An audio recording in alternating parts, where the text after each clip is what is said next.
I'm always a bit head down when I get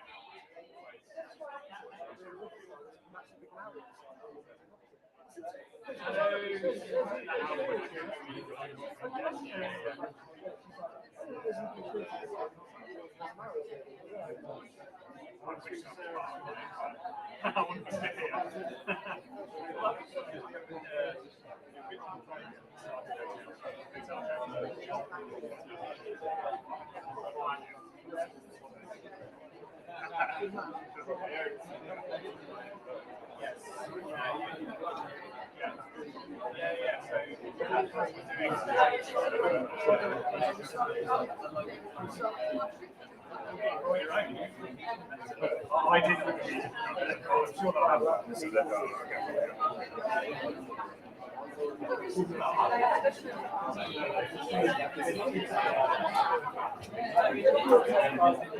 the thing is, you need like a sound.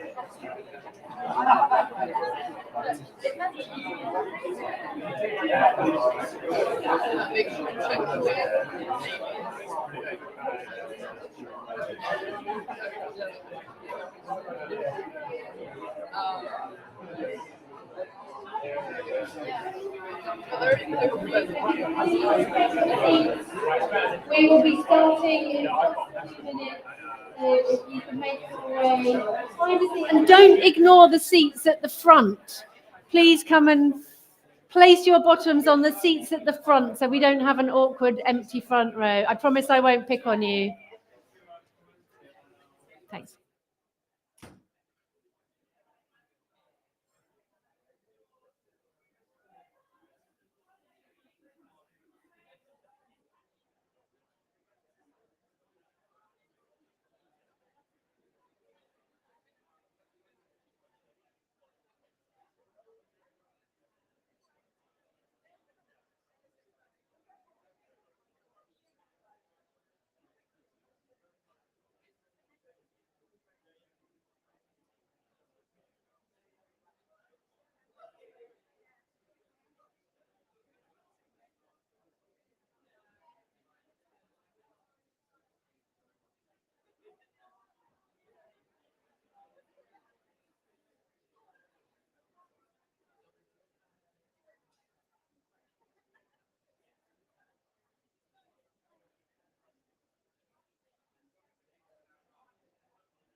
Okay, you've got about 30 seconds before we go live.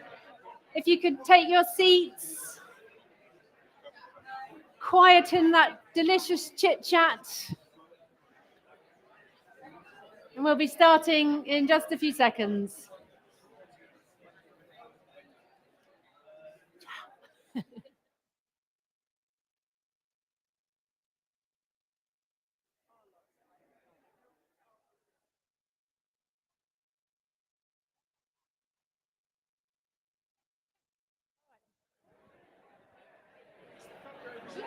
No.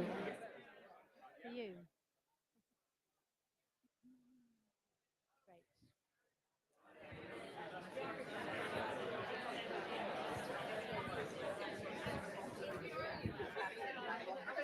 Good morning, everybody.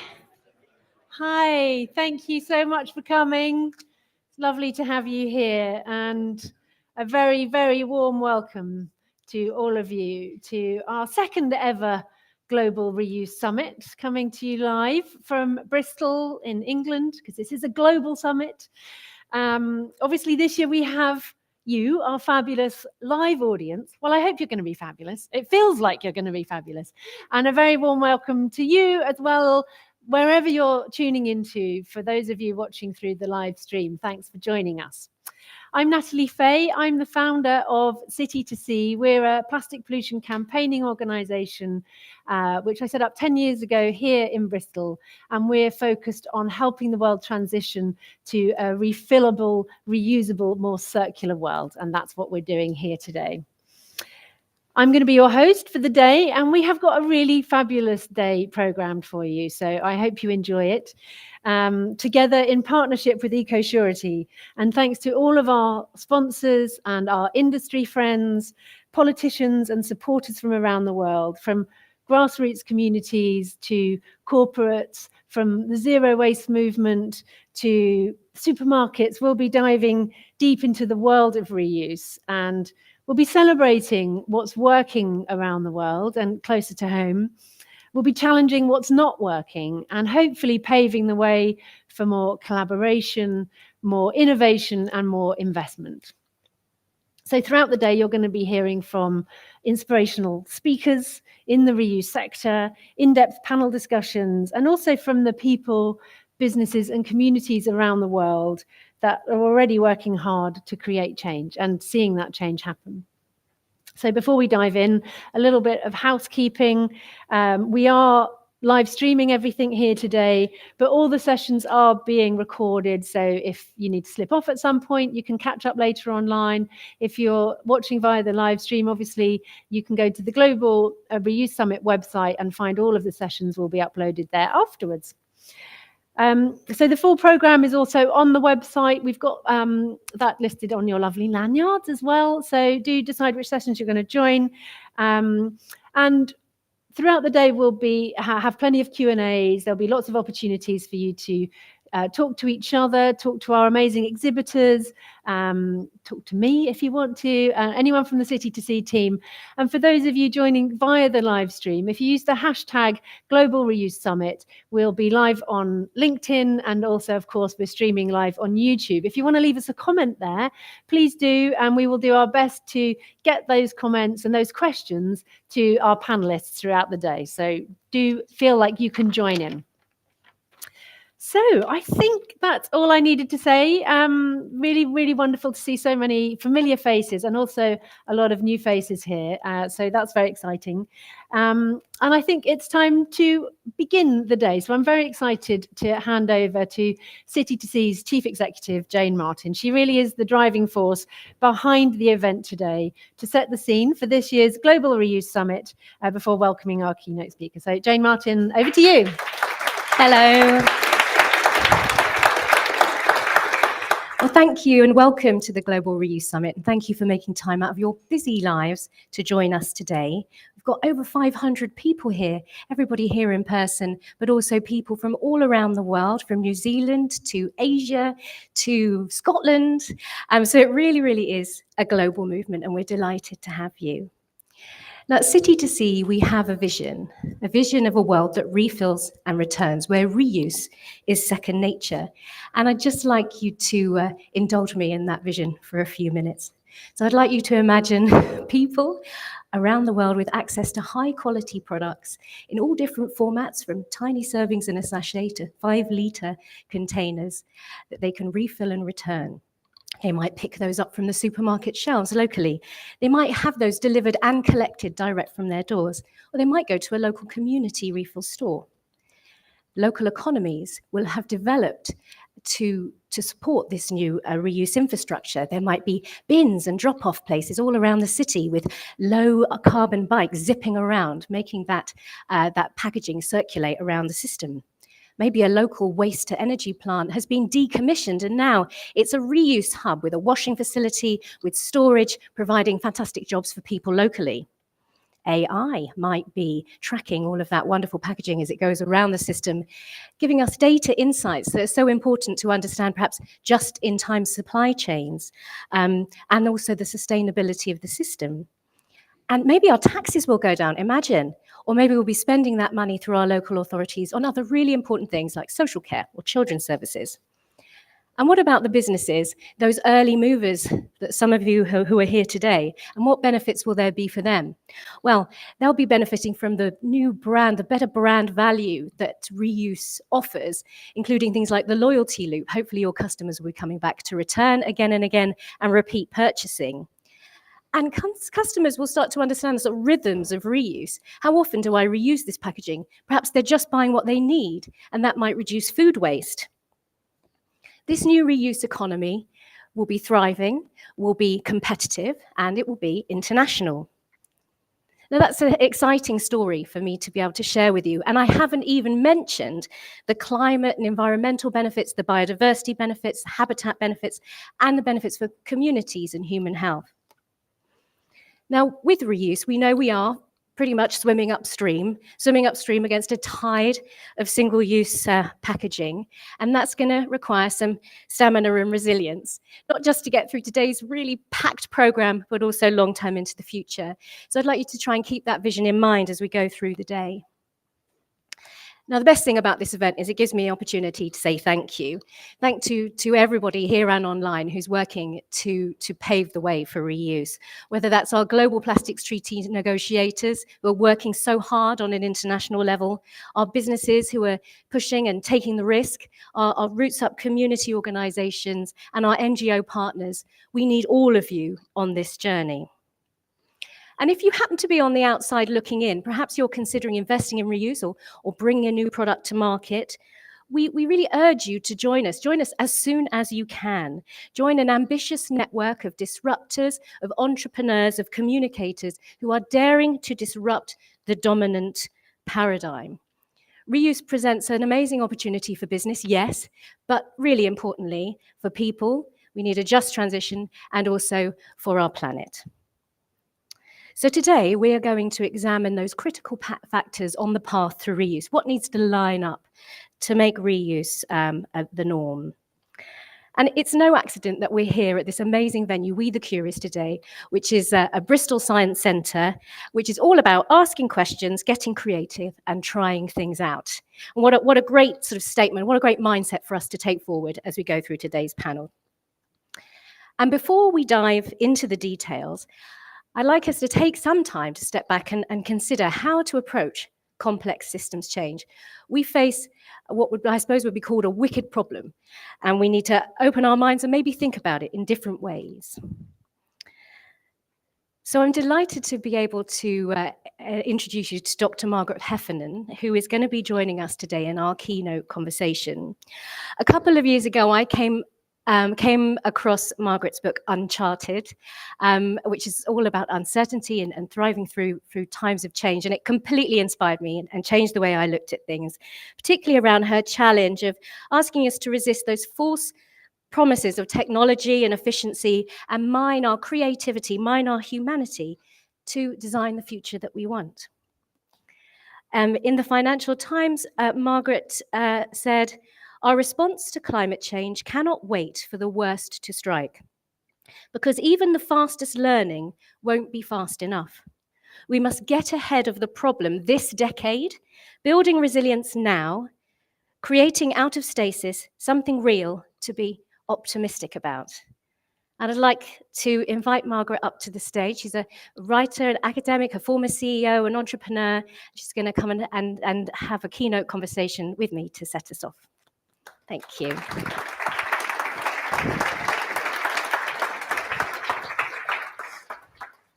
Thank you so much for joining us. My pleasure. I'm really glad to be here. It's a fantastic thing you're doing. Thank you. So our community here and online today, we face a complex problem. And I wanted to ask you, how should leaders approach navigating change? Well, I hope with enthusiasm and optimism. I think it's a particularly British characteristic. I've run businesses in the US and the UK to think change is kind of necessarily a terrible thing. I think given the state we're in right now, change is absolutely our best hope that we will get ourselves out of the mess in which we're presently stuck. Humans don't live in caves anymore because things changed. That's the change narrative I wish we would spin more often. I mean, exactly as you said, and as your founder said at the opening, there is huge opportunity now for us to learn how to do things better, to leave the planet in a better state, not to be afraid of talking to our children about the future. I mean, I think this is a pretty exciting moment in which to be able to do truly radical thinking. So, I mean, you can tell I'm by nature an optimist. I also think I feel a deep moral urge to be an optimist. I think it's kind of morally repugnant not to be. I just think we need to do more of some of the great stuff that, some of the companies that you work with are doing, and make that infectious. Yeah. And you've worked with lots of businesses and done lots of research. Could you share any examples with us of other businesses or other contexts where complex challenges like this have been faced and what's worked? Yeah. Well, I'll start with one which is nothing to do with the climate crisis, just because it's a fantastic story and I think a real example of the benefits of experimentation. Because most companies, when I talk to them about experimentation, just think, either it sounds like an academic project, i.e. a total waste of time, or it sounds like something rather geeky and abstract. And this is not. So this is a Dutch healthcare system. I grew up in the Netherlands, and so I really like going back there to do research, let's be honest. And a huge amount of Dutch healthcare is based on home care nursing. They really don't want people to stay in hospital any longer than they can because hospitals are super expensive and they're very dangerous places. So they get people out as fast as possible. So that means they send nurses to people's homes during their recovery period. And the way that they were doing it was incredibly expensive. There was a second problem, which was the patients hated it and the nurses hated it. And they both hated it because of the way that it was being run. So nurses would get an assignment, go look after Mrs. Brown. You can see her for 8 minutes on Wednesday, 6 minutes on Friday, and the following Monday you can see her for 4 minutes, and then you should be done. This is exactly how home care is run in this country, by the way. And so the patients hated it because they felt they were trapped in a system that wasn't very responsive to them. And the nurses hated it because they felt like they were more taxi drivers than they were anything else. And one of the nurses, by a fluke of history, I guess, was a guy named Jos de Blok, who was a nurse, but formerly had been an economist. It's a strange career move, right? And he'd left economics because he thought it was dreary and boring. And then he'd found out that home care nursing was dreary and boring. And so he thought, well, what can we do about it? And so he went and talked to the Dutch healthcare minister and brought some nurses to talk about the reality of this process. Everybody ended up in tears. Excellent way to start. And he said, I want to do an experiment. I just want to take 10 nurses and 40 patients and do this differently and see what happens. What I want to say to the nurses is just do whatever's right for the patient. That's it. And I want every single thing they do tracked and audited so we can see what the outcome is. Anyway, cut a long story short, that's what they did. What did he find out? he found that the cost of the system fell by 33% because patients got better in half the time. Now, there's no other way you can get to that outcome without doing the experiment. You could take your org chart and your flow charts and your Gantt charts and your Excel spreadsheets and fiddle from now till doomsday, and you'd never get there.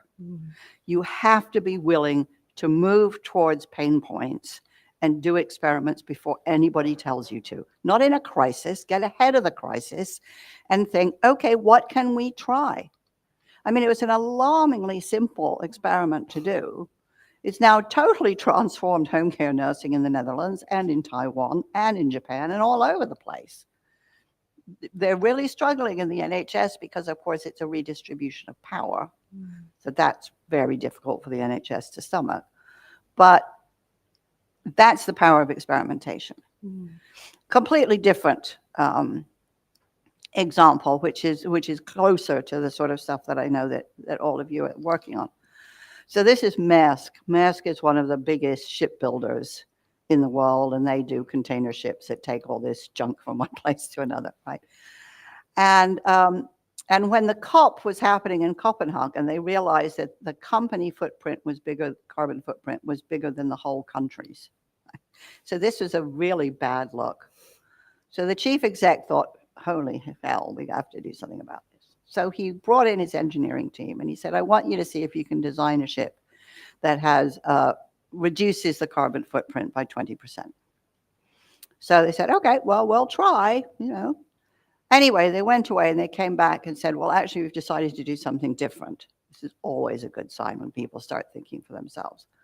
They said, we think we should build a ship that's 20% bigger, but it uses half the fuel, and we're sure we can do it.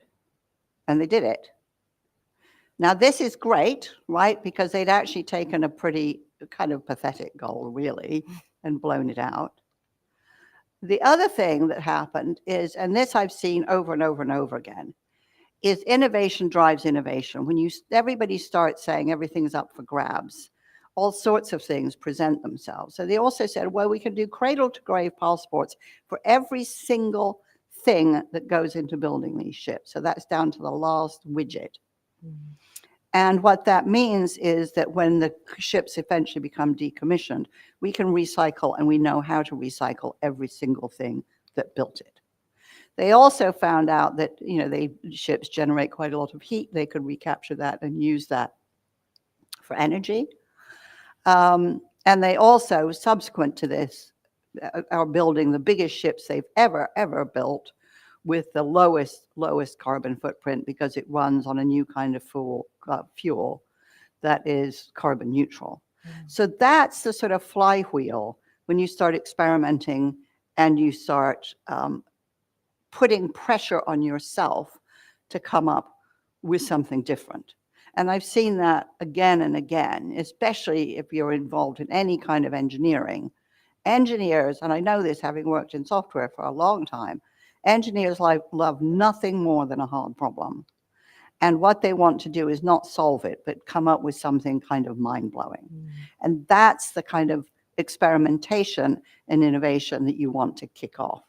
Thank you.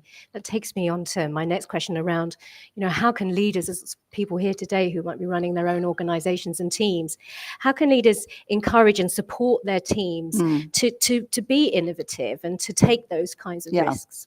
Well, I think there are a couple of things. I mean, the first thing I'd do is I'd hearken back to the Montreal Protocol, because by a fluke of fate, I ended up having lunch with an old friend of mine. I didn't know he was involved in this at all. But anyway, he worked for ICI at the time of the Montreal Protocol, and ICI had a gigantic business in CFCs. Montreal Protocol comes along and says, you have to get rid of them. So, and he's a lawyer, right? He doesn't understand the chemistry of this at all. But he says, okay, well, we have to do this, and we have to come up with something that's going to replace the functions of CFCs. So he brings in his chief scientist and says, okay, how are we going to do this? And he says, well, Jeff, the thing you have to understand is nobody knows how to do this. So all the standard management procedures, which are for things we know how to do, they won't work. Innovation cannot be managed the way that business as usual can be managed, because it won't follow a timetable or a budget. You don't know what you're doing, right? That's the whole point. So they came up with 3 principles. And the first was, we need everybody. So don't try to pick and choose the people. It's very well understood in innovation that the best ideas often come from people working outside their domain expertise. I've seen this in my own software company, gigantic engineering problem solved by a junior marketeer, right? Didn't know how to implement the solution, but could reframe it and come up with a way out, right? So first of all, we need everybody. And of course, this was 1989. That meant that actually included women, which was not a given at the time within ICI. We need everybody. Everybody's voice must be heard. Secondly, we don't aim low. We don't try to lowball the problem. What we aim for as a solution is the best imaginable. And the third thing he said is, you have to butt out, because power is deeply disruptive to innovation. The minute a boss walks in the room, consciously or unconsciously, people start thinking, what does he or she want? And how can I provide the right answer? Now, so I said to Jeff, well, then what did you spend the time doing? He said, well, I spent a lot of time giving my team air cover with the higher ups. And I would sometimes sit in their meetings, not saying anything, to make sure that they honored those principles. This is the first company in the world to come up with an alternative to CFCs. They won every engineering medal going. It's still the thing he's most proud of. So I think those 3 kind of rules are really important. The other thing I would look at is a company like W.L. Gore, which is one of the companies with the highest patents per employee in the world, has been for decades.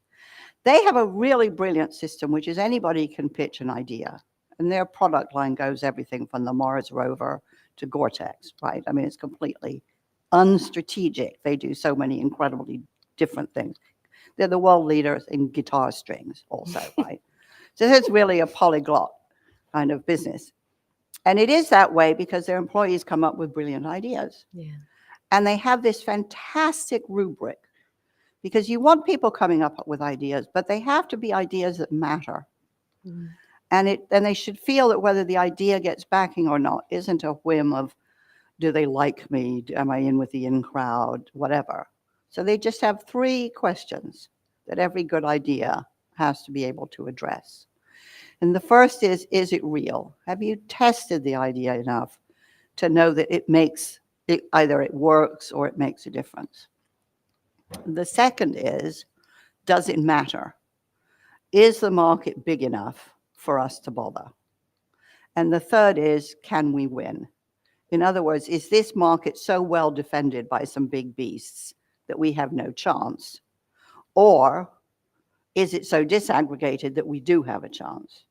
So there's one guy in Gore who, comes up with this idea. A lot of the Gore business is based on PTFE, which is a long molecule, which is what makes Gore-Tex water repellent. And he thinks, well, if I painted PTFE on my bike spokes, would it go faster? And the answer is yes, it will, because it'll repel grit and water, which slows it down. But by 1/100th of a second. The market for people who care about that, very small. So he thinks, okay, he's sitting at home disappointed, and he's playing his guitar, and he realizes his guitar's out of tune because the strings are old, and they get out of tune because they absorb the oil on your hands as you play. So he thinks, he has a one-track mind, this guy.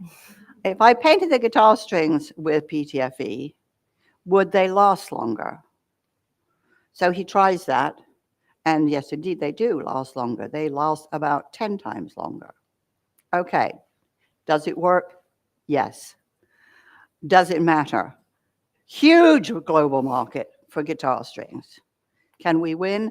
They're all mom and pop shop companies, right? Gore owns the guitar string market now. Mm. Now, there was no reason for them to go into the market except this guy comes up with an idea and obviously has a lot of hobbies. He's a creative guy. Mm. But the point about Gore is, anybody can do that. It's not an R&D department. The whole business is an R&D department. That doesn't mean everybody comes up with ideas. A lot of people just help other people's ideas. But it's a way of thinking, and it's a way of identifying opportunities, which may not necessarily be problems, but they are coming from everybody.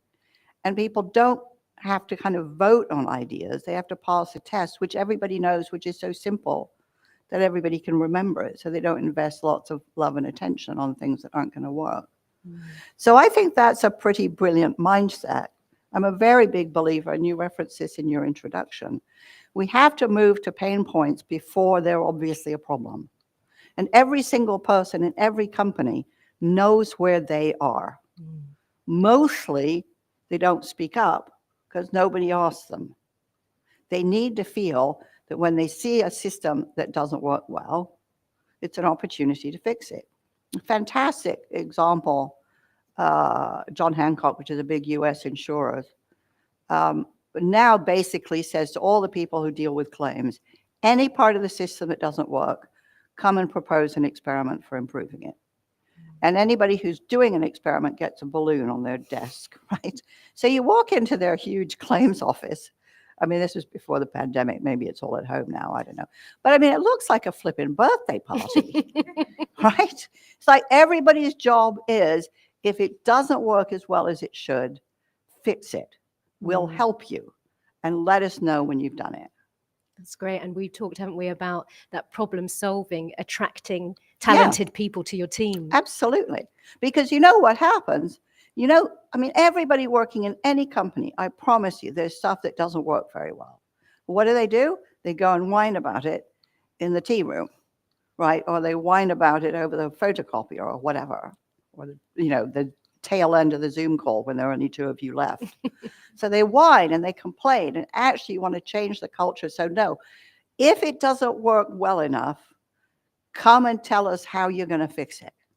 Or tell us what you need. Who do you need to work with you to make this better? But get ahead of the problem. We are way behind. Our productivity in the UK is lamentable, but certainly in terms of all the horrific side effects of climate change, we're behind. We need to speed up. Coming back to, the Montreal Protocol, we need everybody, and we need to aim at the best imaginable. And we can't dick around. Yeah. It's a technical term. And taking those forward. And I know throughout the day, we're going to be looking to those, walking towards those pain points. So I'll be interested to see what comes up and encourage everybody to be leaning into those. We've got just under 5 minutes left, and I wanted to ask you if there were any messages you could leave us with today that you'd like people to take away with them. What would they be? I think the main one would be everybody in your company is creative. We're all born creative. We're living in the world that we live in because all of human history is creative. People in companies get horribly, horribly typecast and boxed in. They get boxed in by job descriptions, KPIs, targets, incentive, all the mumbo jumbo of so-called scientific management, right? It's catastrophically destructive of creativity, because if I have 500 KPIs I have to fulfill by a date, and I don't get my bonus if I don't, if I have an idea, which is unlikely because I'll be too busy or tired, but if I have an idea, it just doesn't make the cut. I mean, personally, in the companies that I've run, I've never given people bonuses. I've never used KPIs. I've never used targets except for deadlines. And I have said, look, if you have an idea of how we could be doing what we're doing better in any way at all, whether it's the parental leave policy, whether it's the coffee in the coffee machine, I don't care what it is, speak up. If it's an improvement or we think it could be an improvement, we'll go for it. Everybody is an innovator. Don't ghettoize it in R&D. I completely understand there are very complex projects that need very specific specialized skills. But in the crisis in which we find ourselves, we need everybody. And who do you look for for inspiration? I look to artists, partly because I've just spent a year and a half of my life writing a book about artists, right? But the thing, but also I spent a lot of my career working with deeply creative people. And so I eventually sat down and said, okay, what is it about the way that artists work that is so compelling? And, very short answer. First of all, they are unbelievably, insatiably curious. They move towards uncertainty because that's where they know there are discoveries to be made. In that respect, they are exactly like scientists, right? If something's ambiguous, there's a lot of stuff in there. It's worth paying attention to. Secondly, they start before they're asked.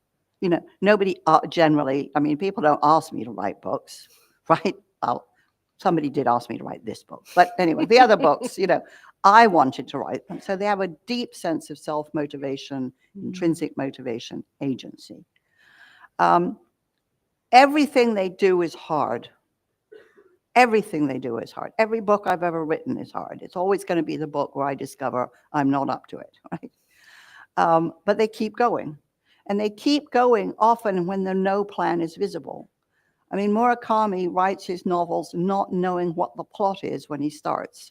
Lee Child writes his thrillers not knowing what the plot is when he starts. I don't understand how anybody does this, but they do. Olga Tokarczuk, who wrote this fantastic kind of murder mystery novel, very weird, called Drive Your Plow Over My Bones, didn't know till she was 2/3 of the way through writing it who'd done it. And she was surprised, right? This is a high tolerance for ambiguity. Yeah. And they keep going and they keep going and they keep going. And then when they get there, they don't know if it's a success or not. If it sells a lot of books, does that mean it's a great book? Does it mean it was just the right moment? Did it have the right cover? It could be a million things, right? And the other thing I really respect artists for so much is so often when they're really being celebrated as fantastic, they decide to change. Why? Because they don't want to repeat themselves. Because if you repeat yourself, you're not learning anything, and they're highly driven to learn. And I think artists are our role models in this crisis, because all of those qualities of curiosity, resilience, persistence, courage, change, the capacity to change, the capacity to support each other, those are the things we need more than anything else right now. Yeah, amazing. Totally. Well, thank you very much for your inspiring words. I didn't think we'd be talking about artists at the beginning of this, so it's a great statement to end on. So thank you everybody for listening. I would encourage you to look up Margaret's work and this book that she was just mentioning, which is called Embracing Uncertainty, How Writers, Musicians, Art and Artists Thrive in an Uncertain World. And that's out on the 25th of March. Well, I think you'll all join me in thanking Margaret for her time today. Thank you very much for that. Thank you so much. Well, I hope that you all enjoy the rest of the summit. I know what I'll be getting Nat for her birthday, and I'll pass over to Nat, who'll take you through the rest of the day. Thank you. I noted that. Sorry, is that on? Now, am I on? Can you hear me yet? Not yet. Yes. Okay. Thank you, Jane. Thank you, Margaret. Yeah, I noted the get the boss out of the room bit. So I've ordered a taxi for me and Jane. You can get on with the rest of the day yourselves. And I just found that really wonderful to actually just sit down and absorb and feel inspired. So thank you, Margaret, very much for coming. A sense of infectious optimism and moving together towards those pain points. I know certainly even just within the last 5 years, there's been a lot of experimentation in reuse, and we've seen a lot of failures and but from that we've all been learning together, and I think that's sort of one of the things that we'll be drawing on throughout the day today. And I think also mentioning the Gore story that was just highlighted then by Margaret is something else to be aware of. Gore obviously innovated their way into forever chemicals and PFAS, and so I know that they're doing a lot of work to innovate away from forever chemicals, but I think that's something that when we are innovating, we need to make sure we are innovating in harmony with nature every step of the way, and that very much goes for the systems and the materials that we're going to be using in a circular economy. So, actually, I think we've got a few minutes before we move on to our next session. So I'm going to ask each of you to just have a little look around you. We're going to just take a few moments. For those of you at home, we'll be coming in at 10:45 for our next session. But just for those of you in the room, you're probably sat next to people you know, but just have a little look around you, to the left, to the right, behind you, and just take maybe a minute each just to introduce yourself to someone you haven't met before. And if you can't find anyone you haven't met before, just have a little check-in and reflect on that session, 1 minute each, and then I'll bring you back in.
Okay, that's 1 minute. If you want to swap, if you haven't swapped already, 1 minute to your other partner, turn around, meet someone else.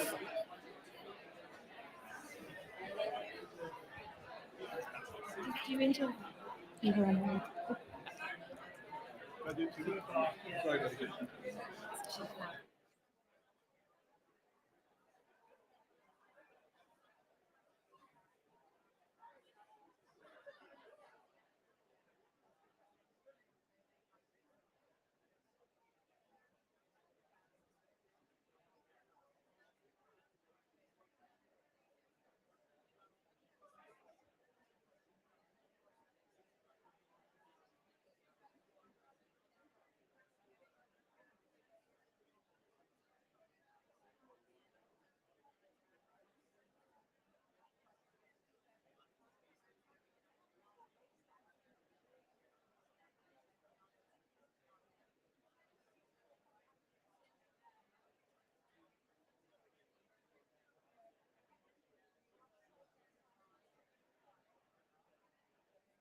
Okay. Winding up your conversations. Hopefully you've made some new connections already. And after this session, we'll be going straight into a break. So you can carry on those conversations in a moment. We'll just get our panelists on stage for our first panel discussion of the day. And welcome back to those of you that are joining us through the stream online. There will be a Q&A after this, so get ready if you want to join in live here. If you've got questions, you can put them to our panelists in a little while. And again, if you're joining online through the live stream, you can leave us a comment using the hashtag Global Reuse Summit. And on YouTube, you can leave us a comment and we'll put that to our panelists. So this next session is going to give us a first look at a UK-wide project modelling the UK's infrastructure requirements for reuse to work at scale. It is hosted by Catherine Conway, Go One Package founder and a true innovator and pioneer of the refill and reuse sector, and a good friend of City to See. It's a pleasure to have you here. So they're going to be exploring why this collaborative approach is necessary and how it will shape future reuse roadmaps to move us from a linear to a true circular economy for packaging with reuse at its heart. So Catherine and panelists, over to you. Thank you so much. And thank you to City to See for putting on this amazing event. It's so nice to see. Oh, I've lost my thing already. I think so. Can I go now? So I'm Catherine from Go Unpackaged. I also sit on DEFRA's new Circular Economy Task Force. And I'm going to introduce you to what this modelling research is, and then we're going to have a panel discussion with our supporters. So we have got Amy from BIFA, Loel from RAP, Sarah from Suez, and James from Tesco, who are, can I just fix this before it goes horribly wrong? So we're going to have a nice discussion and then take any of your questions at the end. So just by way of introduction, what we're trying to do with this modelling. So we, Everyday Plastic, City to Sea, Greenpeace, we all sit and talk about this idea that we need a high level of reuse, and this sort of idea of 30% reuse by 2030 often got bandied around because we need a target, we need a North Star, we need somewhere to get to with reuse. If you think about what that means in the UK, just for the grocery retail sector, with 90 billion items being put on the market every year, that's about 520 million items of reusable packaging a week that would need to be sold to customers, somehow got back and put through a washing and logistics system that we don't have, or we have any plans to create, in terms of government policy and things like that.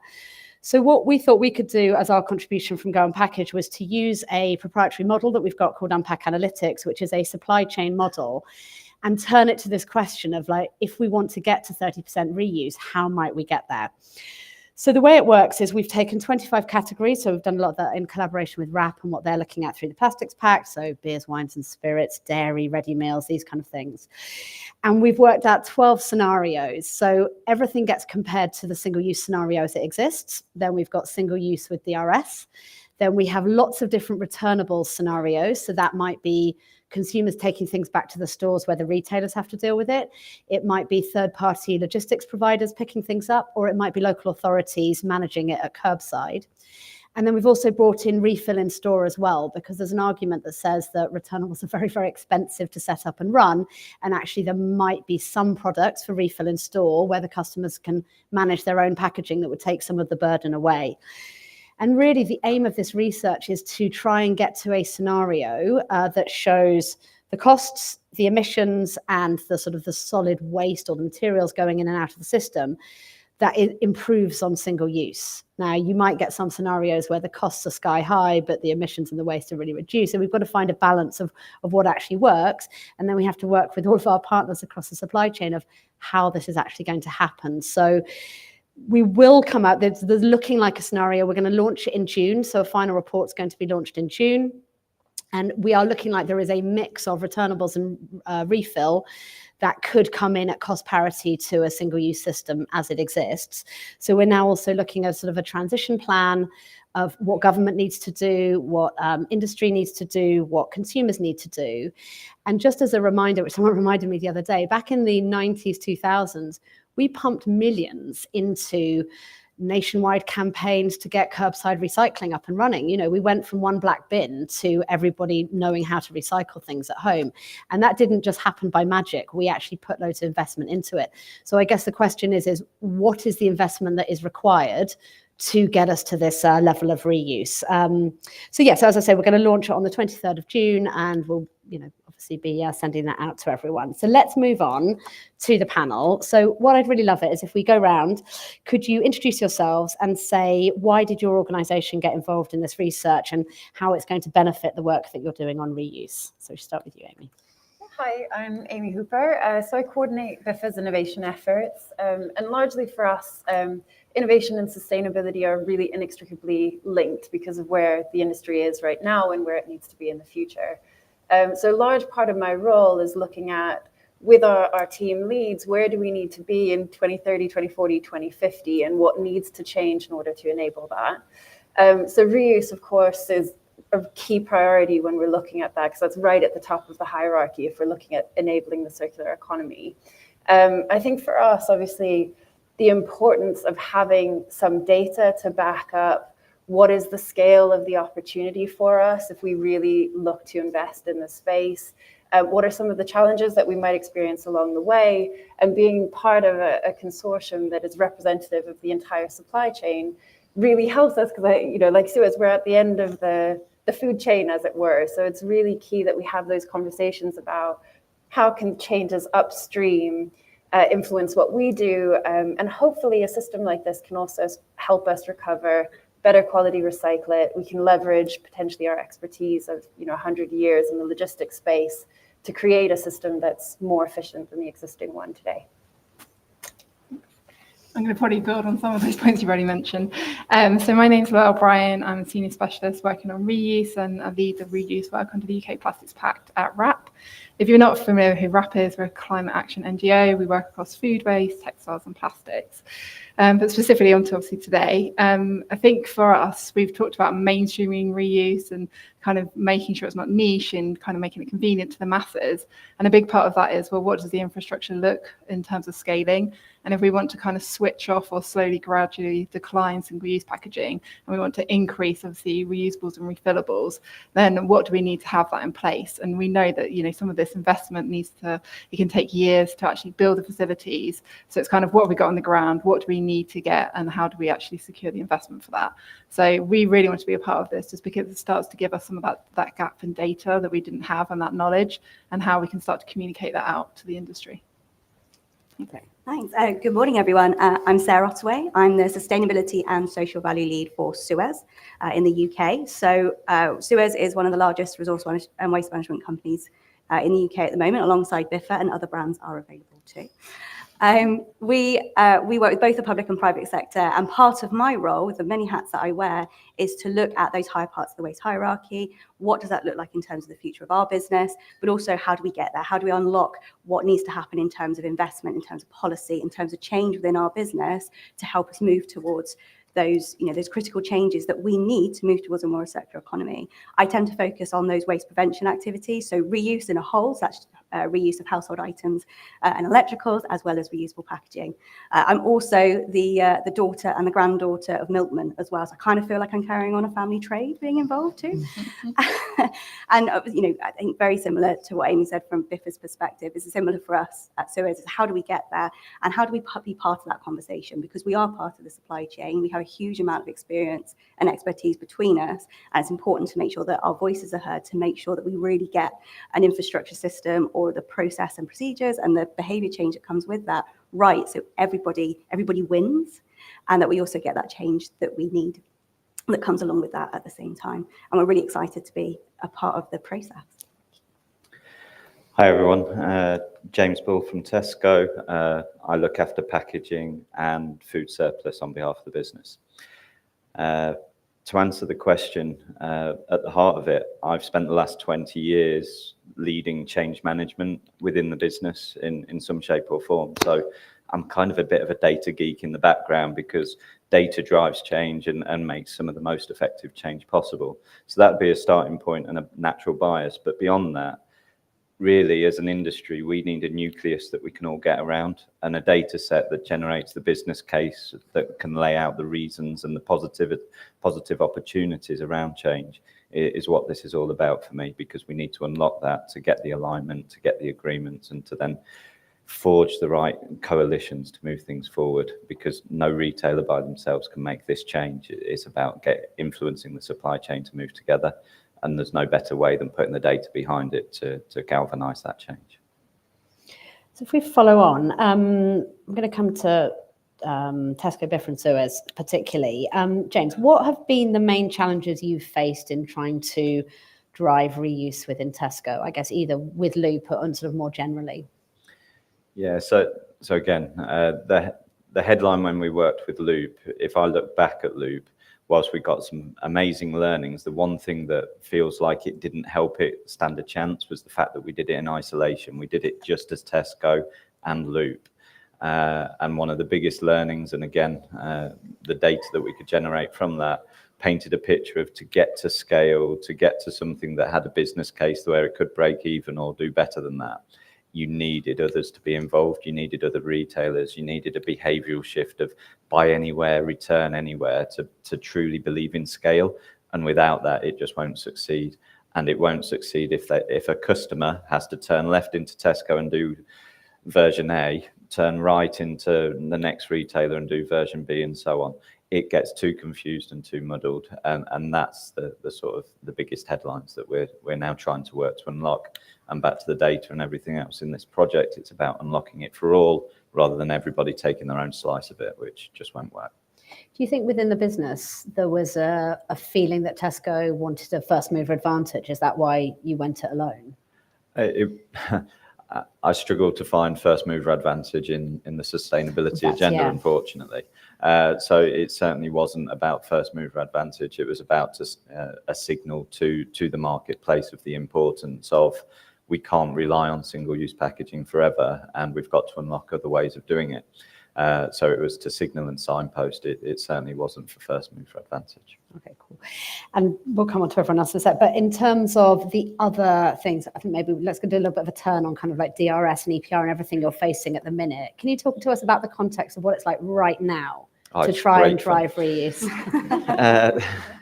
It's a saturated marketplace is the easiest way to describe it. There's so many moving parts at the moment and so many administrative burdens that are actually distracting from the North Star of truly driving change that makes a difference. So it is hard work, but within all of this, there's some sort of opportunities that can be leveraged. So all of a sudden, packaging is being talked about around the board table because of the cost of EPR.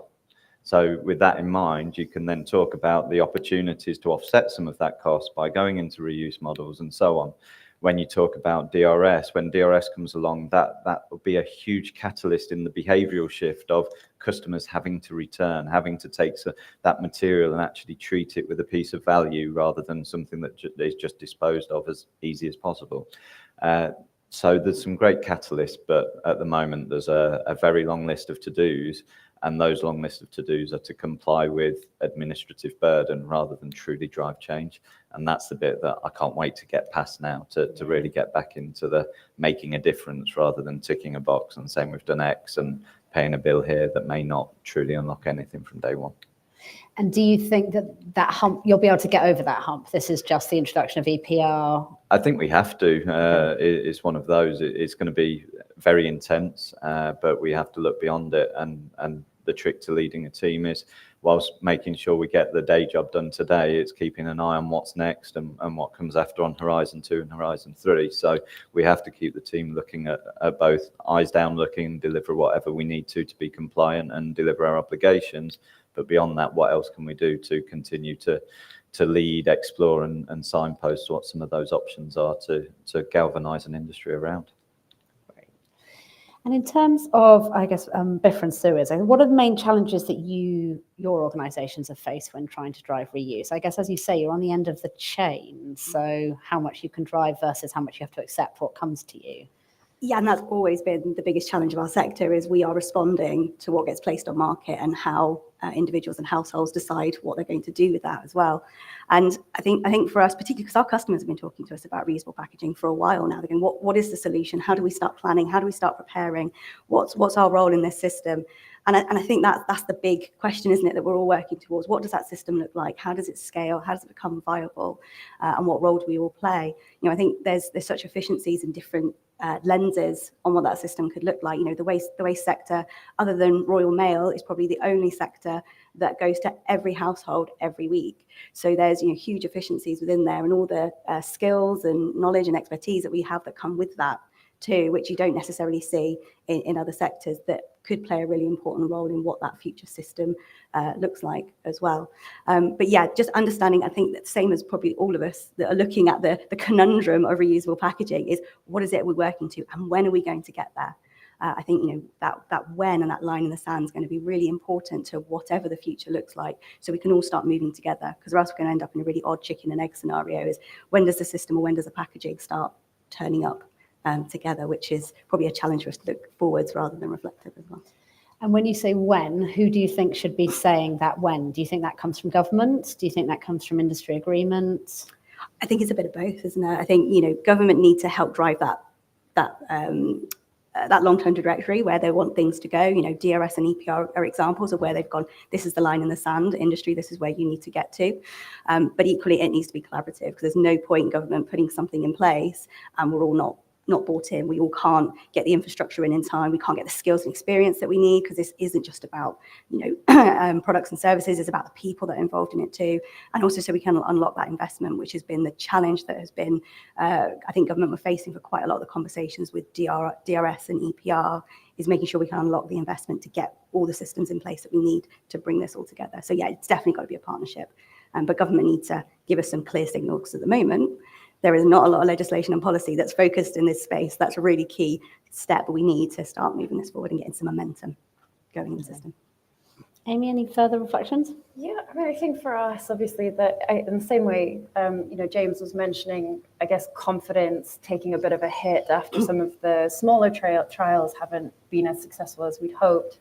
I think for us, that was also key, because obviously, when you're looking at investment at the scale of a nationwide system, to be able to see something that's working is really helpful.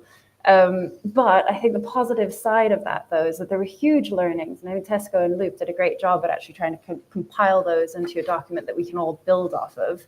And is partly, I guess, why a lot of the different initiatives and systems are in place now that look really promising. Go and Packaged, Reposit, I mean, they're doing some great work at trying to pull stakeholders together to drive volume into the system and get that data that we need as well in kind of a real life situation. And so for us, that's really key, right? Because as a waste management industry, we're really dependent on volumes, as much as we're also trying to reduce those. In the first instance, how can you create a commercially viable system to move that material around the UK? And part of that will be where it makes the most sense to have those collection points and the washing infrastructure. And that is that kind of uncertain picture that we're facing into. But there's a lot of opportunity for us to work together to create a system with data behind it that is efficient in the first instance. Then I think to Sarah's point about legislation, historically, we haven't had that legislation to back some of this, particularly for the waste industry, where that actually drives that commercial viability of some of these initiatives. Now we have a wave of legislation coming in place, and I completely understand that's really challenging for a lot of the supply chain, but it does present that opportunity to create change as well and make something that actually might be more viable going forward. So yeah, really exciting time. Yeah, it is, isn't it? So maybe now's a good moment to come to you, Luelle. So I guess a lot of the moves towards reuse have been done through the Plastics Pact. Obviously, the Plastics Pact finishes 2025. We are now in 2025.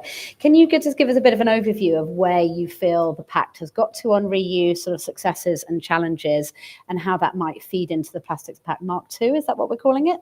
Yep. So I think when we sat out with the Plastics Pact, obviously we were under the 4 targets. I think there's been, some great progress with recycled content, some of the elimination work. And I think the target 2, which is looking at packaging to be recyclable and reusable, I think the reuse has got lost in the recycling. I mean, that's not a great surprise, because obviously we've got the infrastructure in place, we kind of got the money flowing, things like that with the recycling. But I think now there's definitely a point where we're saying, right, no, this needs to be more of a priority. And so that's what we want to do going forward, and the kind of successor agreement is having that priority for reuse and to ultimately make that kind of impact. And I think what we're starting to see, and sort of we're hearing from, our members, particularly brands and retailers, saying that, in terms of their environmental commitments, they're kind of delivering, but in terms of the systemic shift of what we need to in terms of single-use packaging and switching into reusable, refillable models, that's where we'll start to see the impacts in the coming years. So I think that's really important. I think what we obviously had a very bold vision to make it mainstream by the end of the Pact. I think we set out with trying to get brands and retailers to do trials, which we sort of talked about it. We got some insights and learnings, but I think ultimately they were never potentially going to scale anyway. I think with maybe just the way they were set up, and I think it's been useful having that. But ultimately, as James says, we need to have this kind of collaborative approach and this kind of opportunity for us to align and particularly get some of the economies of scale as well, which we haven't seen in single pilots. And ultimately for, citizen as well, we do a lot of work with kind of citizen behaviour change, and they need to be at the centre of that reuse system. And if they're not at the centre of it, then it's never going to succeed. So I think, we've done a lot of work. Got my colleague at the back of the room, Leah, who works at RAP, and she is our specialist on citizen behaviour change. And she's worked on lots of projects where it is very much thinking about that and making sure that it works for the citizen. And I think for us to see that mainstream, it has got to work, and it's got to be easy and convenient, not niche and expensive. I think also we just set up a kind of international community of reuse practice. So we've got 12 packs globally, and we've got an opportunity to share and consolidate learnings.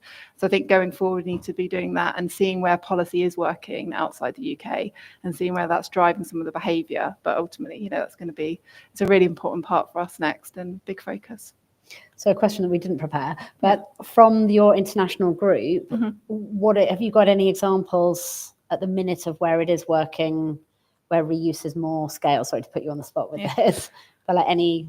I think, say, the French Pact, they've got some really strong reuse, and I think the fact of they having that percentage coming back from the EPR funds, going back into scaling these systems, we're seeing a lot of movement there. But yeah, there's certain insights, I guess, from different packs, and I think policy comes up quite a lot, but also standardization and measurement, because it's very difficult to demonstrate impact if we're not actually measuring in the same way. So I think everyone's sort of talking about it. It feels like now things are starting to develop and happen. And, the infrastructure is a great example of that. We've been talking about that for a few years, and now it feels like we're starting to get some of that knowledge and really then be able to go forward. So in the French example, 5% of the EPR fees have to be invested in reuse systems, and that's ring fenced. So that's what they're using to drive the infrastructure. So I guess maybe we'll come on to sort of levers and policy, because I know we're going to discuss these in the further sessions today. James, what do you think are the most critical levers to get us in this transition from single use to reuse? The biggest levers is, I'm not sure levers is the way I'd describe it. I think the things we need to understand and unlock is where I have to start with this. And we have to understand how we unlock the behavior to align with what the insight and the data tells us. Is really complicated if we're not careful. An example of that, and is a kind of soapbox moment that I always use, is everybody goes, "Oh, milk, high volume, reuse makes a lot of sense. Why don't we start by dispensing milk rather?" And I hit the brakes every time on that conversation, because of how busy the space in the shop is around milk. At times, you can only describe it as a polite rugby scrum around the milk fixture. And if you take a step back, that's really unified. A milk bottle, we pretty much know the shape of it. You know whether you're going for a 1 pint, a 2 pint, a 4 pint, or 6, and so on. You know that a red cap is skimmed, etc. And yet people still pause, pivot, and spend quite a lot of time in front of that fixture, and it's high demand, so it generates a real bottleneck in the shop. And that's something that's really simple to identify and make a choice from. So when you multiply that out, it gets really complicated from a behavioral aspect of what the customer ultimately wants in any shopping experience with food is to get in and out as quickly as possible, make their choices as simply as possible, understand the value and quality of what they're selecting, and so on. If we're not careful, we'll generate too much of a muddle. So it's really important. I go off at a tangent from the question, but I have to, because what I've got to make sure is that we design something that the customer can engage with in a way that is simple, is consistent, is effective, easy to understand, but also well supported, level playing fields, potentially legislation to drive it in some way or indicate it. PPWR, so the packaging and packaging waste regulations from a European perspective, what they've done quite well is signpost that reuse is a thing. It's going to be 5 to 10 years to get there, but they're signposting it and getting everybody to galvanize around it as a topic.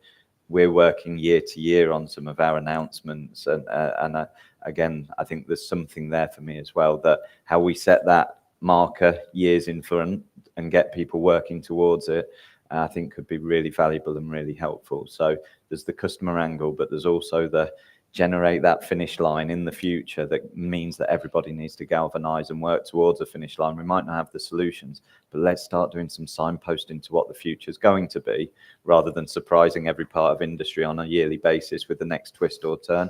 We can't work effectively and efficiently across a supply chain with that kind of approach. Of course. And Noelle, in terms of are you able to talk about the retailer roundtable work that's going on at the minute? Yeah, I think essentially we're talking, there's obviously a conversation around the successor agreement, but also recognizing that we need to collaborate. And that's a message that's come strongly from our members, particularly brands and retailers. So what we're trying to do is get retailers together in the first instance, but then also bring in brands as well, so they're involved in the conversation to see where we can collaborate and where there's that opportunity to come together and where is that unity, where are the gaps. So that sort of work is sort of underway to try and help us have that kind of vision and make reuse a stronger piece going forward as well. And when will the Successor Pact, what's the sort of timeline on the Successor Pact? So we're going to be launching the kind of goals and everything like that in October, and then we'll have people formally signing up between October, I think it's March. And does that have an endpoint?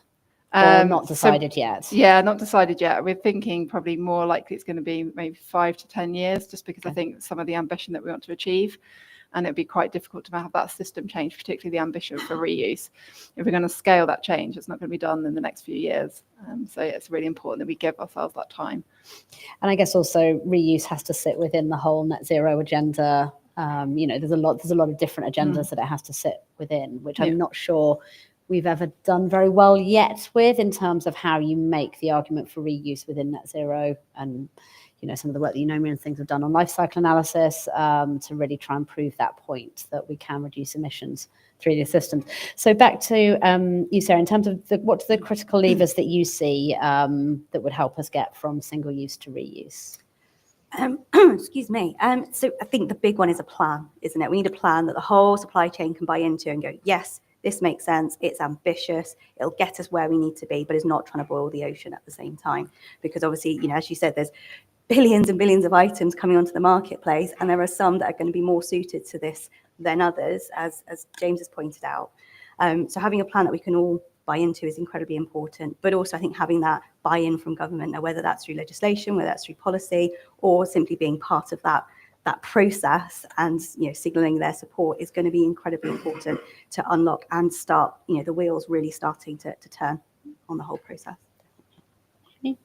I think to repeat a bit of what's been said so far, definitely consumer behavior, once we start seeing that change and we figure out the best way to put the infrastructure in place to help consumers engage, that would be great. Getting brands and retailers and producers on board with the system, as soon as we start to see that buy-in, I think it will also help unlock further things downstream. One that hasn't been mentioned so far yet, though, is the development in technology, which is accelerating. Every year it gets faster.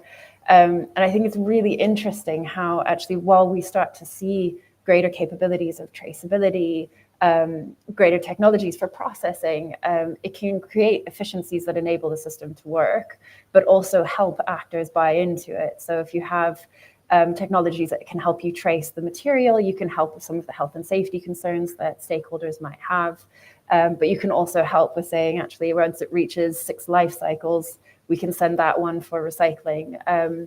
So I think definitely technology is important. We also haven't mentioned DRS as a potential opportunity for us here, where the delay was not great, obviously, for a lot of us.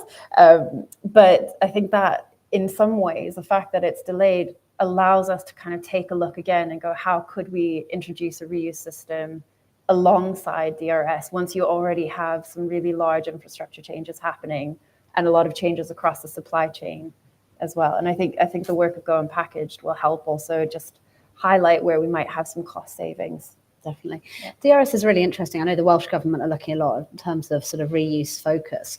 But James, how, from a sort of retailer perspective, like how much investment planning have you already got in place for the machines? Because obviously DRS machines crush things, so they're not very good for whole returns. So, I mean, how much opportunity realistically is there to rethink, because it's a huge investment in infrastructure for you guys? Yeah, it's a really good point, and one that we struggle with in lots of ways, to be really candid. And to that point, you need certainty to plan your space. Space is, from a retail point of view, very expensive in this country when you compare it to other markets. And as such, to give space with a ring-fence space and not utilize it from day one is far from ideal for the business model of food retail. So we are working with almost that plan A of what does DRS look like, which, as you say, almost takes and destroys to go again, versus how would you use that space and how much more space would you need for the plan B being either alongside or instead of, where you're accommodating a volume that in a very different way? Or do you flip it and it's the same space, it just has to work twice or 3 times as hard to manage things in a whole rather than in a destroyed or crushed manner? And so we've got different options. There's no certainty. There's lots of planning going on. We've got to plan for every scenario. And there's a program team there looking at all of those options from a DRS perspective. But again, it's that point of it's probably going to be frequency that rather than different space footprints, because we just can't afford to extend and extend. And that again will be the challenge to the cost model, because the more frequency, the more labour, the more cost. Catherine, can I just Yeah, answer of course as you can. well? I think there's a really interesting point there as well around materials too, and packaging, the size and shape, because if we end up with the sort of complexity of material types that are out on the marketplace at the moment and different shapes and sizes and fits, then it's going to make the whole model potentially that much more challenging. One of the things that holds recycling back at the moment is the variety, particularly in plastic packaging, of different blends and different polymers, etc. So I think having, one of the things that's going to be really important in this process is an understanding is what material, what sizes and shapes are going to fit best in the system, and how do we obviously protect brand identity and you make sure that we don't risk the items that are being held within them, particularly when we're talking about food. But that's a really important part of the conversation going forward too. I think that's something we've talked about, haven't we, in terms of how standardization can actually be an opportunity, because if you can optimize through standardization, through making things cube better in lorries and roll cages and things like that, then actually there could be savings in terms of costs and emissions. Yeah, just to finish on the sort of DRS point as well, we're designing DRS in line with what happens elsewhere in the world almost, rather than going, what's the right model for the UK that's most cost effective? How do you engage with the customer in a different way? Is it curbside rather than return to store? What's available from a digital perspective, and new technologies and unique codes per pack that mean that you could identify packaging and refund a deposit in a different way than bringing it back just because that's what we've done in the past. Yeah. There's a little bit here that it feels like we're looking backwards rather than forwards to solve a problem. So again, there's some other big questions within this space. They might not all be at phase 1 of DRS, but there's certainly opportunities to look at other solutions, not just what happens elsewhere in the world right now. Super interesting. I think we've had a signal that says we need to go to questions. Hopefully there's lots of questions.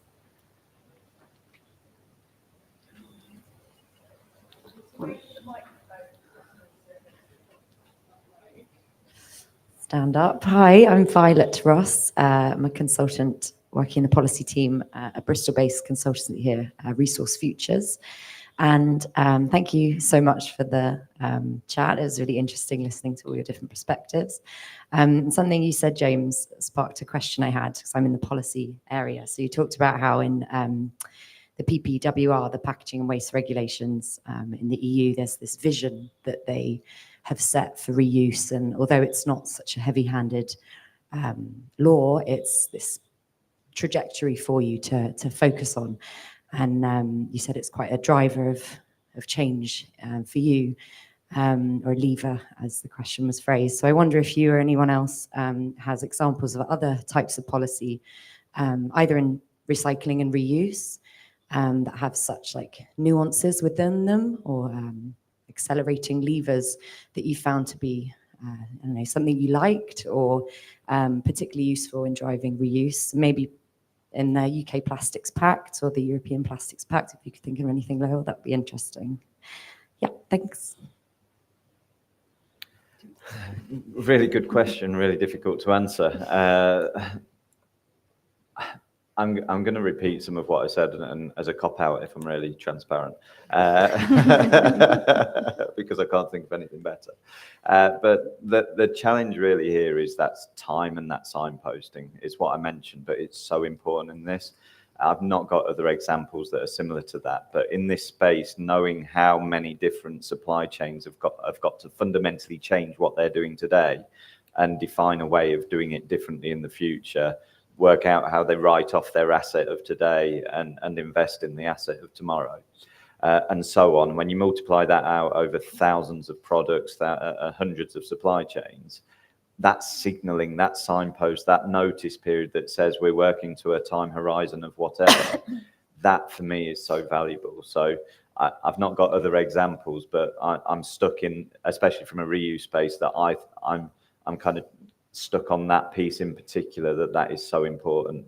Based on all of the conversations over the last 3 or 4 years I've had with the supply base around reuse and what it's going to take, the biggest thing that will galvanize everybody is know that we're working towards a target that is X amount into the future. Without that space and time, we'll stumble and we'll deliver to a time frame and we'll deliver X or Y. But if it's compressed too much, that solution isn't truly going to be efficient or effective, and we'll all be there scratching our heads going, that didn't work very well. Do you have an idea of what that time frame should be? I think it needs to be phased, but I'm in the 5 to 10 year sort of horizon for this to truly get to the scale. When we talk 30% might be 6, 7 years away, and you might then grow from that to more. You wouldn't want to stop at 30%, but to unlock supply chains, know that a lot of investment programs are 5 to 10 years, and obviously not from a standing start of today.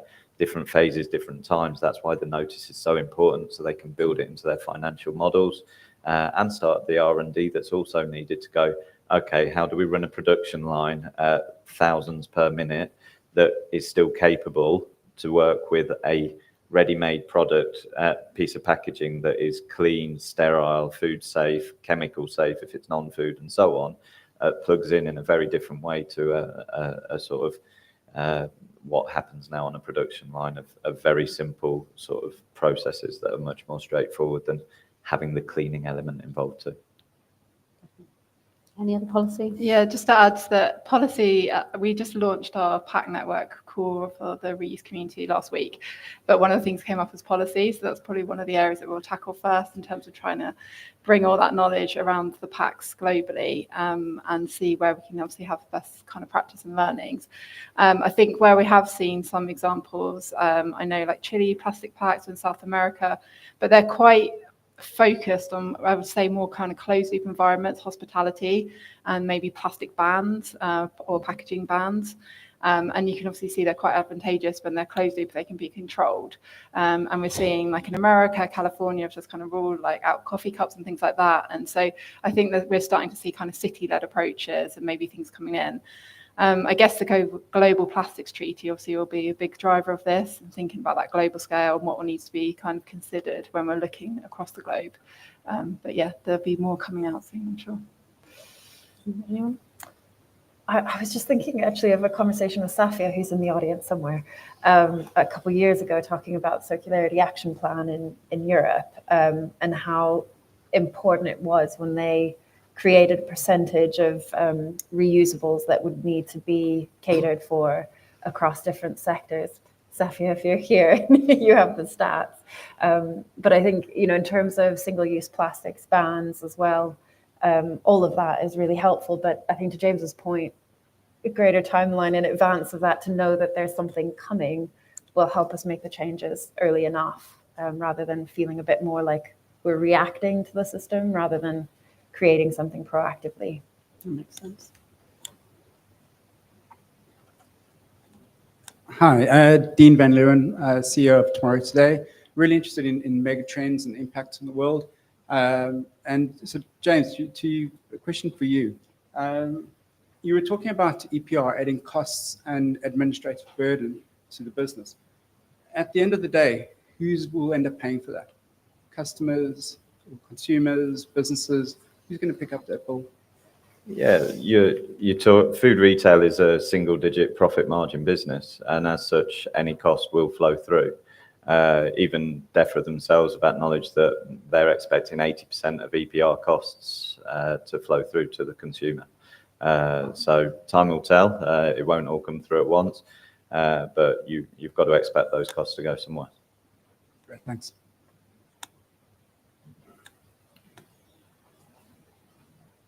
Hi, I'm Aisha from the Circular Economy team at Eunomia. My question is for Amy and Sarah largely. I wonder if you could give us some examples of some of the things that as waste companies working in a sort of a reuse kind of space now, I wonder if you could give us some examples of specific innovations, processes, technologies that you all are looking at to help enable that? Like, is it retrofitting collection vehicles? Is it new bring sites? You know, what sorts of infrastructure are we talking about here? So we've, for a few years, been trialing, I mean, ironically, small scale trials, but trying to get some data points to try and help us understand what types of volumes are involved, what's required from a sortation, washing infrastructure perspective. I guess some really innovative solutions. We've got Reposit and Hubbub's Borrow Cup project that launched in January, so we're the logistics partner on that.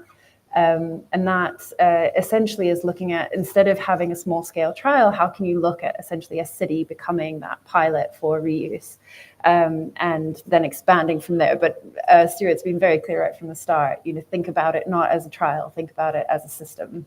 And he got some of the largest coffee chains involved in that. So then from our perspective, again, from that volume piece, we're going, right, okay, we've got the volume, which means that it's going to be easier for us to move it in a commercially viable way. And now hopefully we'll get some data, try and understand that a little bit better about how engagement is happening from consumers and the rest. So that's one thing. We did do some sortation and washing trials with, again, as well, just looking at what that might look like at a kind of modular scale. And yeah, I think our approach now is very much looking at the system, which is why we're working with Go and Package, because as we've all said today, I think, you know, nothing in this space is going to work without everybody working together. I think the big addition on top of the examples that Amy's talked about, which are obviously quite specific, but for us is around the data. So data is going to play a really important part in understanding where we are and what we plan for and how we plan and what's going to go where and what the transition is going to look like. So we've been collecting the data from each of the individual lifts we give businesses, you know, in terms of our collection services for I think something like 8 or 9 years now. So we have millions of lifts. So we can tell you the sort of waste production that's happening from like a curry house in the north compared to a restaurant, the Ivy in the middle of London. So we can understand the trends and the changes and how packaging is changing through that time. We also have you know, a lot of public sector data through, you know, things like our MRFs and the energy from waste facilities that we run and all the analysis that happens there. So we're starting to build an idea of, as that transitions, what do the volumes look like? Where are they likely to be produced? Because it won't be consistent across the UK. You know, we'll have more of some types of packaging here compared to, you know, in a different part, depending on, you know, location, depends on, you know, consumer types and, you know, consumer preferences and all those sorts of things. So that's helping us to build a better understanding of what that transition might look like, and we can build on that as time goes. So that's the big thing we're working on at the moment. I just want to add one more point that I meant to make at the start that we haven't talked about, which is this is such a huge opportunity. You know, the government is obviously obsessed with growth. We're all obsessed with growth. But, you know, there is a huge opportunity here for existing businesses to develop new business models, new, you know, services, startups to come in and fill the gaps, green jobs, green transition, you know, people working in washing plants rather than slightly more dirty MRFs. You know, there's a huge opportunity here, both in terms of improving people's lives, communities, and the UK economy that hopefully we can harness with reuse rather than seeing it as a thing that is a burden that's going to be placed on business. Are we wrapping up? All right, so I'll just say thank you so much to our panel, and thank you so much to everyone for your questions.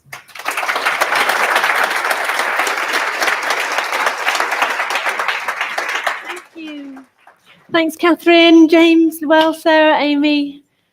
That was brilliant. I don't know about you. I found myself on a bit of a roller coaster through that. I found like there were like some yes moments, and then there were some like what moments. 5 to 10 year moment. I feel like we've been doing this for 5 to 10 years, and so when it's like another 5 to 10 years, it's like we need the real kind of sign on the dotted line commitments now, so that in 10 years those changes have happened, and it's not like, well, we'll probably need another 5 to 10 years. I'll stop ranting now, but thank you. I understand we have to balance patience with planning and make sure we're not jumping out of the frying pan and into the fire. So we're going to be going into a break in just a moment. Can I just check how you're all doing volume-wise? Can you hear the panelists okay in the room? Yeah, brilliant. Are you warm enough? Ish, yeah, okay, all right. Well, we'll move around a bit. Just check in with any of the team. And there were some people mentioned in that. Safia was mentioned, and from Club Zero. Stuart was mentioned from Reposit. We'll be hearing from them later in the day, you'll be pleased to hear. So we will take a short 20-minute break.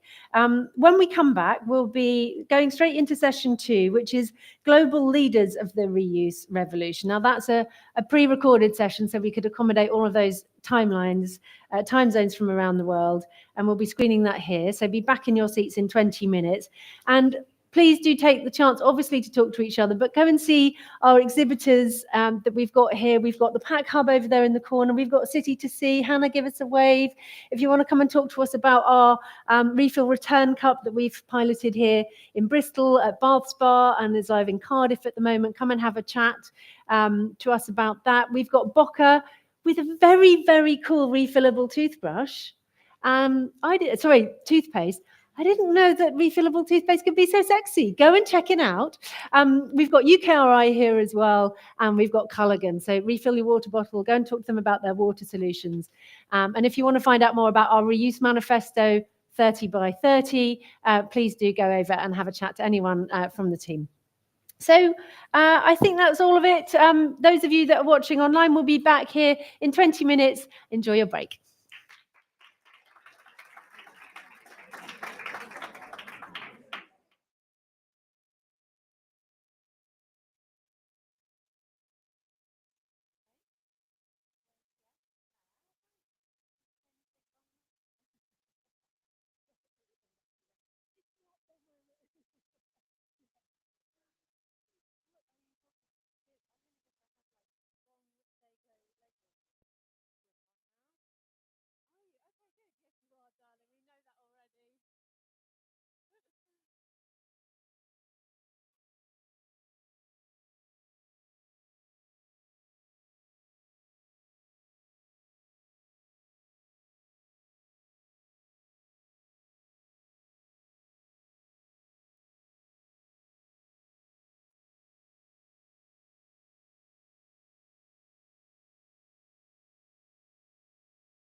If you could start making your way back to your seats, that would be great. We'll be starting in just a few moments.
Please take your seats. We are starting in 1 minute. Please take your seats. Thank you.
Hello.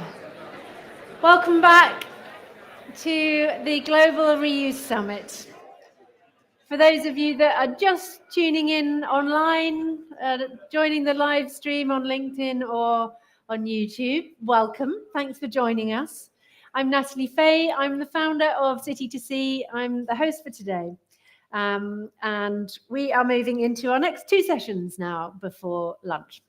So hopefully you've had a good break. You've checked out some of our lovely exhibitors, had some nice chats. Yeah? Yes, good. So our next session, we start to look beyond what's happening here in the UK, and we move to a pre-recorded session, Global Leaders of the Reuse Revolution. So this session features champions from around the world who've implemented large-scale reuse initiatives. And during the session, they've been sharing experiences on overcoming the barriers, building consumer trust, and scaling operations in diverse markets. Now, our chair for this session was Dr. Dagny Tucker, co-founder of Perpetual. And Dagny's a pioneer in reusable packaging system design and implementation, and she's sharing her technical and operational knowledge to implement and support initiatives globally to scale reuse. And then, as a lovely surprise, we actually have one of the panelists with us in real life today. So I'd like to welcome Alejandra Warren to the stage to tell you a little bit about the session. Please give Alejandra a warm round of applause. Welcome. So Alejandra is the co-founder and executive director of Plastic Free Future, usually based in California, but today here in Bristol. Welcome. Thank you. Thank you so much. Thank you, everyone, for being here. I'm glad this is the Global Reuse Summit. And I'm just here to remind you, while you are working on all of these new concepts and all of this circularity, don't forget about the Global South. Many of these products that we're talking about are going to end up there, are going to end up being sachets, are going to end up affecting communities. So think globally. I'm also part of the PR3 reuse standards. If you're not familiar with the standards yet, please look them up. We're working on global standards for reuse that are going to be applicable in America, Europe, and also in the Global South. So thank you, and I hope you enjoy. I'm here for questions after. Thank you so much. Thank you. Thanks.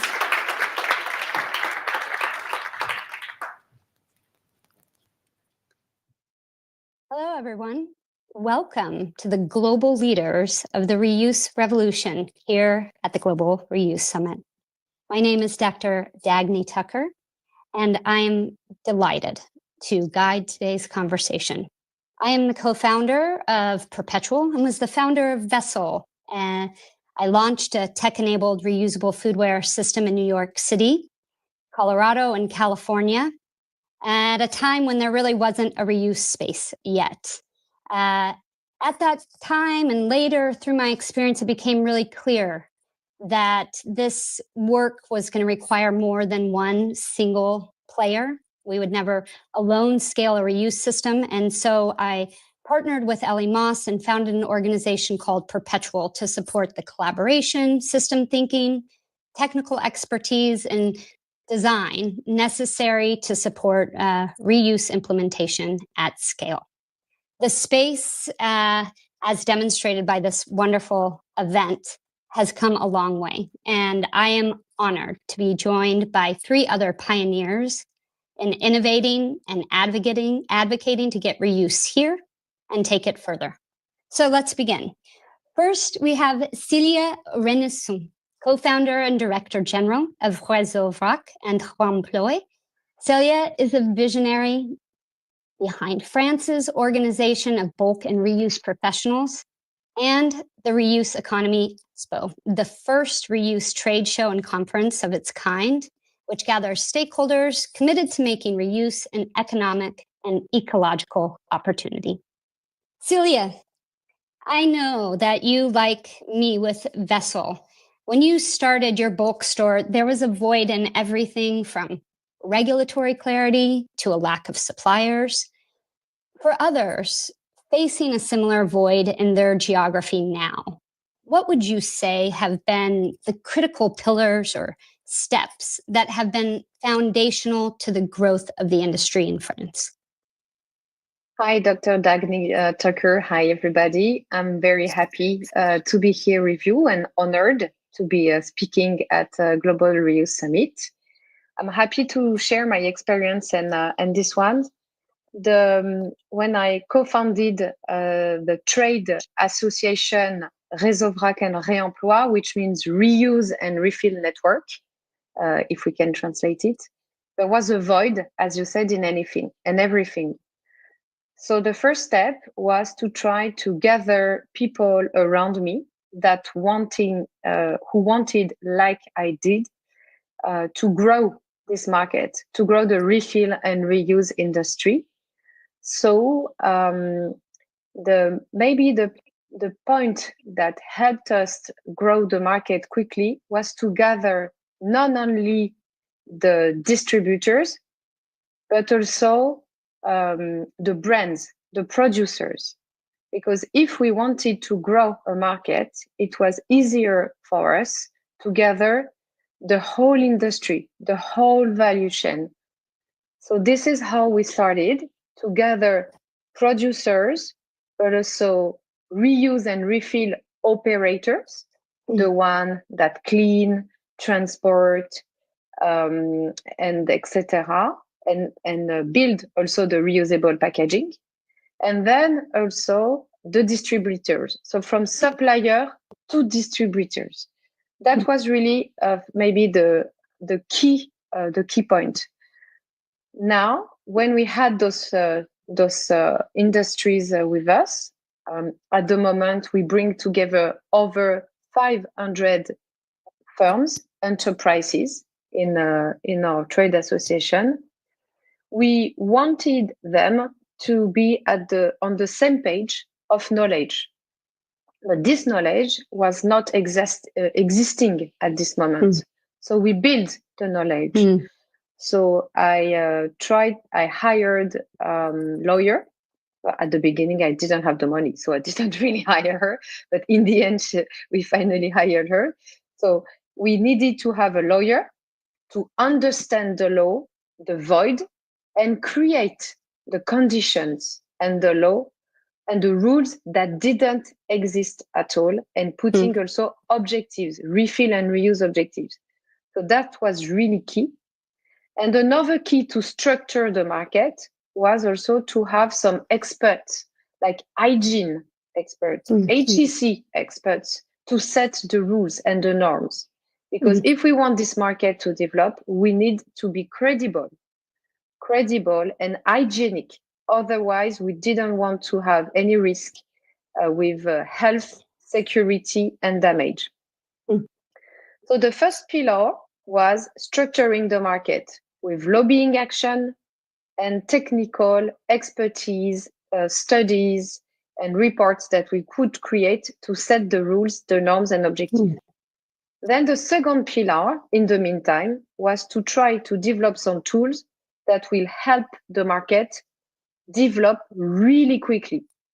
accelerating the development of the market. And this is how we created a dedicated trade fair for professionals that like a one-stop shop, having everything under the same roof to earn time, to gain time, and meet suppliers, gather information through conferences, etc., and that will help enterprise firms, businesses, to go for refill and reuse more quickly.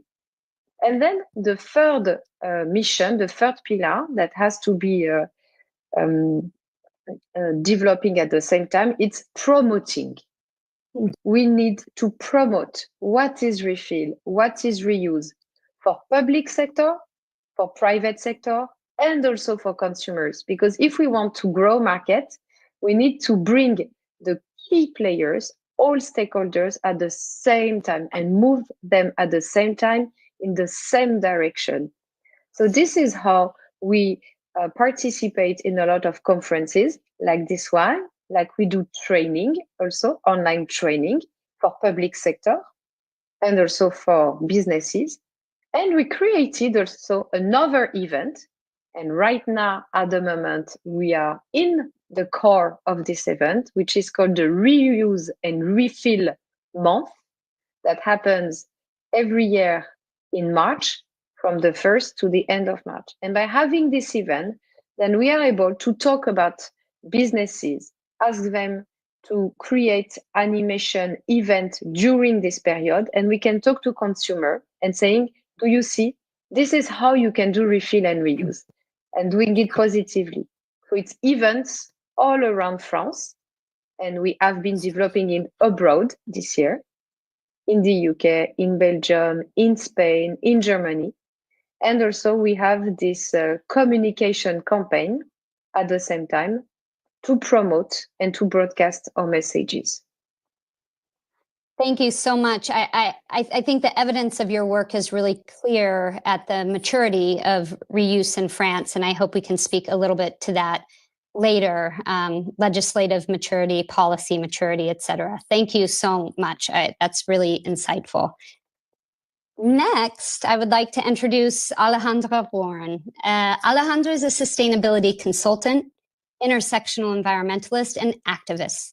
She co-founded Plastic Free Future in 2020, a nonprofit organization dedicated to the reduction and elimination of single-use plastic through promoting toxic, non-toxic, reusable alternatives. Alejandra is currently involved in local, national, and global efforts to address the environmental injustices caused by plastics, including work with the United Nations Global Plastics Treaty negotiations. Alejandra, welcome. Given your experience with diverse cultural groups and frontline communities, what are key elements of policy that need to be included to ensure marginalized groups are engaged and able to participate in emerging reuse systems? Thank you so much, Dr. Dagny. Actually, Dagny is also working in the Global Plastics Treaty, so it's good to see you again, Dagny. Thank you so much for inviting me. It is really important to have diversity of voices, so thank you as a woman of the Global South. I really appreciate the invitation to be part of this amazing panel. Regarding your question, you are absolutely right. We need more participation of systemically excluded communities. The work of organization is focused on community-based reuse. So we do about 90% of our work in low-income communities, underserved communities, and communities of color. And what we've seen is that we need more participation of these communities during the period of policy development. So we can create solutions that not only include them at the end or during the process, but we can start having these policies created and centered around these environmental justice communities that are the ones that are most affected by plastic pollution and by the linear economy, right? We also really recommend that we take a look in inspiration from natural systems, because natural systems are going to give us a perspective that is not only anthropocentric or only centered around business. So if we do a policy approach that is only going to benefit businesses, that is only going to benefit us in the way of policy development, we could miss really wonderful opportunities in the world of reuse to approach more social, cultural, and even health benefits. So we always recommend an intersectional approach to reuse systems, but also to the development of policy that can benefit these communities that are the most affected by the crisis. Yeah, excellent. And I think we've really seen those voices start to come forward at the INC negotiation process and more in policy spaces. And I know you've been a big force of that in California and many other places as well. Thank you so much. Such important points. Our third guest is Elina Lezin, head of Zero Waste Living Lab at OnView, Indonesia. Elina has 10 years experience in the circular economy and leads OnView's impact-driven ventures focused on reuse and refill solutions in Jakarta. Welcome. I had the pleasure of engaging with many of the reuse systems that you have had a hand in incubating and launching while in Indonesia working on a UN commissioned report on unleashing scale in Southeast Asia and the ASEAN region. Many of these reuse systems, like Allner's, they're sophisticated, they're innovative, they're inclusive, they've got proven functionality and adoption. Why then? What is holding them back from scale? Yes, so thanks so much, Dr. Dagny, for this invite and for the session. So in Indonesia, we've been researching and piloting since 2019 to really get a grasp of how is it working locally? How can we make these systems embed into the local culture? So also what Alejandra was explaining, exactly that is what we're doing with our reuse systems. We've had many, but you already mentioned Allner. Allner is actually, it works. It's revenue generating. People, they adopt it quite easily. And I think that's like one of our breakthrough moments where we've seen if we work with these communities of housewives, that those are resellers, then we can actually get the adoption going quite fast. Like people get it. It's not super difficult for them. They can swap their packaging. They get a small cash back. It's actually a deposit, but it works. So why is this not the norm yet? That's mainly because we are the alternative to what is something that is so out there, which is these single-use plastic packaging items. So it is super hard to compete with a super optimized system that is so like everywhere. Wherever you go here in Indonesia, the smallest islands, you will find these small sachets. So we're selling it this way or this way, and then you can return it. But those sachets, you cannot do anything with it. They will end up in the environment, but that doesn't matter. They're sold anyway. So that's the main big thing. Like if we want to really scale this up, we need to collectively, innovators, policymakers, brands, say, okay, this is what we're gonna do. We're going to actually invest in the reusable system. It can work, and we've proven that also, like the financials can work, you can make revenue from this, but yeah, initially it is an investment. And that's, I think, the biggest issue that's currently holding it back, because the current systems are optimized for single-use plastics. So who is going to do that first step? Who is going to make these investments to really scale up what we prove can be done, even in Indonesia, even in the lower income groups?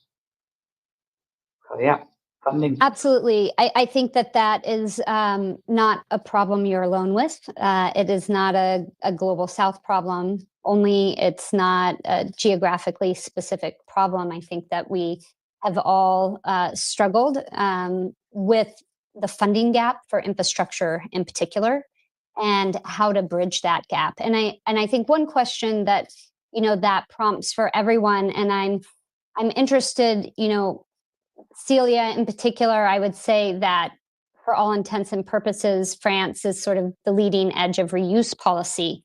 You've got legislation including time-bound reuse targets, a certain amount of space required to be dedicated to bulk at retail stores, and a linchpin, I would say, is the funding to establish reuse infrastructure.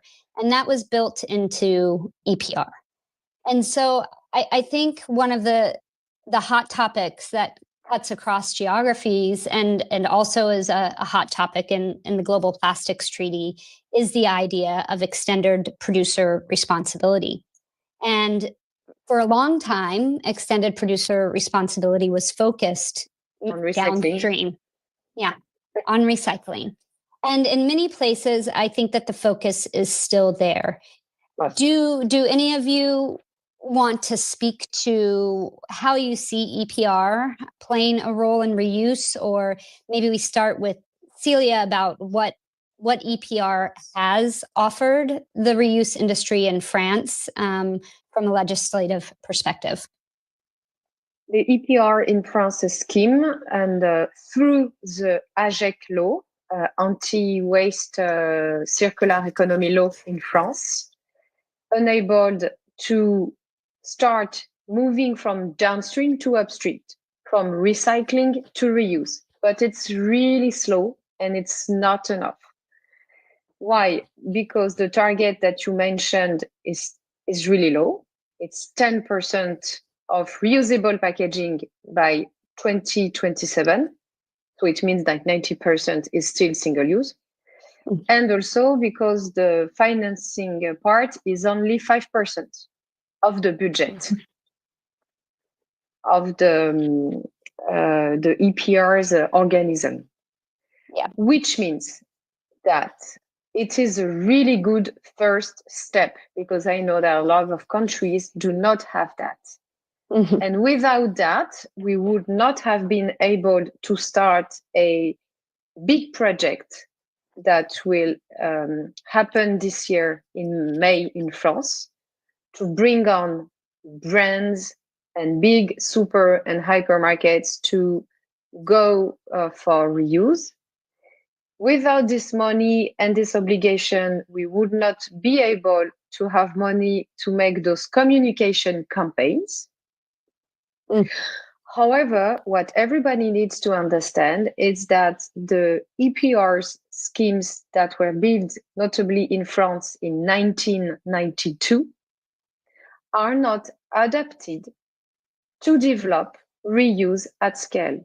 And what I was just discussing with some players before recording this conference was, if we want to make reuse profitable at scales, we need government will. Absolutely, we need support and we need government will, because the transformations that you started to mention, Elina and Alejandra, is really huge. We are talking about changing the supply chains, changing all the production lines, and this is really require a lot of money and a lot of fees, investment fees. So we need to have government will to, one, enforce the law, support the law and the targets that are in the law, then give the industry, the businesses, the reason to believe that, yes, they need to make this investment, because later they will have a return on investment.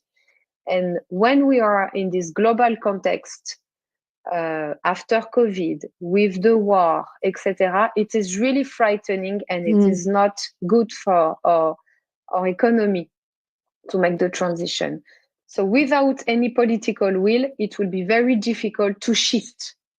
Then the second one is that we need to explain, repeat again and again, that reuse is not recycling, that reuse is before recycling. And this is really our fight, everyday fight, because even political and even professional, they don't understand that. So imagine the consumer. So we need to repeat that, and to get an automatism of having the reuse automatism everywhere. in political policies, in the strategies of the businesses. And then the last one is to review the EPRs and the rules of our current system, because linear, as you really well said, Elina, is cheaper than circular, than reuse, because it is super optimized for many, many years. And we cannot compete with the current rules. So we need to think about that. And those rules, they need to be thought at the global level. Because if you do it for your country, it won't work, because we import a lot of goods from other countries. So we need to have a set of rules that are global and that are different from the current one. Otherwise, reuse will never be profitable and will never be able to be at scale. Yeah, absolutely. All excellent points. Was that Alejandra? Were you jumping in? Yes. Please do. So that gets me excited. And Aline, too, the same problem that we're seeing, because plastic is so cheap. Anyone in government, anyone in business, any stakeholders need to remember, we need to bring the conversation of plastic is not cheaper. That is just something that we imagine ourselves. Plastic, the externalities of plastic production and every single step of the plastic cycle, it is a death cycle instead of a life cycle of plastics. And we need to make sure that everyone involved in developing policy and in working in EPR understand that there's a real cost to plastic that we cannot see, but their communities paying that cost.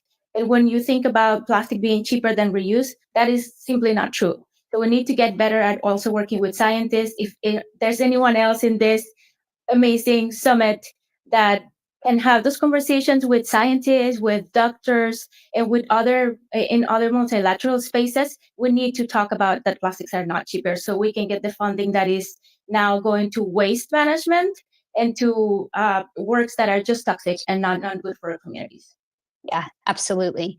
Celia? If I can just add to what Alexandra said, it's totally this. We need to quantify the negative externalities produced by the single-use industry, and we need to re-inject those negative externalities in the production cost.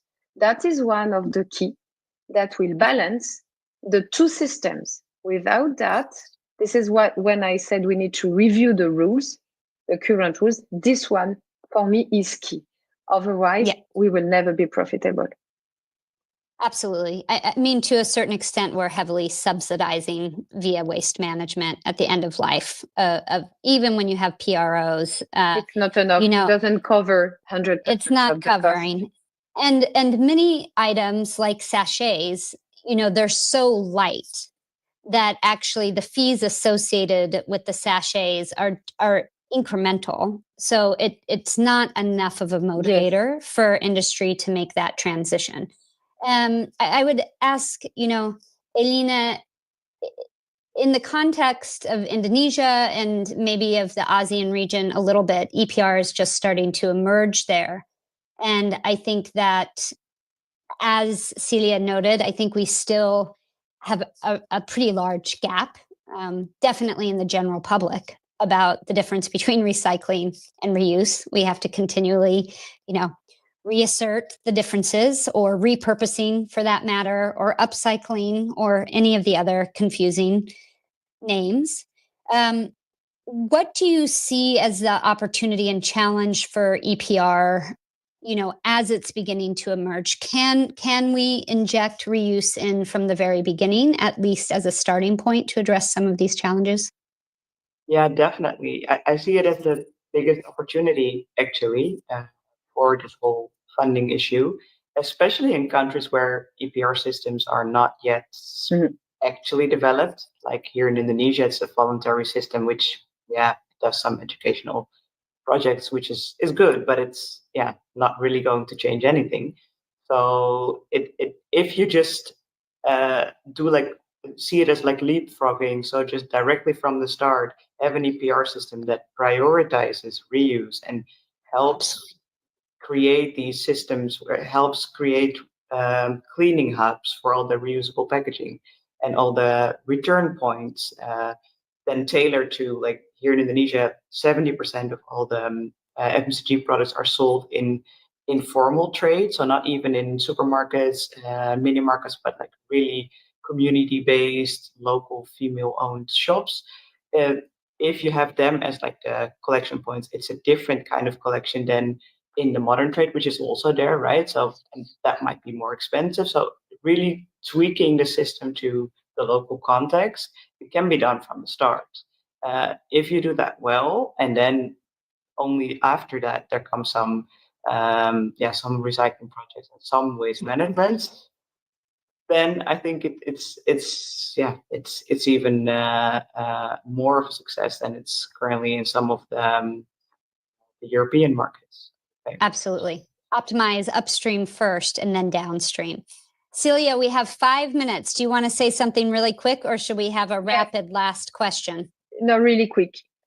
Good opportunity when there is no EPR to put reuse, but be careful that we do not transpose what exists to what doesn't exist. We need to build an EPR scheme from scratch and not reproducing what we have already to get right now, because we know it's not optimized. So that's the message. Thinking it through from the whole system from the very beginning when we're going in with no copy paste, not just a replication. Yes. Yeah, no copy paste. Excellent. Well, I have one rapid fast question. If everybody, I wanted to ask about the last 10 years, the biggest thing that happened, but I don't think we have time. So I would like to ask what you think in the coming 10 years, whether it's a technology and innovation policy, what will be the big click, the linchpin that makes us scale? Anyone jump in? I'm starting. I think living with constraints, rarefaction of resources, in addition to the legal bases that are better and better for reuse, will help us go for reuse at scale. Yeah, absolutely. It would be understanding the relationship between reuse with other systems that already exist. We can see reuse as this thing that we're inventing right now. Reuse has been part of humanity for thousands of years. So there's an aspect of remembering how it used to look like bringing back your bottle to the store. We had that in Colombia until the 90s, bringing your Coke bottle back, returning your bottle for a deposit. That existed. So the part of remembering, but also the part of understanding that these systems that we are creating have to benefit everything and everyone, from all communities to biodiversity, because the planet is counting on us to make the right decisions to get it right this time. Absolutely. And those legacy systems are still thriving and well in many places in the world. Elena. Yes, yeah. So I think indeed there is a big need for rules, like policies, standards, regulations altogether. But indeed, if that's like that, that's why the Global Plastics Treaty was such a big chance, and hopefully we still get there, because I do think that is needed. That needs to set the standards, and then everything will follow. Like we partner with all these FMCGs and brands. They all say we need the policy. If there is like a baseline and a strict target, okay, by then it needs to be phased out, we're going to replace it by other systems, including reuse and refill. They are going to move because they have to. And now it's vague. They don't yet. Absolutely. Well, great insights from everyone. To wrap up, I would like to thank our incredible audience, our incredible panelists who have done so much in this space, Celia, Alejandra, Elena, for sharing their experiences and insights. And thank you to the audience for joining us in this important conversation. We hope we've left you with food, but not packaging, for thought, and inspired and empowered you to contribute to the global reuse revolution. Thank you, and goodbye.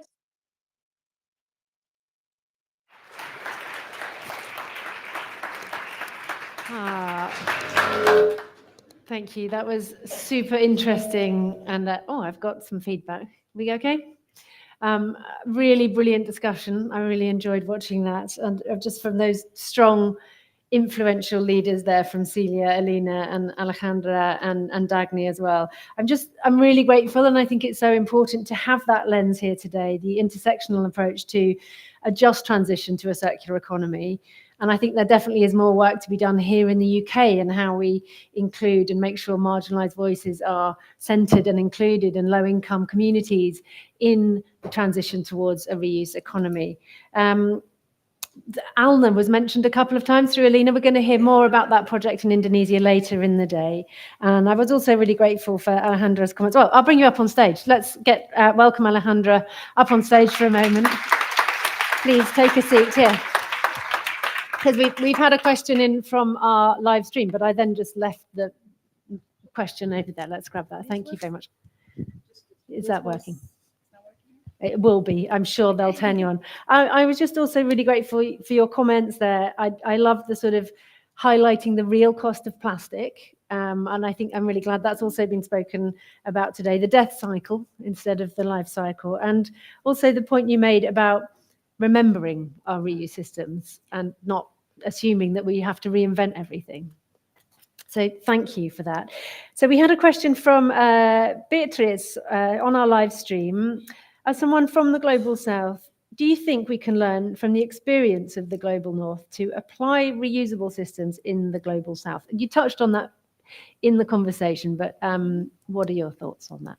Yeah, Beatrice, thank you. Beatrice, wherever you are, thank you for the question. I feel like that's why it's so important to continue to have this conversation, because not only the Global South has a lot to learn from the Global North has a lot to learn from the Global South. We can't continue these Eurocentric standards of we know everything and we'll tell you poor low-income communities how to do it right. Low-income communities how to do it right, because we have to be so creative on our everyday lives. There are so many issues that those communities are facing that they already have wonderful ideas. And some of the solutions that we are implementing are coming from those communities. So Beatrice, talk to your community, because your community has a lot of knowledge that could be helpful for the Global North, and continue to have conversation and pay attention to what's happening in the Global South too. Thank you. Well, we're delighted to have you here. Yeah. I'm really glad you could make it today. Are there any short questions? Anybody from the audience has a question at the moment? Holly, is that? Okay, so Alejandra is here with us all day, and so do come up and have some conversations, talk about her amazing work, any questions that you've got from that. So thank you so much. Thank you. We'll let you, moving on to our next session. Thank you.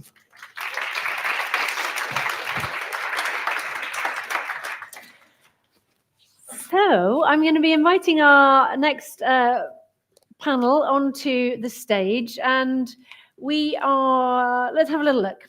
We are moving now on. No, I'm a page ahead of myself. I was like, why am I welcoming everyone back after lunch? Thank you. So our next session now will include a Q&A as well. So if you're watching online, feel free to leave a comment on YouTube, or you can do that on LinkedIn. So this is our third session of the day and our last session before lunch. And this is, we're moving now into reuse, the bottom line, making reuse add up. So just in the previous conversation, we were talking about the funding gap. I think that's going to be something that's covered here in this as well. This session will be exploring the financial viability of reuse systems, highlighting how businesses can integrate reuse into operations while improving profitability and maintaining customer engagement. That's a big subject. Hey, hi. And it's going to be chaired by James Piper, an environmental business strategist, podcaster. I'm sure you've all heard of the Rubbish podcast by now. It's been doing very well. Author of the Rubbish book. It was totally rubbish. It was brilliant. And we're proud to say at City2C, chair of City2C's board of trustees as well. So James specialises in helping companies adopt reuse models that drive profitability and market growth. So we're very excited he is chairing this session. Take it away. Thank you very much. Hi, everyone. So yeah, as Matt says, I'm James. I'm the chair of City2C, which I'm delighted to be part of. I'm also the co-owner of Eco Surety, who are one of the sponsors of the event. So we are delighted to sponsor this event. Thank you for the plug for the podcast, Talking Rubbish. So yeah, episode 6 is all about reuse. If you like reuse, we talk about that in episode 6. And it's fair to say we have an extremely passionate panel. So we've had a few conversations about kind of areas we might touch on. And what is very clear is this is an extremely passionate group. And people always put me on a panel just before lunch and they know I like to talk. So it's like, that's why they make me chair it, because I don't get to say as much. So I'm going to hand over to these guys who know what they're talking about. So we'll do some quick introductions. What I'd really like to do is just understand a bit about you, but also why you're so passionate about reuse. That would be great, or refill. Hi, I'm Stuart Chidley, I'm co-founder of Reposit. So we are here to create a cross-category reuse system for the benefit of stakeholders. So you may have seen Borrow Cup, which I think we'll talk a bit more about, but we're also launching a reusable beverage bottle system in the UK as a test in the city. And then we're also working cross-category, cross-brand in Canada with some major retailers and consumer product brands. Why am I passionate about reuse? Because my wife, my inspiration, she's the one that came up with the crazy idea of there should be a way to do this, and demonstrated it with Beauty Kitchen in reusable beauty product packaging. But right now, because after 6 years of people trying to do this on their own, on organizations thinking they can solve a systemic problem on their own, we're actually now into collective action. And people want to collaborate, and they've now realized that now is the time to move together. Amazing. Hi, everybody. I'm Safia, founder and CEO at Club Zero. I'm an architect by training, so I look at the big picture, plus also getting very detail focused. Visionary in many ways. I want to see our cities really evolve and become zero waste. We can't feed the next 50 billion people in single-use packaging, so that's a really big motivation and purpose behind Club Zero's work. We are at our core a technology-driven company, so we are mobilizing zero waste at scale. So we've built an entire tech stack to support the transition for brands, asset managers, and governments to roll out now reuse DRS schemes. So we've really gotten to that stage now. So it's very exciting. We've operated across food service, some CPG work, and now we're really looking at the big picture, which is how do we shift this in a monumental way. So really excited to be here. Thank you. Thank you, sir. Hi, everyone. I'm Dean Van Leeuwen. I'm the co-founder of Tomorrow Today Consulting. I'm a futurist with a difference, I think. I like to think that the best way to predict the future is to create it. So I'm really interested in mega trends and how these trends are changing the world. And then I work with our clients to help them to use those trends to really create a more positive and better future. The reason I'm passionate about eliminating plastic is that about 10 years ago, we were working with John Lewis and Waitrose, and we started getting these sort of radar. We have this radar of what's the big trends in the world, and we started picking up plastic as being a really big issue. And we were saying to John Lewis, to the marketing team, you guys have got to do something about this. And they were like, yeah, we're on top of it. We've got our CSR team, they're working on it, speak to them, and just nothing happened. And then a few years later, I think it was Iceland announced that they were going plastic-free by 2025, and I started getting these phone calls from Waitrose saying, oh, we need to be doing something, give us a call. And I said, well, I'd love to help you on this, but I've got a slight snag. I'm currently going through chemotherapy and radiotherapy at the moment, so it's going to be a bit difficult. But I said, look, really passionate. I need to do radiotherapy every day now. So why don't we do this? I'll do radiotherapy in the morning. I'll train it into London for the afternoon. We'll have a workshop. We'll go into the evening. We'll do another workshop in the morning, and then I'll train it back to the hospital and do the radiotherapy the next day. And they said, great. So we did all of this. Everyone was really passionate about changing, and we were developing the strategy. And I thought, I'm so in for this. I mean, actually, it gave me a break from worrying about cancer and all that stuff. But I was, so it was great sort of sidestep. But I got frustrated, because whilst they were saying all the right things, we didn't see enough action, enough bold leadership decisions. I'm not taking a knock at Waitrose and John Lewis. I think they're a great organization. They're doing a lot of good things. But there's just so much more that we can do. And 10 years later, we're still seeing plastic is pinging on our radar. It's getting louder and louder. So that's one of the big mega trends that we are seeing. And I want to see business. I'm a big believer in business as a force for good, and that we can create really positive change with the power of business, but we've got to be bolder. So that's why I'm here, and that's why I'm passionate about this. Thank you, Dean. And absolute inspiration, focusing on refill while you're going through all of that. It's absolutely incredible. And I wanted to start with you, Dean, because I woke up this morning to an email from you about elephants. And I thought, oh, that's a great way of framing the conversation. So it'd be great for you to describe what you sent to me this morning. Yeah, so one thing we do at Tomorrow Today is we create frameworks to help people understand how the world is changing. And one of the frameworks that we use is called the grey elephants, or the 7 grey elephants of change, right?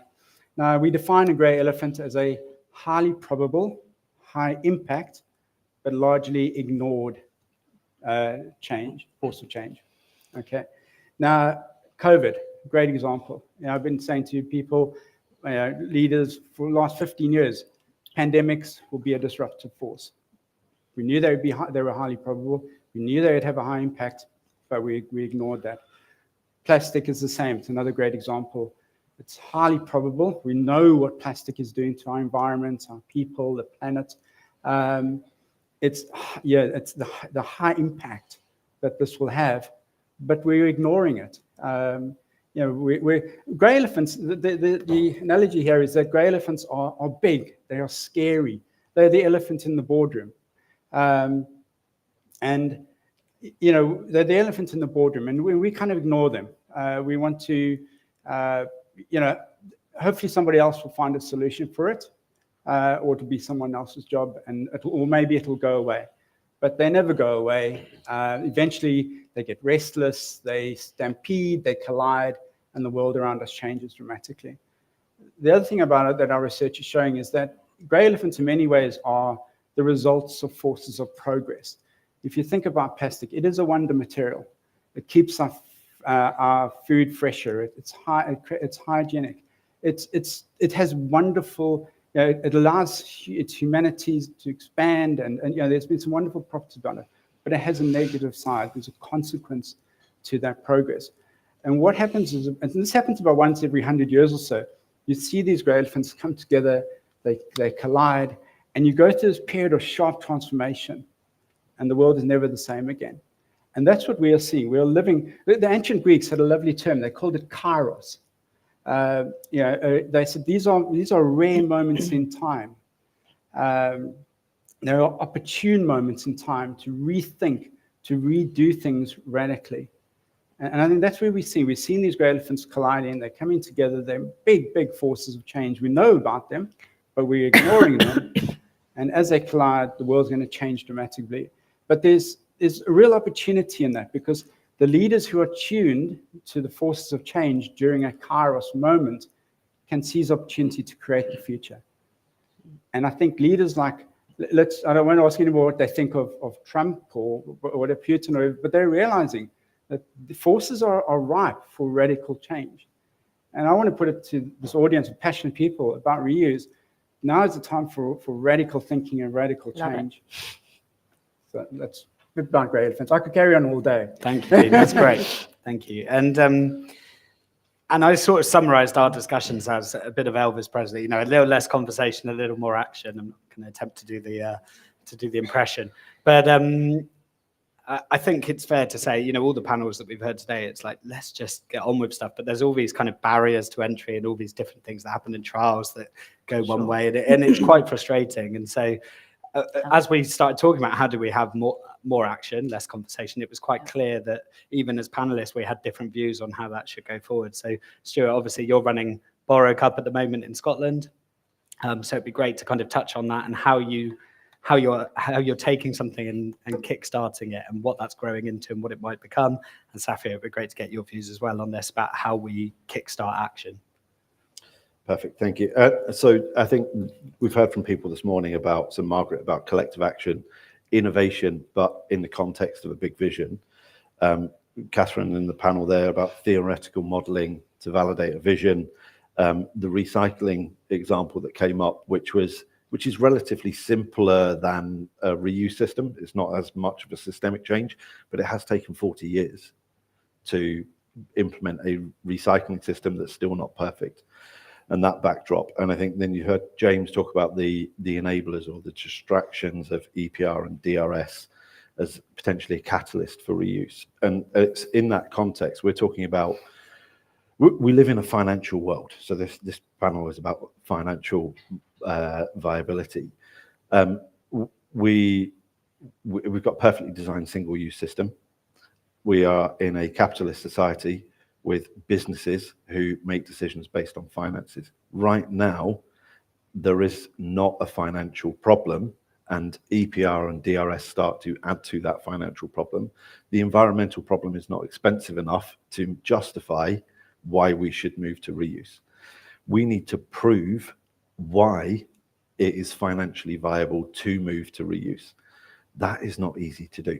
So Borrow Cup, the Ottawa project, the Newport project, what we're doing with Marks and Spencer's is about taking that collective action and innovating and being iterative and being fleet of foot and agile to build the data points to build the financial case of why this is inevitable. So Borrow Cup, just for context, people think, oh great, we've launched Borrow Cup and we've launched this and we've done that and we're 6 weeks in. There are no answers. There are learnings, but we talked earlier about Tesco Loop. It wasn't a failure.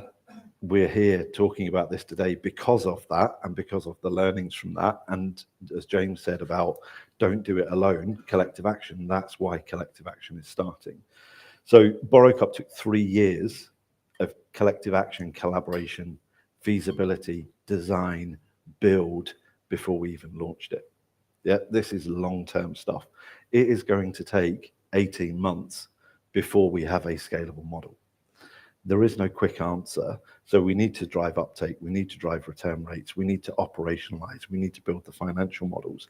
But only by doing can we get the financial information and the data to make it believable. Because if I'm a finance director of a major blue chip, I'm not signing a check for $1 billion to transition my business into reuse without the proof from real world examples. That's just in effect what we're doing. Excellent. Right. Well, building up on that. So we've launched way too many pilots. So we're kind of like switch off if anyone comes to us saying, can we do a pilot? Like the answer is no. We're on the other side of that. So the good news is that we found an economic development path for governments, asset managers and brands. But there has to be a key focus. So there is no economic development if you are looking at specific packaging types. I will put my hand up and say that right now. So the food service sector, no economic development as in no upside. It is more expensive. If you want to use reusables, great, do it, but it will be more costly. We've built an entire model to study specifically which particular packaging lines do bring economic development across those 3 key stakeholders. So the exciting news is if you are a glass bottler in any way, you are looking at an opportunity to bring in more of your reuse, take back and scale that. That is the first particular focus area for a reuse DRS system in the UK, plus in other cities. And why am I saying this, or what has informed this information is what we look at is where are, globally, which cities are showing signs, or there's 4 key stages that show signs that they're ready for reuse. First is mandatory bans, single-use plastic charges. We've all seen that, that's step 1. Step 2, mandatory reporting, where governments are starting to ask industry for a lot of the data, so they're building their data sets.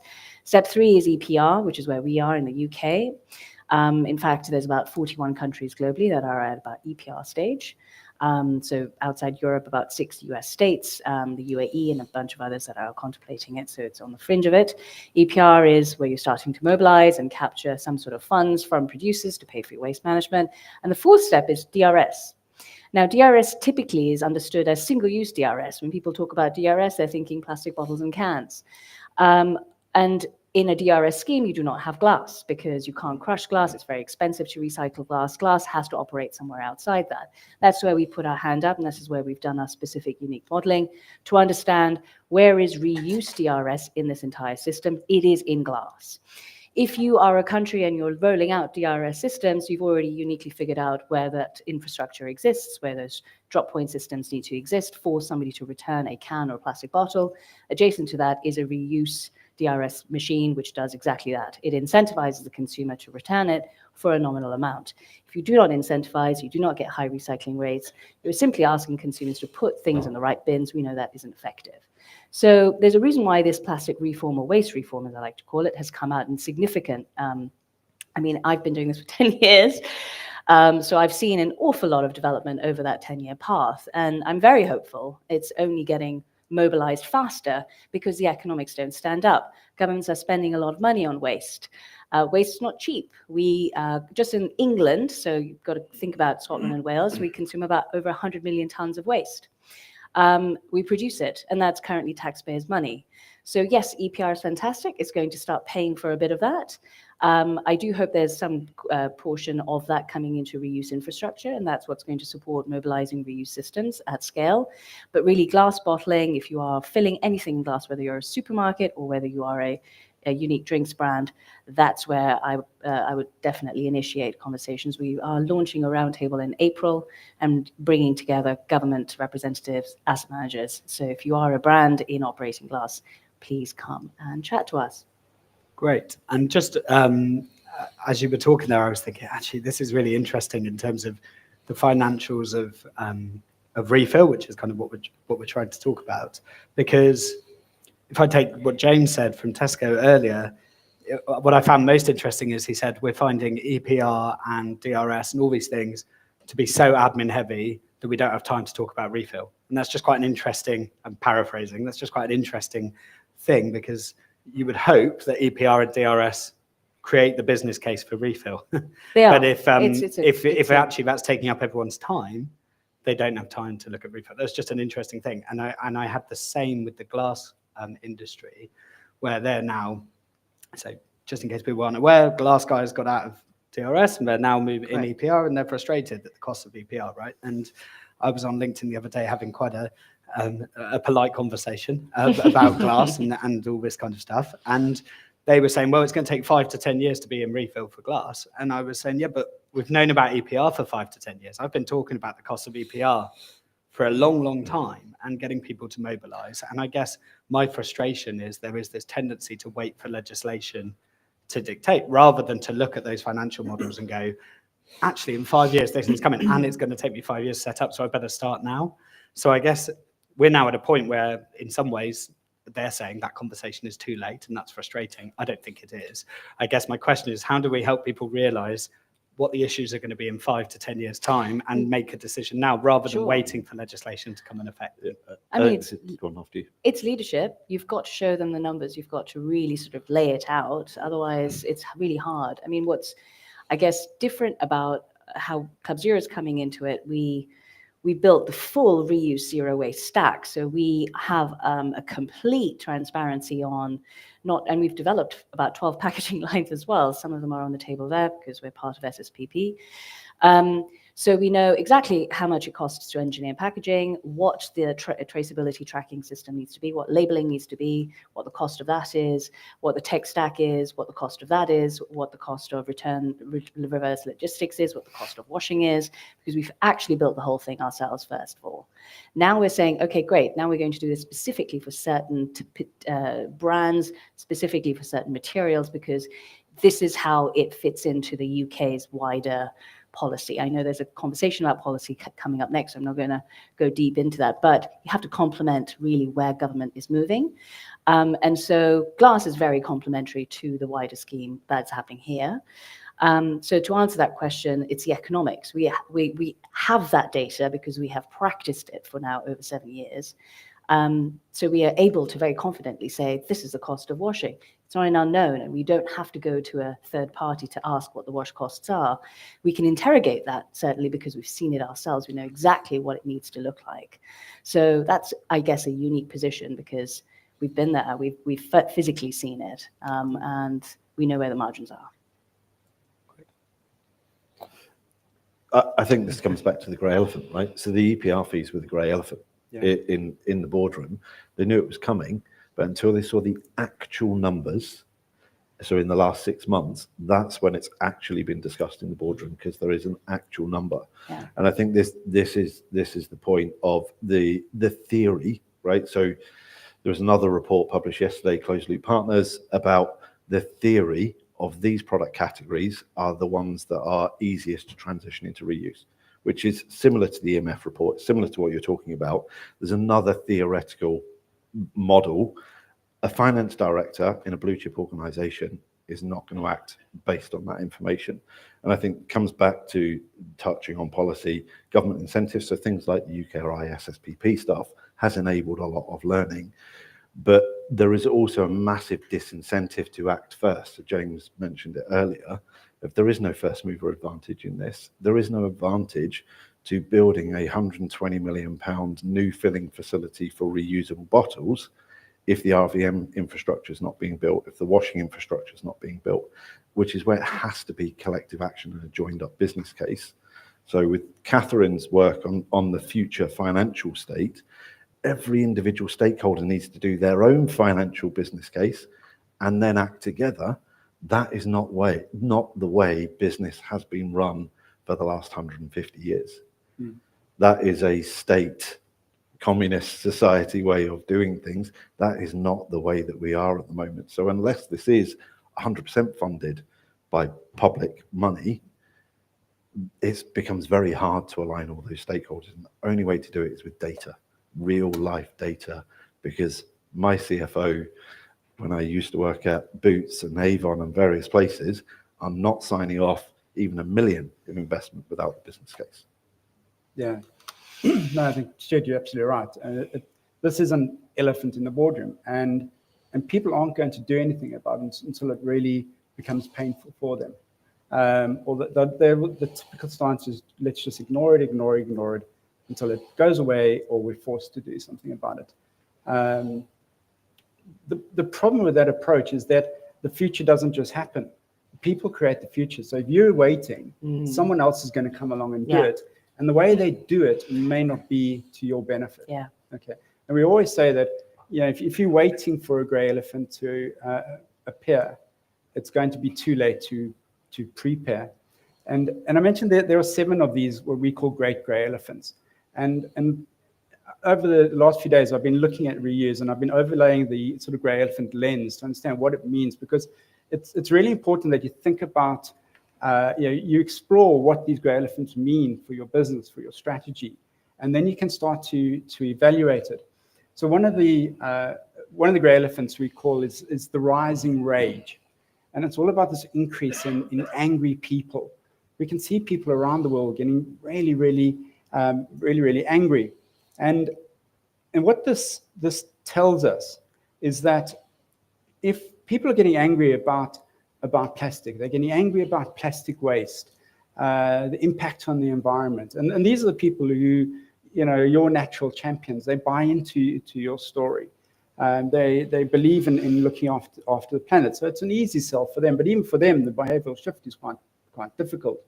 But then there's another group of people who are getting angry, and I think this is the backlash that we're going to see in this area as EPR and things like this start coming on board. You've got to watch out for the backlash of the angry people, of this rising rage. And so one of the reasons why I asked James that question about who's going to pay for this, because when companies and people start to cotton on that this is going to be a stealth tax, this is going to cost them money, this is an administrative burden, they're going to start pushing back. They're going to start saying that this is work, okay? And people are going to buy into the science that this shouldn't be happening. It's regulatory, it's administration, it's bureaucratic. And I think there's going to be a real pushback of rising rage against these kind of initiatives. So we need to think about how you balance that grey elephant or manage that grey elephant as it moves forward. Great, thank you, Dean. Thank you, everyone. I can see the 1 minute sign has been put up, wow. so I'm going to give you 10 seconds Wow. each. So if you had 10 seconds on this stage, as in you weren't on a panel, you were told you've got the mic for 10 seconds, what would you like to say to this audience? What would you impart? What would be those final words of wisdom?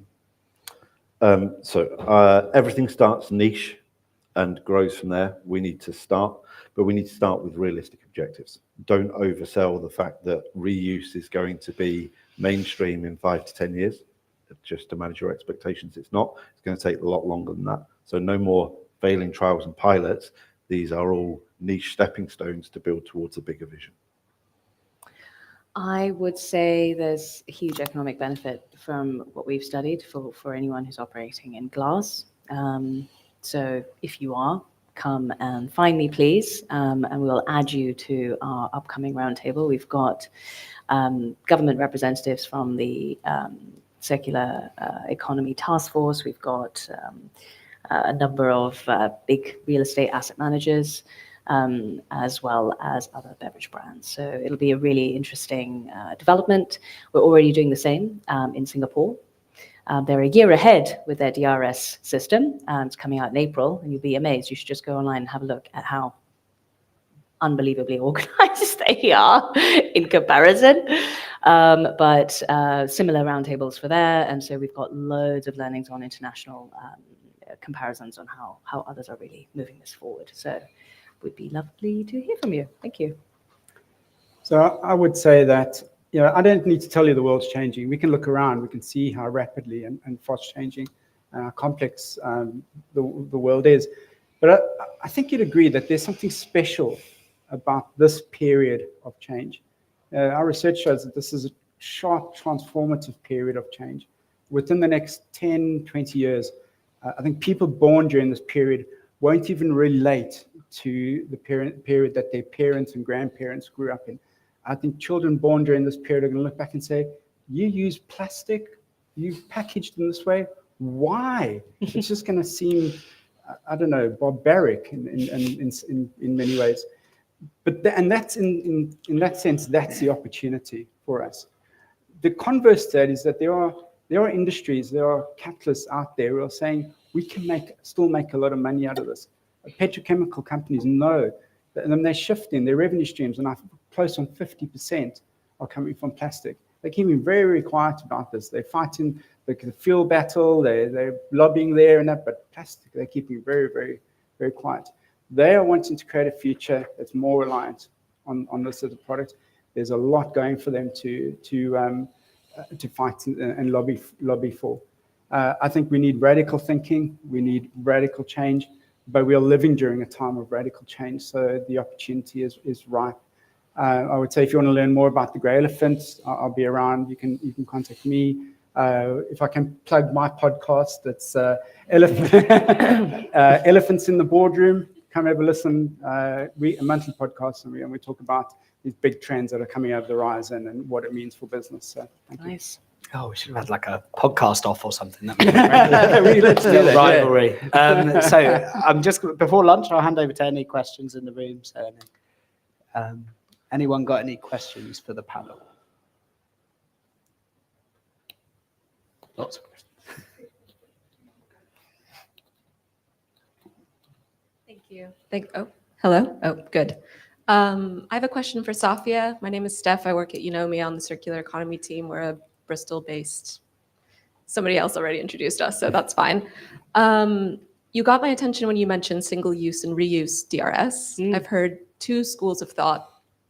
In one instance, I've heard that reuse has been used as sort of a reason perhaps not to implement single-use DRS systems within certain countries because it locks us into the infrastructure for single-use recycling type systems.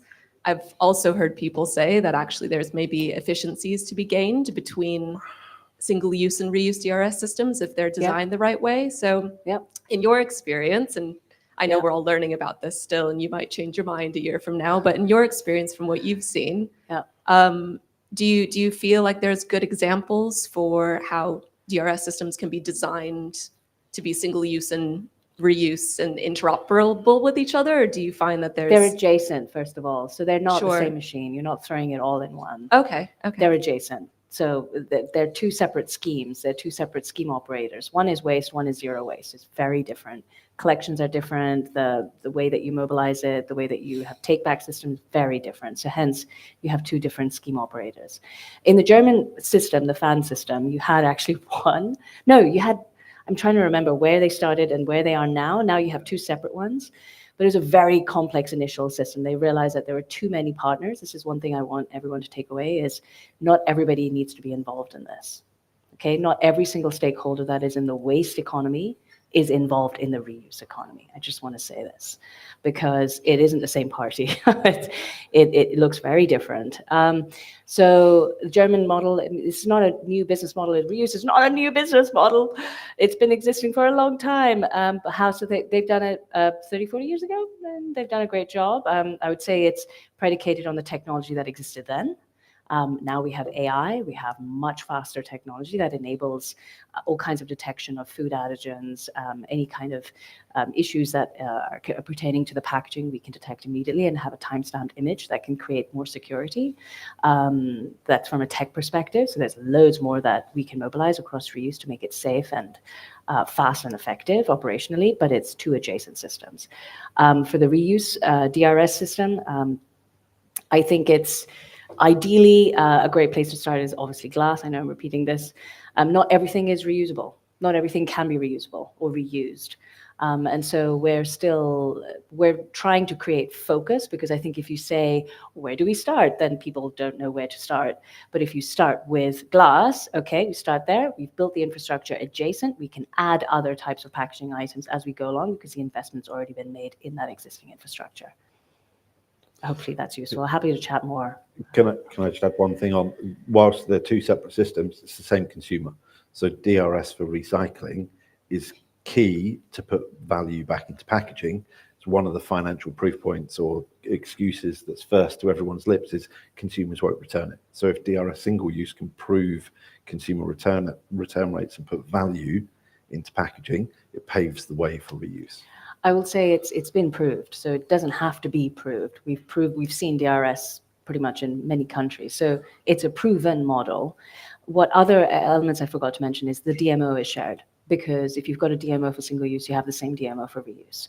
The action for a consumer is the same. You're not confusing them with, you've got to do something for single use and then you've got to do something completely alien and different for reuse. So the action from a cognitive perspective, from a consumer's angle, is much more straightforward and simple, which is why I just overlay and I say it's reuse DRS, because it's adjacent and it's very complementary if you've already set up initiative on the single use DRS. Any other questions? Over there. On the left. Time for one more. Hi, I'm Michael Joyce. I'm from Patena. We produce refillable PET beverage bottles for the German market. Really, my question was around the economics of it. So how much more economically feasible does reuse have to be for businesses to make that transition? Do we just need to meet the same level of things, or does there need to be an economic advantage to reuse? Thank you. I'm really glad you asked that question because I had that on my list and I was running out of time, so I'm really pleased we got that question. I'm happy to answer it, but I'm also conscious I'm talking a lot, so I'm happy to balance that. I think that's for business to decide, and what impacts the financial cost. So the financial cost of business, your employees, employee well-being, etc. So at what point does social and environmental impact your P&L and your financial decisions? I think the cost parity is mandatory. I think there's potentially a case of it can be slightly higher cost when you look at it. But I think this is exactly the point of, we don't even know the answer to that question. So how do you build the business case to get the investment, to get everyone to move together? I think it just goes back to that point that we were making about, James saying EPR and DRS take up time, so we don't have time to think about reuse. Again, paraphrasing. I think my mission with these retailers and brands is to shift them, like I tried to shift the glass guys unsuccessfully. It's like, stop focusing on the legislation that's kind of coming down with, immediate, and do something that gets you out of that legislation. And I think, the costs of EPR and DRS are such that there is an opportunity for reuse to be a competitor to DRS and EPR. Yeah. That will, and be cost effective because it can compete in those terms. That will only happen if brands and retailers are thinking of it in that way and going, I don't want to pay these bills, these EPR, DRS bills, so I'm going to focus on reuse. But what they're doing, is saying, and DEFRA is saying, well, 80% of the cost should be passed to the consumer. So there's no incentive for them to come out of reuse, because it's like, we're just going to pass the cost to the consumer and everyone's doing it. So it's all comparative. And I think I think it's really important that brands and retailers start thinking about reuse as a competitor to those legislations that are coming in and spend time focusing on that. Yeah, I think if I can just add to the economics of this is going to be paramount. But I think we have to look at it quite sort of at a macro level as well as a micro level. And at a macro level, if you think about we look at pollution as one of these grey elephants, and we categorize that under the angry planet. And it's amazing that there are 9 million deaths annually related to pollutions. Plastic is contributed about 1 million a year. I think the costs are around 1.5 trillion. When you think about those economics, and then you retrospectively fit that back to what it means for our business, for our workforce, our consumers, and so on. And suddenly the economics start to stack up. The problem is they're not hitting the bottom line at the moment, but we've got to figure out how to do that. And just bring this into context, 9 million deaths a year. There were 3.5 million deaths from COVID in the first year, all right? And we threw trillions at that, all right? But something that's creating 9 million, we're just sweeping this underneath the carpet. And in some ways, maybe I'm thinking, there's a danger with plastic and reuse, and you come. Sometimes there's a danger of coming across as kind of a liberal hippie, and I'm pretty sure Musk would have a lot of fine words to describe a group like this today. But I think we need to become more radical in how we are positioning things and how we are raising awareness around the impacts of these poisons and pollutions, because then it does become political. The other thing is, if you think about the aging grey elephant, the big challenge for governments is going to be how they cover health costs going into the future.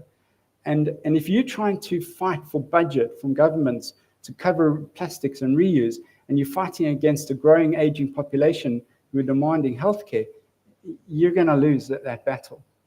So you've got to tie that link into healthcare and the impact of pollution and plastics on healthcare, because suddenly the economics start to make sense. Thank you, Dean. I'm getting all sorts of hand gestures to say it's lunchtime and we need to wrap up. So I just want to thank our panel for your insights today. I've really enjoyed being part of the session. So thank you so much. So thank you. We have a little round of applause.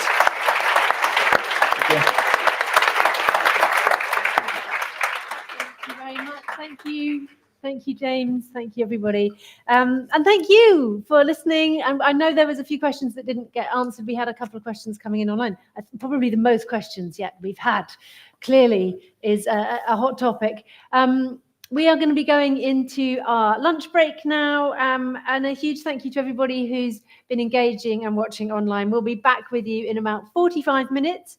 And so for everybody here, enjoy your lunch. I'll obviously usher you back to your seats in about 45 minutes time. We've got a great afternoon planned, so enjoy your conversations, go and see our exhibitors, and see you later.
Hello, hello, hello. Please, could you take your seats? The second half is about to commence.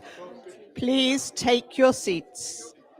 Could you please come and sit down?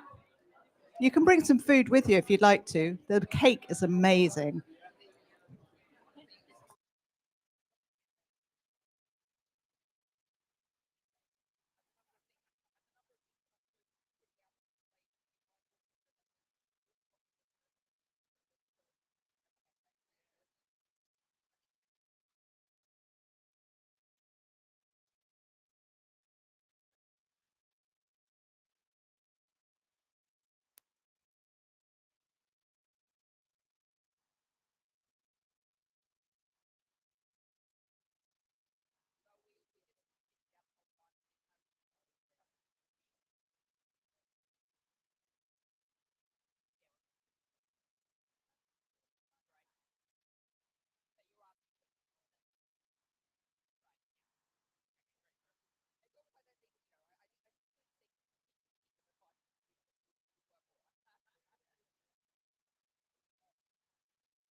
We are beginning in about 20 seconds. If you could all come in and please take your seats, roll up for round 2 of the Global Reuse Summit. Come and sit down, please.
Welcome back, everybody, to the second half of our second ever Global Reuse Summit. And yes, thanks for, sorry, just got pointed out, outfit change, just to mix things up. I think that's probably the last one of the day. I won't do another one. Well, I might, let's see. So obviously we are coming to you live from We the Curious here in Bristol. For those of you that have just tuned in and are watching via the live stream, a very warm welcome to you. As I said, this is our Global Reuse Summit, brought to you live from Bristol by City to Sea in partnership with EcoSurety. So obviously we've got our live audience here. I hope you are refreshed and have enjoyed your lunch. I just have been really enjoying the energy in the room and just seeing all of those lovely conversations happening. We've had a fabulous morning. There's a whole lot more to come, and we'll have some Q&A this afternoon again. If you're on the live stream, please do keep it going. Hashtag Global Reuse Summit. And if you put your questions in the comments on YouTube or on LinkedIn, we will do our best to get those to our fabulous panelists throughout this afternoon. So our next session coming right up is the politics of reuse. Has policy hit the right balance? I mean, I think I know the answer to that, but let's find out. Our very exciting panel here to unpick that. This session is chaired by Dr. Chris Sherrington, Head of Environmental Policy and Economics at Eunomia, who we worked with on the research paper for today's summit. Chris is an environmental economist specializing in policy analysis with extensive experience advising governments and organizations on waste management and circular economy policies. Fun fact, Chris was also one of our first ever advisors for City to Sea 10 years ago. So it's very special to still have him working with us and supporting us. He's been my phone a friend over the years of all the big, difficult questions. And I know you're going to welcome Natalie Bennett onto the panel, but 10 years ago, Natalie Bennett was also, I think, the first person I ever did a live interview with on YouTube about plastic pollution. I think we were talking microplastics at the time. So I'll stop talking and hand over to you, Chris. Thanks very much. Thanks so much, Natalie. So can you hear okay? Is that working fine? Great. So I'm delighted to be here today. I was wondering where the fun fact was going, but that was fine. So thanks for that, Nat. So I'm delighted to be joined by Baroness Natalie Bennett and Dr. Debbie Fletcher for this panel on the politics of reuse. Natalie Bennett is a Green Party member of the UK House of Lords and the author of Change Everything: How We Can Rethink, Repair and Rebuild Society. She was a Green Party leader from 2012 to 2016, during which time the party received more votes than in all the previous general elections combined. Now, Natalie, I want to take a step back here because something that hasn't been said yet today. I think it's implied in everything that people have been talking about, but it's really important that reuse, like the circular economy, is a means to an end. You know, it's not an end in itself. We need to dramatically reduce our consumption of resources to tackle the triple planetary crisis. Now, Natalie, you've written previously in the context of a proposed amendment to the Environment Bill that resource use must be slashed. It can't just be made more efficient. Now, sadly, that proposed amendment, where you called for the words resource efficiency to be replaced with reduction in resource use, was defeated. Could you give us a sense of the scale of the disconnect between what we need to do on tackling resource consumption and reducing it, and the scale of ambition among sort of members of the House of Lords and the House of Parliament? Well, I guess an idea of the scale is I regularly say we cannot have infinite growth on a finite planet. And everyone looks terribly shocked and indicates, you can't say that. Growth is what this government is going for. Growth is what the largest opposition party wants. And many people will know Tim Jackson's Prosperity Without Growth, a very old book now, but very spread around the world. And that indicated how we cannot decouple GDP growth and carbon emissions, which we can take for as a study for the broader issues. We can reduce the carbon intensity, but where I come from and what I'm trying to point out is that there's enough resources on this planet for everyone to have a decent life, for us to look after climate and nature, if we share those resources out fairly. That's the starting point. And the other thing to say, which, I'm always focusing on hopeful and positivity, doesn't sound like it at first glance, but we are currently trashing the planet and creating a thoroughly miserable society. We can stop trashing the planet and create a much better society for every human being on it, as well as for nature and climate.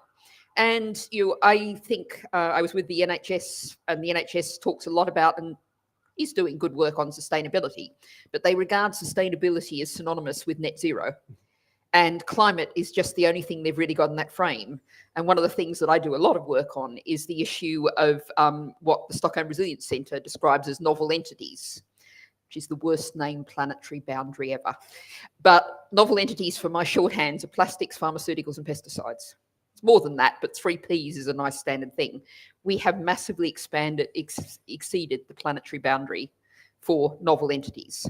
And I think where this is going to become a huge public issue, and really we're going to see a huge political shift very soon, we're starting to see it already, is the fact that we have found microplastics, human testes, human breast milk, human brains, and there's just been out one study showing that over the past 10 years, post-mortem show that the amount of plastic in people's brains has doubled. In the same time, the amount of plastic produced has doubled. But as we were just chatting before, this is not just an issue with plastic problem. It's a resource use issue. We have to stop single use. And all of this has only happened since about 1950. There was virtually no single-use packaging before 1950. If they could do it, we can do it too. So it sounds like there is a disconnect, and I'm not sure whether they can tackle all those other problems at the same time conceptually. But on the resource use piece, reuse is a clear enabler of doing that.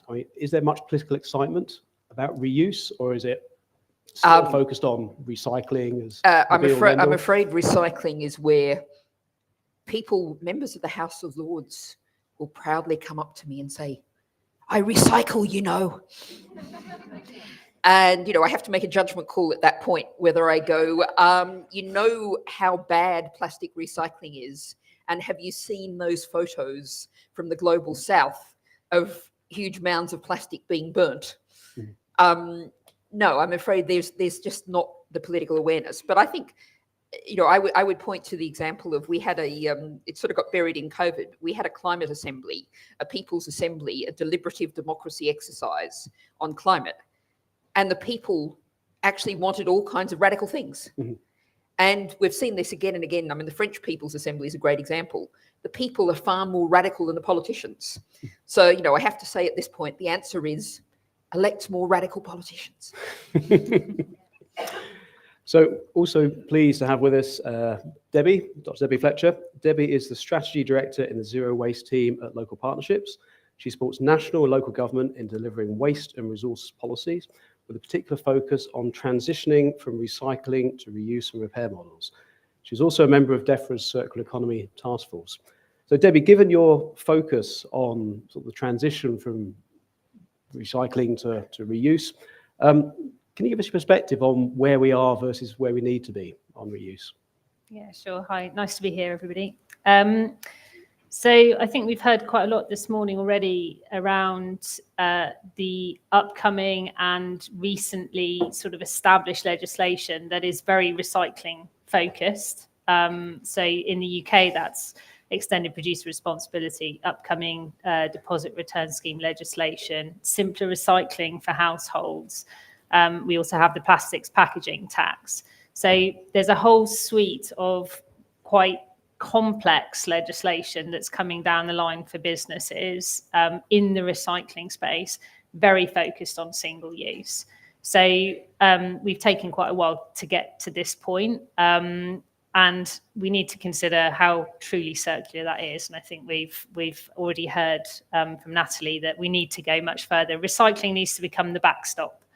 So in terms of the reuse space, We've had a lot of voluntary initiatives across the globe and here in the UK. We've heard from some of the trial drivers this morning. We've done that experimental phase that we had in the introductory session. So we've been experimenting to see what works and what doesn't work.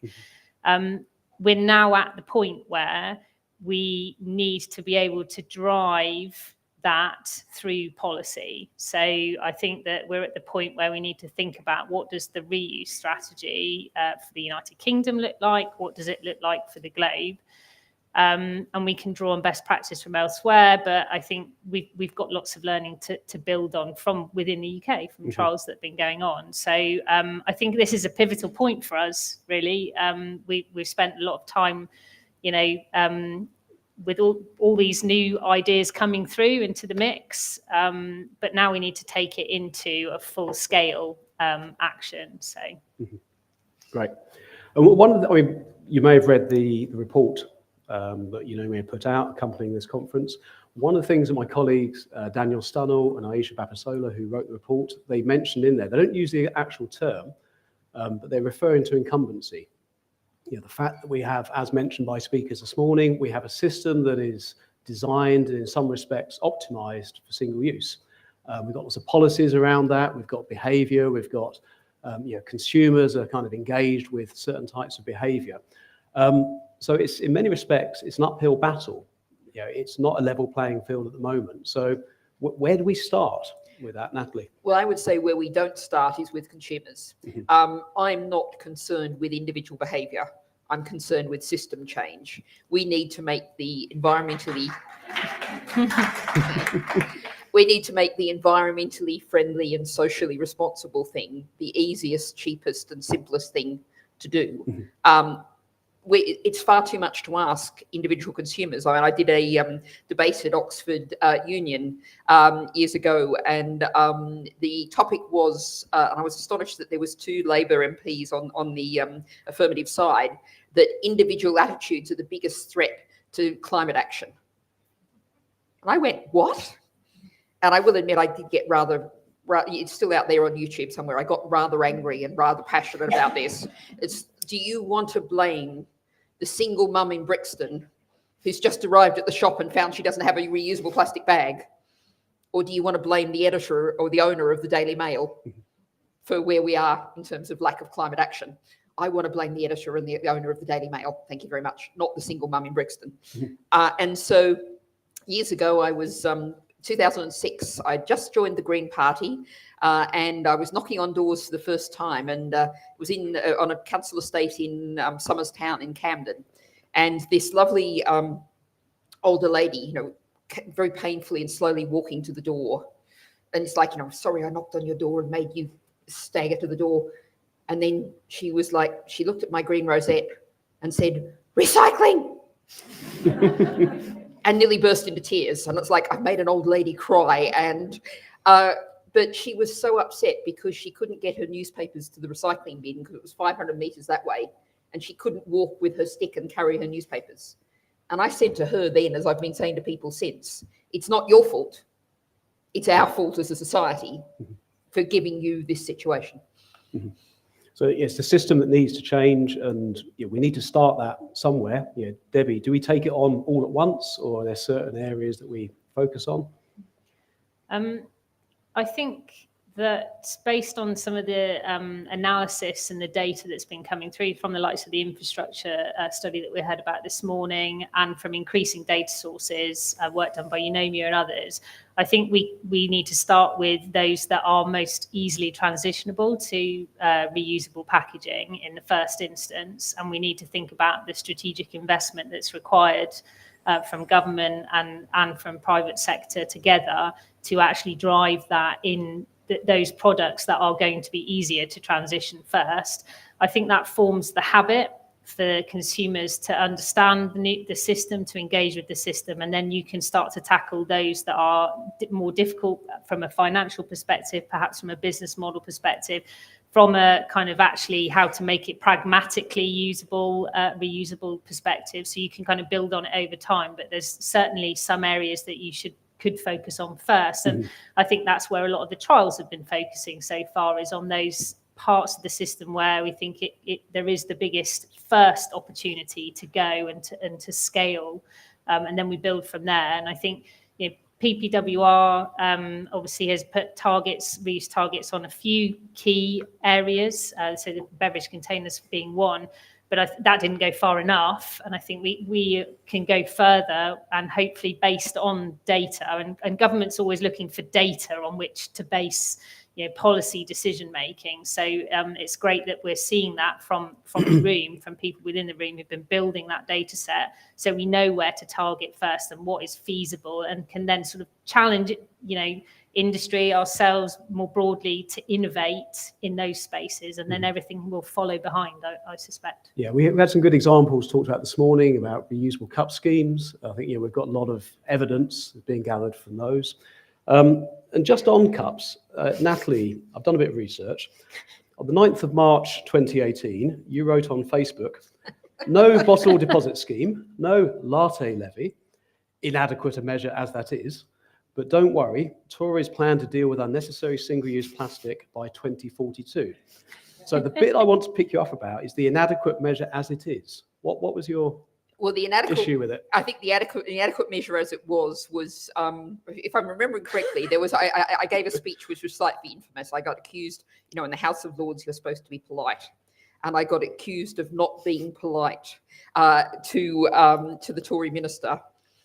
Because it was when we brought in bans on, you'll remember these, plastic straws, cotton buds, and stirrers. Mm-hmm. And we had this speech from the minister going, wow, won't the future be really pleased with us because we've banned plastic stirrers, plastic cotton buds, and plastic straws. And I kind of went, to paraphrase the speech, it was along the lines of, in the future, when they're weighed down with the enormous weight of plastic coating the planet, choking the planet, they're going to say, yes, but we're really glad that they banned plastic stirrers. That was a big step forward. But just on the latte levy, I was one of a few people at the time. I mean, I hate the name. I think that it suggests it's the levy is on the drink rather than the cup. I think a throwaway cup tax would have been better. But I think, the thing for me is that it's not clear at the moment. You get discounts in some places. We heard this morning about we need those financial incentives to make the difference, and it feels this is a fairly easy win. And actually, there's arguably more of a rationale now for putting it in, because not only have you got the alternative of people bringing their own, but you've got these reusable cup systems. Would you describe such a measure, if not called latte levy, now as part of it? Well, it's a small step forward. Yeah. And, I'll tell you something, to reach into my handbag, which I've got down here now, and, wave where I got several cups of tea and coffee on my long journey here this morning. Most places, when you hand this over, they yell out to the people behind them, the barista, special cup. That's still special. So we're just so far, but I don't think it should be on, I know many men don't carry handbags, or I think you're supposed to call them something else, but whatever. It shouldn't be up to the consumer. Mm-hmm. It has to be the responsibility on the suppliers. But we have huge structural problems here. How many shops have washing up facilities? You think of all of those coffee shops in stations. I was in Leicester University Union one time, just watching why there's a Starbucks in Leicester University Union, I do not know. Watching everyone going to the Starbucks, and it had no washing up facilities. You cannot be allowed to build that, and you're going to have to retrofit it to fix it. Mm-hmm. And it's something that France has mandated above a certain size for eat-in. Should be using reusables. I went viral on, I think it was still Twitter in those days. I went viral on Twitter with a photo of my lunch in Cologne's train station, in those totally random things, because I just had, a sort of basic Chinese, what you would normally think of as takeaway lunch, but I ate in, and there was no single-use materials. Not a single thing on my tray was single use. Mm-hmm. It's not rocket science. Mm-hmm. And Debbie, I know you've been to Denmark.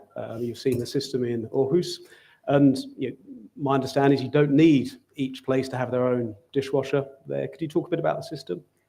Yeah, so that's a sort of open system, as you'd call it. So essentially, it's the logistics company distributes the cups out across the retailers. you can pick up your cup and you drop it back into an RVM just out on the street, essentially, and get your money back from that RVM, and they collect them centrally and take them back to a central wash facility. And I think part of the challenge here with the kind of scaling up is those wash facilities are critical because they need to be extremely water efficient as well. From a life cycle analysis perspective, we need to go beyond the dishwashers and so on and actually into really sort of efficient infrastructure. So that's all part of why we need to scale up, because then the environmental impacts scale with it at the same time. So yeah, I mean, it was a fantastic system, but I think we come back to needing the policy still, because that system, they'd made cost parity in terms of the reuse versus the single use through sort of a subsidized investment. But still, the retailers, the uptake from retailers was only 5 to 10%. And still, even within that, the consumers would often, even if they literally would be on the front, as soon as you come in your coffee shop, the retailers would go for the single use option. So there's even if you put in place a system which is really easy for a consumer to do, and easy for a retailer to engage with because it's cost parity, you're still getting blockers. Mm-hmm. So they're looking at pushing up through policy in Denmark at the moment because they've recognised the system works, we can scale it, but actually now we need to build the policy environment around it to really change that direction, and also then provide bigger investment, I think, to drive that forward. Yeah, and I think it's an important point you make about, we need the scale for it to be cost effective, and it's all about the environmental impact. We need to drive that down through that sort of efficiency of the system. So, I mean, one thing that strikes me about the difference between what businesses can do with like optimizing design for recycling versus reuse systems is that optimizing design for recycling is something that business can do on its own. But reuse, it requires that collaboration, it requires people working together, as we heard from James. I expect this to be my most memorable quote of the day. I struggle to find first mover advantage in the sustainability agenda, but more broadly, I think the challenge is on reuse. No one wants to go first with it. Who wants to sink those costs? It reminds me of penguins at the edge of an ice sheet, not wanting to be the first one to jump in. So what we need collective action, and what's the role of government in this, Natalie? How are we going to hold everyone's hands to make this happen? Well, I think we will just say this has got to happen for public health, for environmental health, for the state of the world. Mm-hmm. This has to happen, and I think it's not very hard to imagine. I've been through several train stations today. Sandwiches in reusable, returnable packets. And, okay, lots of consumers inevitably will not return those, but someone's going to go down that train and pick up all the things they've got a deposit on it and make some money out of it. And that's what happens, obviously, with the bottle deposit schemes. Mm-hmm. It has a big impact on litter because even if the person who bought it doesn't take it back, someone does. The government has to say, and, I actually, there's a piece on Huffington Post with the former head of ASDA, saying we have to just say, ultimately, where we have to go is end single-use packaging. Mm-hmm. Unless you can show, okay, raw meat, there's a few things that may be necessary, but broadly speaking, pretty well everything we buy could be in a reusable packet. Mm-hmm. And the government just has to say that is the norm. And, the French government has started to go that way, in that direction. And, that's where we have to go. And I think there would be enormous public support for that. So we can, one of the things that was talked about with the PPWR earlier on was it sets that clear direction of travel. It tells you 10 years, 20 years hence, this is where we want to be. But the other thing we heard was the playing field is very unlevel, and it's a transition. It's going to be the hardest bit will be the start, because things will be building up. They won't be as efficient as they will be. So the system won't be optimal. There'll be a lot of costs up front. So if we know where we get to, Debbie, we can say we're going to ban these things in this time, but how do you try and push that transition? Is it about, do you need stronger financial incentives to encourage reuse, not just on the consumer, but more broadly? I think it's partly financial, and then it's partly about how you get people into. The government has a role to play in ensuring that there's collaboration across industry, across getting disruptors and incumbents in the room to really work together to actually try and get to as much standardization as possible within the system that's going to be developed, to make sure, not least, that actually we have a substantial number of small businesses in the UK, you know, in comparison to some of the other systems. If you're thinking of DRS, for instance, where it's come from in kind of much more big hypermarket-based locations across Europe. We have loads of small shops still here. I'm very proud of them.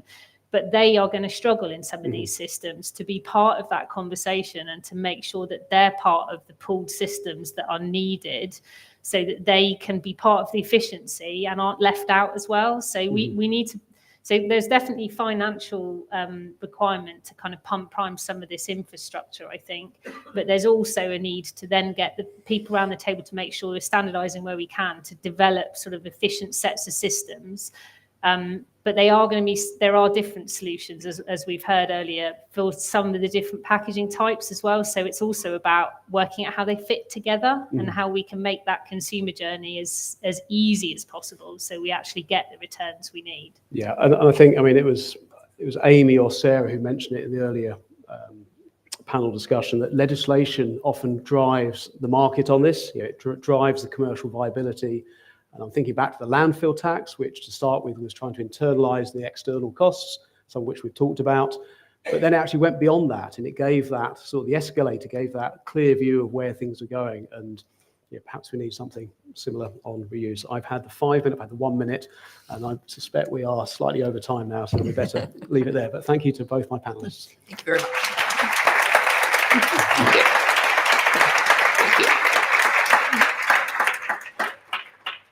So we have time for questions, hopefully close to 10 minutes.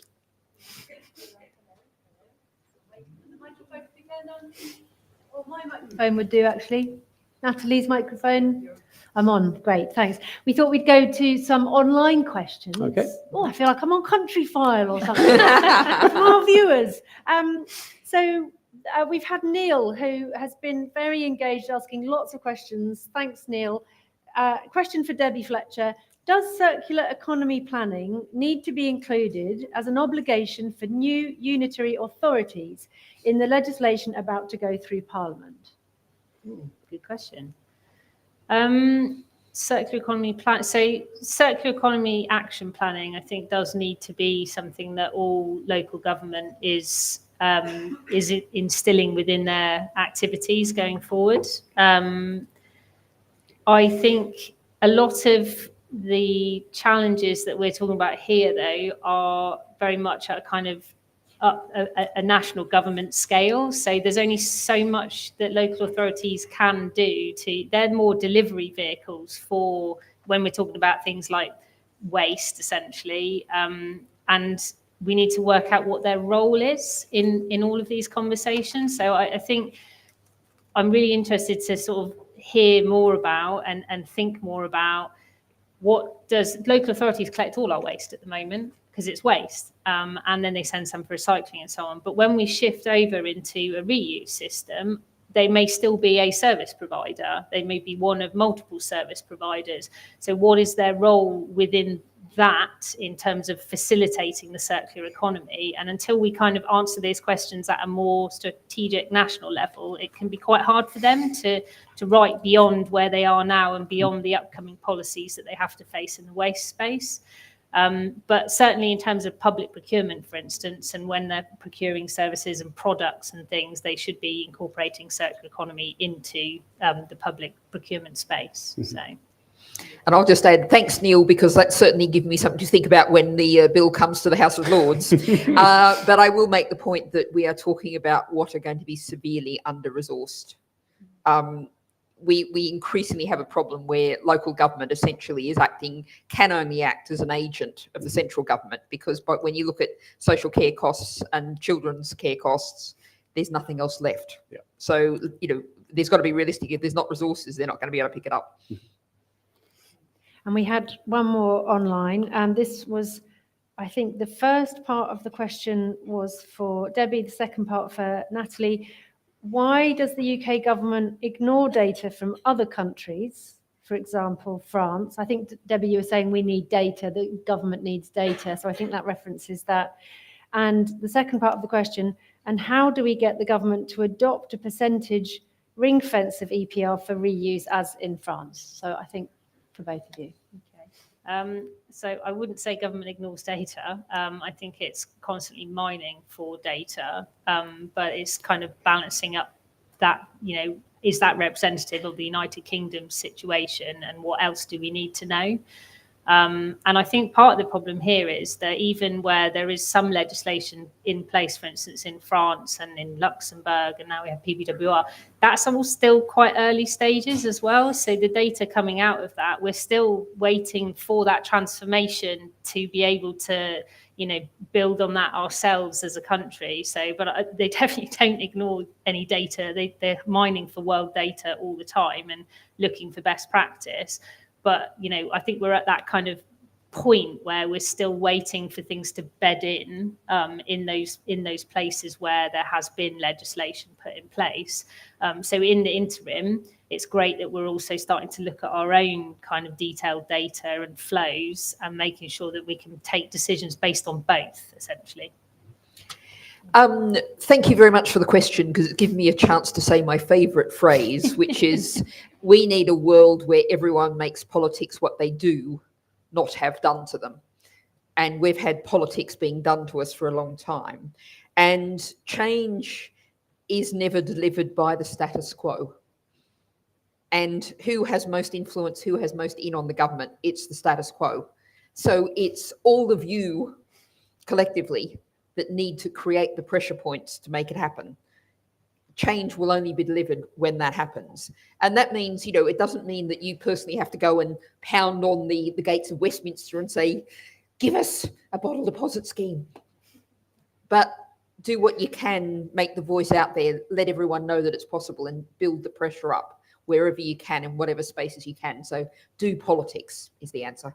That was from Sarah, thank you. And we've just got one in from Natalie Fee from City to Sea. And she says, our single-use cup levy petition had 250,000 signatures on it.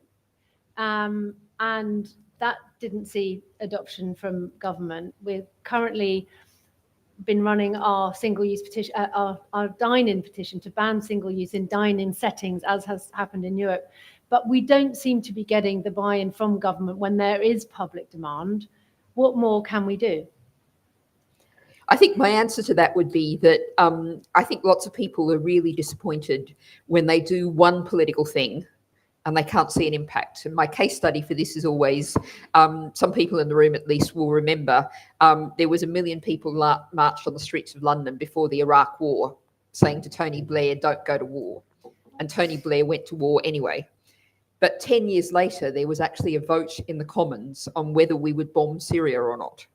And as a reaction to the political impact on the Labour Party of the Iraq War, they voted against bombing Syria. And then after the British Parliament voted against that, then Obama decided that America couldn't do it either. So politics is cumulative. It's like building a wave. And if you're standing on the shore, you might be able to see it. There's a tsunami out there, and it's only as it approaches the shore, it gets bigger and bigger. So it's very, very seldom that one petition, one action delivers change. If you think of it as that building wave, and political change doesn't happen slowly and gradually. Political change happens in big jumps. And I often quote or paraphrase anyway, Gramsci, when the old is dying and the new is yet to be born, there's lots of nasty things in the interregnum. And that's kind of where we are now. But when change happens, it happens really fast. The last real political change in the UK was the election of Margaret Thatcher. Hasn't really changed since then, but we're waiting for the next change now. And, people sometimes say, but couldn't it turn out badly? And yes, it could.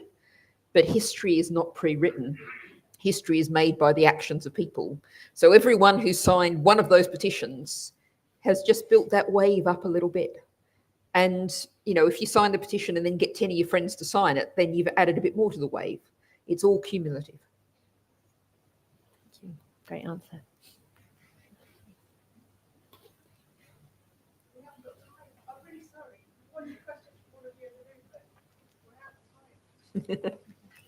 Oh, sorry about that. I'll be round. That's a real shame. I'll be round a bit later, so come and grab me if you want to. But yeah, thanks again to my two panelists. Thank you. Thank you. Thank you. I think that was wonderful to finish on that heartening comment from Baroness Natalie Bennett. And thank you so much, Chris, for being a fabulous chair. And thanks, Debbie.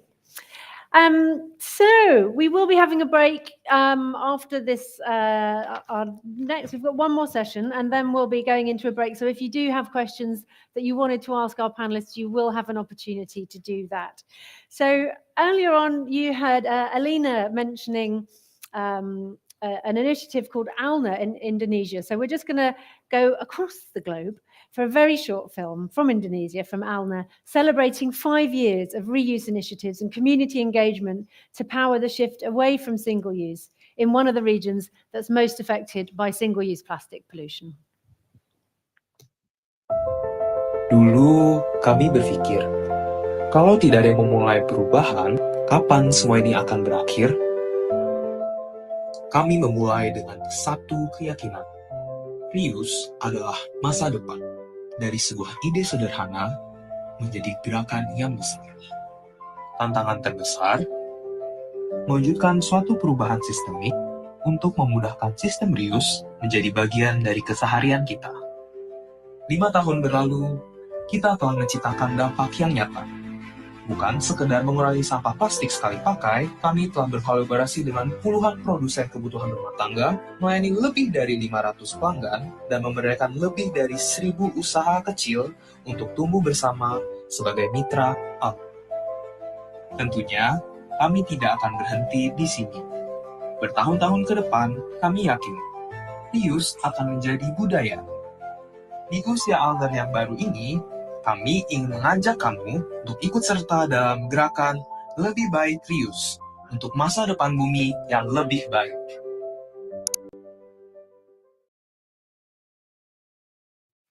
That was shorter than I thought. I think that's really inspiring. I hope you could read the subtitles there. All of these sessions are available online as well, and links to everybody that we featured on the Global Reuse Summit website. So we're moving straight into session 5, which is Material World, What's Fit for Reuse. So this session is a pre-record, and it delves into the science of sustainable materials, discussing the durability, safety, and environmental impact of those used in reusable packaging. So a hugely important subject as we move into our reusable future. This panel was hosted by City2C's very own Chief Executive, Jane Martin.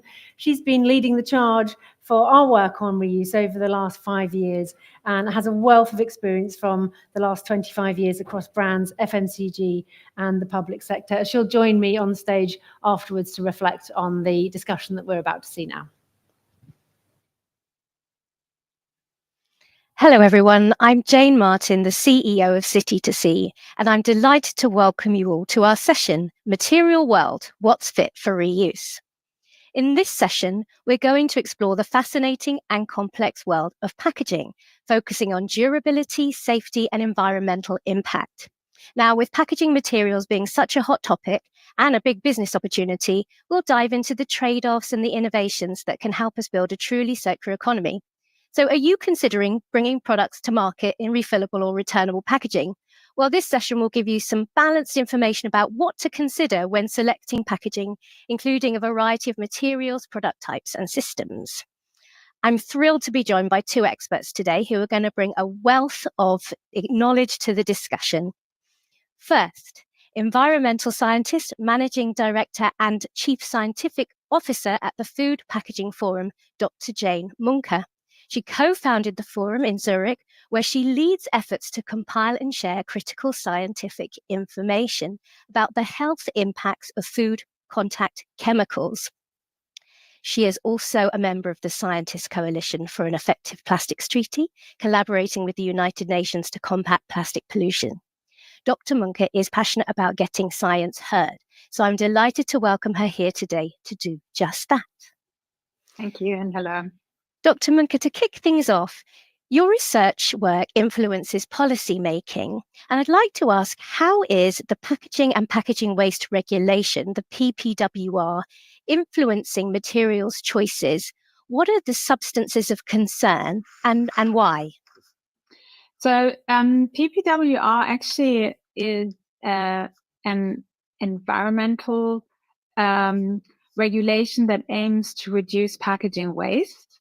It, as such, is not really the best place, so to say, to deal with chemicals, because there's in Europe, in addition, there's the REACH regulation. And then in addition to REACH, which is the sort of chemicals regulation in Europe, there's also the food contact materials regulation, which deals specifically with packaging that is brought into contact with food, as the name says. And so it's kind of a little bit of a puzzle in terms of looking at chemicals in packaging there. But PPWR, which just entered into force recently, does have provisions on chemicals, certain very few heavy metals, but then also, of course, the big win, so to speak, for health and the environment in PPWR are the PFAS, the per and polyfluoroalkyl substances, or a much better name for them is forever chemicals, because they're very persistent. So those are officially not allowed to be used in packaging anymore. And from your research, what are the impacts of those chemicals that have previously been used in packaging?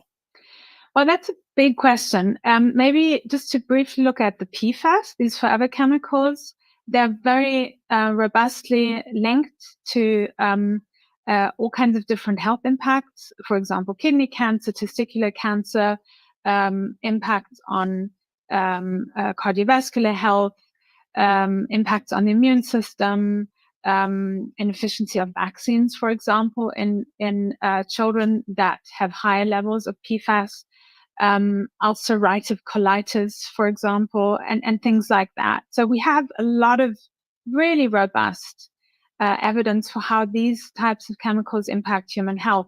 Unfortunately, I have to say, because we have those evidence, because people are exposed to these chemicals already. So, but then in total, there are more than 15,000 different chemicals which are known to be present in food contact materials. So that's plastic, but it's also varnishes, coatings on metal packaging. It's in paper. The PFAS are predominantly found in sort of greaseproof papers for takeaway containers, for example. But PFAS are also used to make plastics, for example. So there are many chemicals out there. For some of those, like bisphenol A, for example, we also have very robust data for the phthalates. DHP is one of those household names. We also have very robust data. But then I think that's kind of it. You know, everything that's sort of below the data are sketchy, or they have never been assessed for their impacts on health. So that's a little bit concerning, actually. Right, thank you. And that precautionary principle designed, of course, to consider those forever chemicals in the production of packaging. Thank you. Now I'd like to introduce my second panelist, who is Jamie Riley. Jamie is the Sustainability and Circular Economy Manager at Berry Global. As a global plastics packaging manufacturer, Berry partner with customers to develop and design and manufacture innovative products with an eye towards the circular economy. Jamie joined Berry in 2022, and he's been instrumental in supporting customers to minimize the environmental impact of their packaging. He leads the design and execution of Berry's reuse and refill roadmap and plays a key role in sustainability-focused education and industry leadership. Jamie, what are the main challenges and risks that you see in the current range of materials used for reusable packaging? And perhaps you can give us a bit of insight into your reuse and refill roadmap. Absolutely. Thank you so much for the opportunity to be part of this today. So I guess to answer your first question, in terms of the kind of the concerns and the watch outs, really, it's thinking about, I guess, what's going to happen at the end of life of that particular piece of packaging. You know, manufacturers like the company I work for are very well known as being able to manufacture safe, packaging items. We obviously are a plastics manufacturing company, but the same would be said for glass or metal. So knowing actually that how to manufacture something with virgin type materials, it's perfectly safe with which to do that. But it's a case of what's going to happen at the end of life of that particular reusable container, because at the end of the day, there will be something like this, for example, will have an end of life at some point, and it's making sure that that can then safely be disposed of. That then doesn't become all sorts of environmental impact as things like this. So it's designing not just simply for the use or multiple uses, but also right way through its lifespan. And again, that's the case not just in plastics, but any type of reusable packaging substrate that's done that. And remind me your second part of the question. Yes, it was more about the insights into your reuse and refill roadmap. Of course, yeah. So we very much see, as Jay mentioned there, the packaging waste regulation is very much an opportunity, thanks to the legislative demands, to re-innovate and look at transitioning from single-use packaging to reusables. For example, my company's approach and the way that I'm approaching the reuse refill roadmap is looking to see, where right now are there opportunities for fast-moving consumer goods, particularly things like food service products, that are widely consumed on a regular basis and often consumed from the same place. People are quite habitual with their use of food and drink consumption. So often they're going sometimes multiple times during the day to go to somewhere. Coffee cups, for example, as opposed to simply going there each time for a single-use coffee cup. Those are the sort of areas that we as a company would look to see, right, where's the opportunity to transition away because of the environmental impacts that you can negate and the environmental benefits you can have from switching to a reusable. So it's those sort of areas, plus considering the in-store refill models. There are 4 main areas that the Ellen MacArthur Foundation tells us in relation to the ways that reuse and refill can be done. So it's looking to see what areas, thanks to legislation, is going to be opportunities there. So it's trying to map those out. Then the most important part, look at who the key partners are. So, we as a packaging manufacturer can only do one part of the process. We need logistics, we need washing companies, and more importantly, the brands and retailers on board. So it's a case of trying to all work together at the same time, even if potentially you've got competing companies going up against each other. They've got to realize that collectively the wider opportunities are there if they're prepared to be part of the same collective action, for example. And are you seeing food service as one of the kind of first nuts to crack? Yeah, it's low-hanging fruit makes it sound easy. It's not easy. Otherwise, we'd all been doing it some time ago. But yes, things like coffee cups, hot and cold beverages, food on the go products, those are kind of the low-hanging fruit to get people into the mindset, that mindset switch of, okay, what are the benefits of a reusable piece of packaging? Your everyday consumer may not know or sadly care about the environmental benefits. So then it's a case of, okay, how can the commercial benefit be there? These sorts of things. So it's the low hanging fruit. It's the starting point. But once you get the logistics and wash partners in place for that, in theory, no matter what it is that you are reusing, whether it be a drinks bottle, whether it be a paint container, or whether it be an entire food service container bucket, the logistics simply means a bigger vehicle, and the washing line is a bigger washing line. It's that the logistics partner side of things and the collective action really together that once you crack one, you're then simply scaling up. That's how we see it. Great, thank you. And mentioning sort of food service there, with single use has been so successful in food service because it's so lightweight and cost effective. Jane, how can lower levels of toxicity be achieved with plastic as a material? Can we keep using plastic in a reusable system when compared to something like glass? Yes, I do think so, but we're not there yet. One of the biggest challenges with plastic is that when it's manufactured, it's a very complex, aggressive chemical reaction. We talk about a polymerization chain reaction. So you have free radicals, and it sounds really fascinating. It is. But part of this free radical chemistry is that you get a lot of reaction byproducts. And you also, when you make plastics, you're not starting off with pure grade starting substances or feedstock. You also have contaminants in there, which will also then react with your free radicals. Plus, you actually always have to add additives to functionalize your polymers. You put in antioxidants, you put in plasticizers, fillers, and so on and so forth. And those, again, will change the chemical complexity that they can also degrade. And so at the end of the day, plastics always are a very complex chemical mixture. Now, one of the challenges, or there's a couple of challenges we have with that. First of all, quite a few of the chemicals are actually not known. And so using the current approach to chemical risk assessment or safety determination does not work, because in order to do that, you need to know what you're dealing with, right? You have to know what the chemicals are. So that's a challenge. But then there's also another reason why it makes sense to shift the safety assessment from what we're doing today to something new, because plastics have this high chemical complexity. They also don't leach just one chemical, they're leaching dozens, hundreds, maybe some materials leach thousands of chemicals at the same time.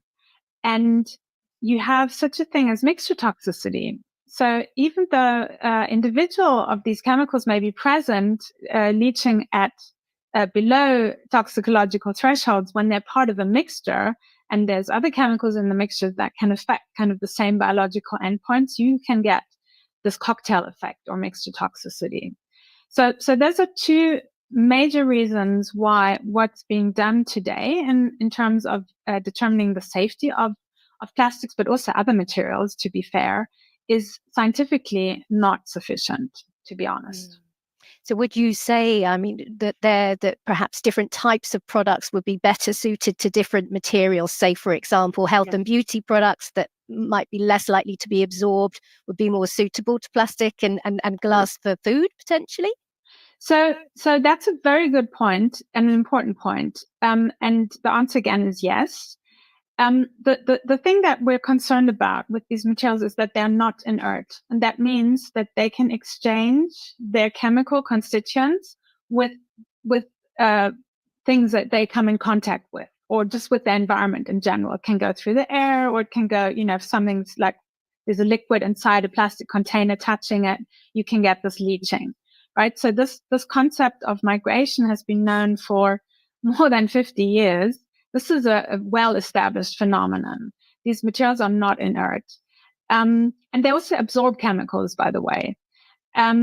So this process of migration increases at higher temperatures. So think about products that are filled hot into a container, or that are heated in a container, or that may even heat up inadvertently during transport, because they're stored somewhere in a hot warehouse, or they stand in the sunlight. So that will increase migration. Then also the chemistry of your foodstuff, for example, if you have fat content, if you have acidity, those will all contribute as well to migration. And then one thing that people often don't think about is the portion size or the serving size. So if you think about your packaging surface area, right, as having a relationship with the volume of food, for example, or face cream inside. Now, if you shrink down your packaging size, that ratio increases, actually. It's a bit counterintuitive, but you'll get more surface area in contact with less volume of food. And so in smaller serving sizes, smaller portions, you will get proportionally higher migration. So you will get higher levels of chemicals. And that is something I think worth considering when we think about single serve, like salad dressing, sometimes on the airplane, they'll serve you a lovely salad, and then in a tiny little plastic bottle, like olive oil with vinegar mix, which is like acidity and fat in a tiny container. So I never use those. And, but also for children's single serve helping sizes and so on. Great. That's really interesting. Thank you, around volume. And Jamie, there's so many considerations for your clients and your customers, I'm sure, when they're looking at bringing packaging to market. Tell us what other things alongside health and formulation and volume that people will be considering. I'm thinking about everything from cost to weight and durability. Yeah, of course. First and foremost, most businesses, they want to ensure that they're making a profit, a sizable return if they can, on whatever product they're putting on the market. Of course, cost is just one factor of it. Brand identity is one of the very big hot topics when you're dealing with particularly, big name FMCG brands, even to a degree, some retailer private label products, but it's brand identity, and kind of bringing it into the talk about obviously reusables, people wanting to have their own standout product, but in a reuse setting, and then another brand, potentially competitor, wanting to have their different version, but within that reuse setting. So it's a case of talking about packaging design that can be, I guess, standardized or uniform, which to some brands is an absolute no-no. Others see the potential benefit of doing so because they see that actually if multiple customers were to pull together to purchase one particular size of product, whether it be a big bulk dispensing unit or a container that you're dispensing into, there's potential savings and things to have there. The other sort of thing as well is even just simply within plastic packaging, it's what is the most appropriate plastic substrate for reusables. And the answer will, as Jane will I'm sure attest to here, is it depends. It depends on what's going in. It depends on how it's going to be used. You mentioned about hot filling. You're less likely to hot fill something made out of PET than you would do polypropylene. If you want something which is potentially needing to have more, more give and take, more structural flexibility, you maybe go with HDPE, all of these sorts of things. So yeah, there is no one size fits all plastic substrate depending on reuse. It depends how they want to use it, who's going to be handling it. And again, that doesn't help things when you're then considering, well, actually, should you consider other packaging substrates as well? So yeah, it's as I say, if it were easy, we'd all have been doing it right now. But that's the most exciting part about working in reuse is, it's not quite a blank slate that you're working from, but you are designing things from the ground up almost. Huge amounts of R&D innovation in there, which is the exciting part. And tell me about your reflections on other materials like glass, for example. We're talking about trade-offs in terms of weight and also in terms of carbon and environmental impacts. Yeah. What are your thoughts there? Because plastic is so light. It is, and of course, I'm paid for and employed by a plastics manufacturing company. But what I won't do in the interest of a discussion is go just, well, plastic's great, end of. It all depends what it is you want to go through. For me personally, I guess that's a more safe way for me to approach it. I go to a pub. I enjoy a pint in a glass. I know that beer or Guinness, depending on depending on who's buying, I know that will have arrived to site in a steel barrel of some kind. I know that if you tried to make that steel barrel out of glass, that would be a no-no. In the same way that maybe trying to make it out of plastic wouldn't necessarily have the durability there. But if I were to go to something like a festival, I'm more than likely to think, okay, maybe a plastic. You're not going to serve a glass drinks container at a festival setting like this. Therefore, something like a plastic one would be. So, I promise not talking about beers, 5 o'clock somewhere, right? But yeah, that as an idea is a perfect example of multiple different substrates for that one product in a different environment. Drinking in or dining in, it makes sense to have something more luxurious to feel. But if you're on the go, you want something that a little bit lighter. The other consideration as well when it looks at packaging, and again, plastic is lighter compared to other substrates. Therefore, transportation costs potentially would be less because you're transporting something to or from a wash station or to or from a customer. That's going to save you carbon. If you're looking at an LCA analysis, many LCAs will give you evidence that plastic has a lower CO2 footprint versus other types of packaging materials as well. Obviously, in reuse, it all depends on that break-even point of how many uses, things like this. So again, there is no one standard LCA that answers all. But I am keen to point out that, plastic has its part to play, but it isn't the sole solution. Literally in front of me right now, I've got my plastics water bottle and I've got my, steel with the plastic lid here. These are my two preferred to have. I know I could get a glass version of this, plastic version of that. These are my preferences because they work for me. And I guess that's really what you've got to consider is the end user. what are they likely to want to adapt and use? So, that's where not only listening to brands and retailers, but what are the end consumers, the users of the product, willing to do? And that's where research from the institutes like Jane's and market research, generally the work that City to Sea do about getting people's inputs, that really helps us. Thank you. Jane, can I come in on that Yes. quickly? Sure, please. Just because we happen to have a LCA-based tool, which is freely available. It's called Understanding Packaging Scorecard, and I can put a link in the chat. You can take a look at that. It's not designed for retail. It's designed for the food service industry, and it's designed for procurement. So it's a B2B tool. The entire methodology, the underlying assumptions, calculations, data sets, and so on are publicly available, which is very important to us because this tool is science-based. And because it's science-based, it needs to be peer-reviewed, right? So it's we make all of that publicly available. And that allows you to compare different packaging options in terms of 6 different impact metrics. And of course, 3 of those being LCA based, CO2 footprint, freshwater use, plastic pollution. And then we have 3 additional impact metrics, which are designed in such a way that they're compatible with the LCA approach. And one of those is on chemicals of concern. And I think it's probably the only tool out there to compare packaging which integrates this metric of chemicals of concern. And we just recently added a new feature there, which allows you to look at certain use cases. Because I completely agree with Jamie, the context matters, right? Where's a product being used? How's it being used? What's the food stuff that you're going to put in there? Is it going to be hot or cold, acidic, fatty, and so on? So that allows you to kind of distinguish between those.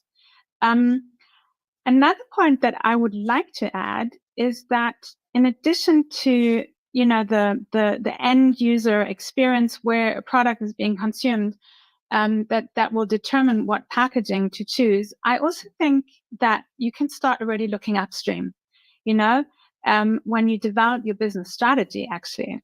And I'm always encouraging procurement folks to get engaged with the business strategy, to be there when the business model is being discussed, because packaging is so much more than just a vector for delivering a product. It's also so much more than just a marketing instrument, right?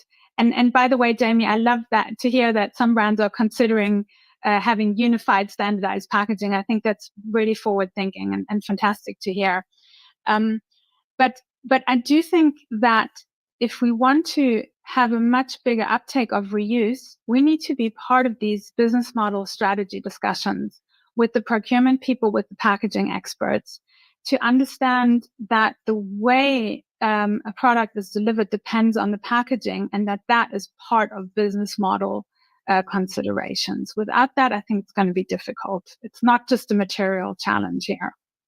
Yeah, thank you so much. And just to go back to your point on life cycle analysis, in terms of carbon, it's so great to see that being built out. And certainly at City to Sea, we would love to see more measures that reflect the externalities of pollution of any materials, as the ocean needs to have a voice within those.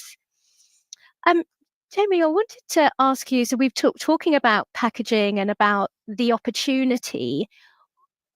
We talk a lot about, reuse kind of feels like a bit of a threat. It's a change. People feel uncertain about it. But tell me, are you seeing a real opportunity? Are your clients seeing reuse as an opportunity? They are. They're seeing it as an opportunity to, again, it comes down to financial. They're seeing it as an opportunity to negate, for example, in the UK, reducing their EPR fees. They're seeing it in the European Union as a way to offset various types of packaging taxes. Again, we mentioned the packaging waste regulation earlier on. Again, those things they're seeing that as an opportunity to act now and become 2030 ready, or whenever it is that they're going to need to have their products and design them for. So yeah, so they're seeing this as an opportunity, and what they're realizing is that with the I guess the criticism around single-use plastics and those sort of things, and in particular within the plastics industry, they're seeing a switch from plastic to other types of substrates, and to try and avoid potentially losing business, what they're seeing is, okay, how can I make my single-use piece of packaging more sustainable to ensure that I don't lose my business? And actually, this is something that I'm trying to do with my own particular business and advise anybody that's involved in a packaging company to do. If you don't control that transition from your single-use product you're manufacturing right now to a reusable version of, somebody else will. Now, again, I don't want to go too much detail into the financials and commercials of it, but think about most packaging manufacturers are built on the assumption that the more product I make, the more profit I make, the more shareholder gain, the better my business performs. The idea of going to a business and saying, let's make less of something because it's going to be more used, is going to then, have concerns, whether that be efficiencies on machine manufacturing, these sort of things. Potential people might consider, okay, if I'm making less, I'll have to employ less people, therefore my business suffers. It's a case of changing that mindset and realizing that a transition across doesn't necessarily mean a loss of business, certainly in the long term. Change is difficult within business, and the larger the organization, the more difficult to change, which is why I guess in the reuse sphere, you see so many disruptive startups that come in and do some amazing, wonderful things. And often they get snapped up on board by big multinational companies. Recently, was it Unilever that purchased the forgive me, the name of the brand? Yes, exactly, those sort of things, because they see the potential there. And it's stories like that that gives me hope that actually even the large multinational brands are realizing that there's opportunities to be had in moving away from just simply single use, making one and done, that sort of thing. Thank you. And Jane, for people entering the market or considering the transition, where should they look, for leadership? Do you have any advice on industry best practices or maybe examples from other sectors you're aware of that showing leadership that people could follow? Well, as a scientist, but also as a communicator, I think communication is leadership.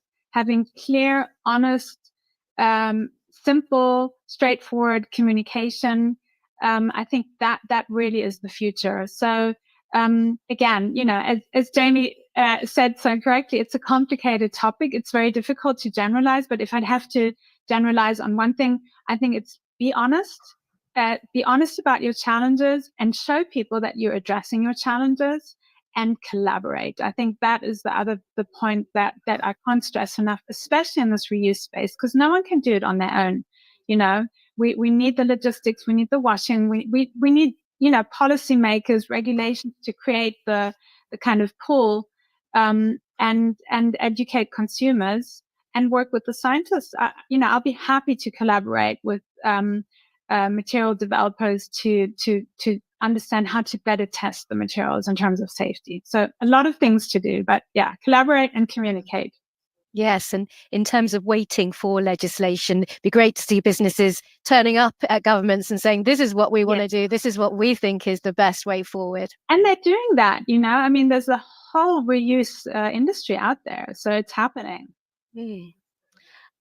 So I'd be interested to know around material selection as well, where the selection of a new material might have changed sustainability outcomes. Jamie, have you done anything within manufacturing where we've seen some swaps that could teach us something?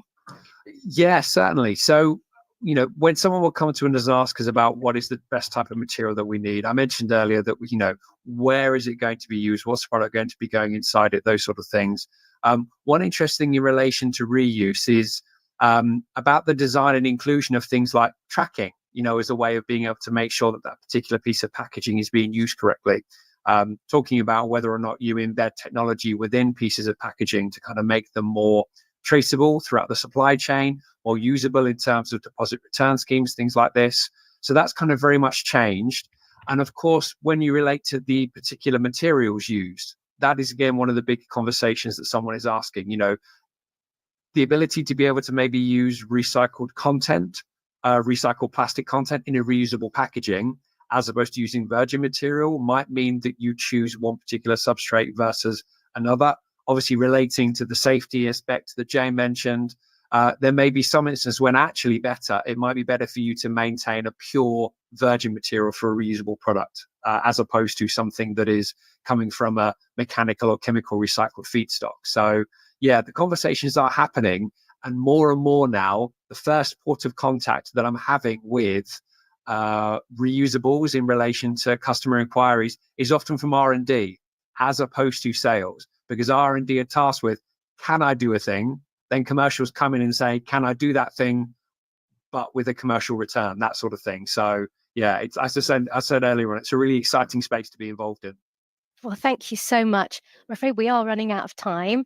So thank you both for your engaging in insightful discussions. It's clear that while there are significant challenges, there are some amazing opportunities out there as well if we can collaborate and communicate to support the circular economy. So a big thank you to Dr. Jane Monk and to Jamie Riley for sharing your expertise and experiences with us today. And thank you to everybody who's joined in person or online. Let's keep the conversation going, and together we can make reuse second nature. We hope you enjoy the rest of the summit. Goodbye.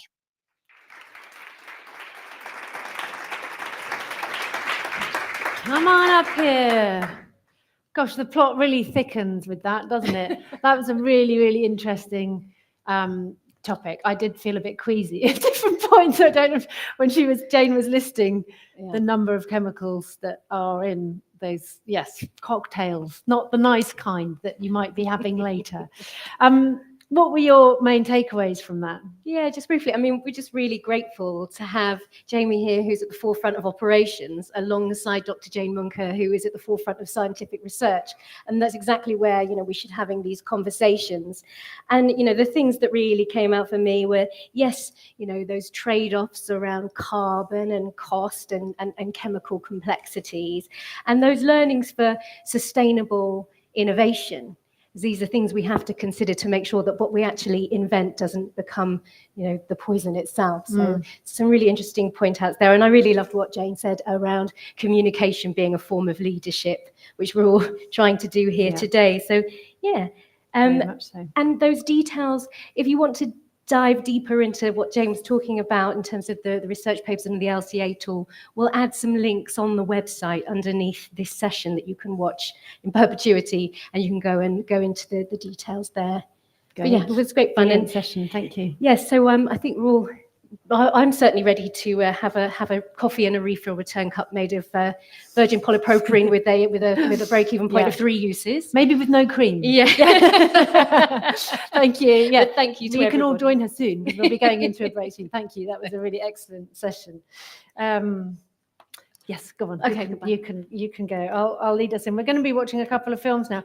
Although I was going to say I was actually in the middle of my own polymerization chain reaction recently. I was going to sing that for you, but I don't think I will.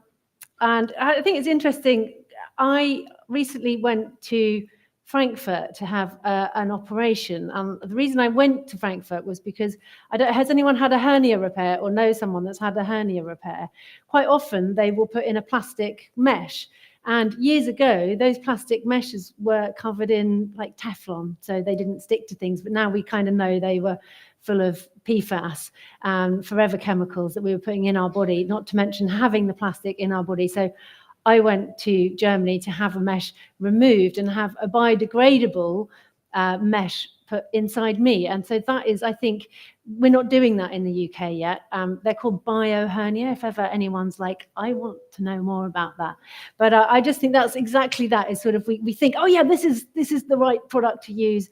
And maybe we rush into it and we don't fully look at the long-term consequences of that on our health and on nature. And we are nature, obviously. So that's one and the same thing. So we are now going to watch a couple of short films before we go into our final break of the day. And then we're back for, I think, 1 or 2 lovely wrap-up sessions, which I'm really looking forward to. So before we go into the break, we're going to start off with a short film and taking another look at returnable packaging in retail settings. So this will be a section of a film from the Ellen MacArthur Foundation and Reposit, which explores bringing together major retailers to collaborate and make reuse the norm. We're going to then go straight into another very short film we're particularly proud of here at City to See, of the Refill Return Cup and how that's been going in Cardiff, brought to you by City to See and for Cardiff, who I think are here today. And that's going to explore the impact of the Refill Return Cup, and that was the Reusable Coffee Cup Scheme initiative that has been live across 25 participating venues. So enjoy these short films, and then I'll jump back on stage and we'll go back into the final break.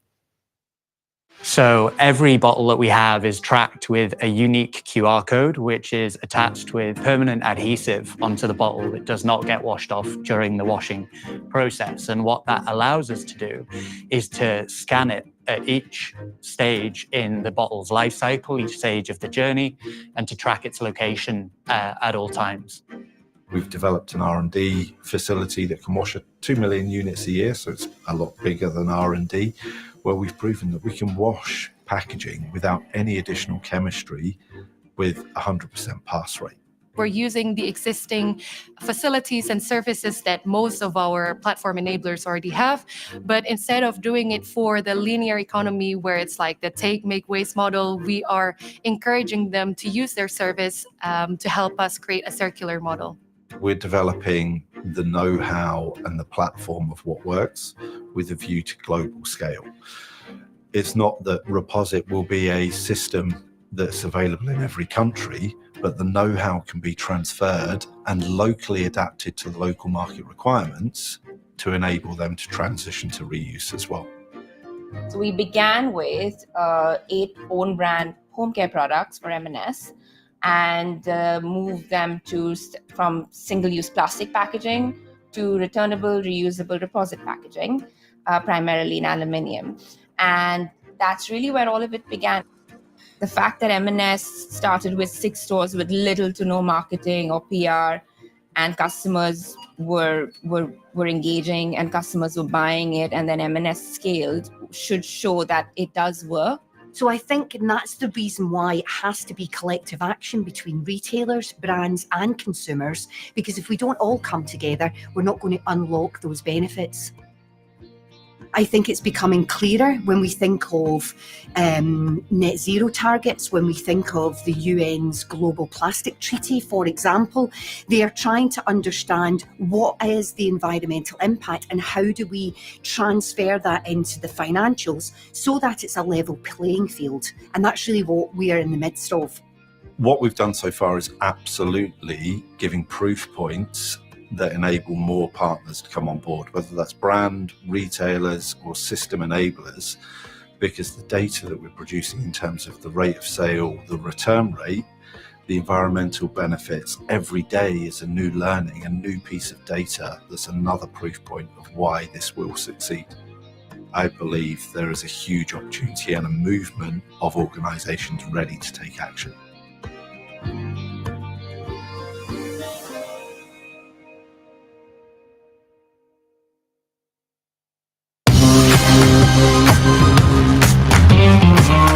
The Refill Return Cup initiative is the first citywide project of its kind in Wales, and essentially what it does is it allows customers to borrow a cup from one of our participating venues. They can then return it at a later date where it gets washed and reused, which helps us tackle plastic pollution and stop single-use cups from ending up in landfill. There's an awful lot that's been very positive about the scheme, mainly just once people are signed up, how easy they find it and how they enjoy it. We're a busy, fast-paced business, so I was really aware and keen that the impact of the scheme and implementation had to be as straightforward as possible, and that's really what we found. Well, ultimately, we want to eliminate the amount of single-use cups that are used as a whole. At the moment, there are around 10,000 single-use cups being used every 2 minutes in the UK, which is staggering figures. So we're working with local businesses and stakeholders to help champion sustainability in city centres, but it's just been really great to see the amount of Cardiffians that have got behind this. So we've saved nearly 5,000 single-use cups. The financial benefit means that we've not only saved those cups from landfill, but it also means we've saved around £600 from having to buy in those single-use cups. The surprising benefit has been being able to engage with other independents in Cardiff. We're all working towards the same aim in a sense. it's a huge impact on the business. It's a cost implication.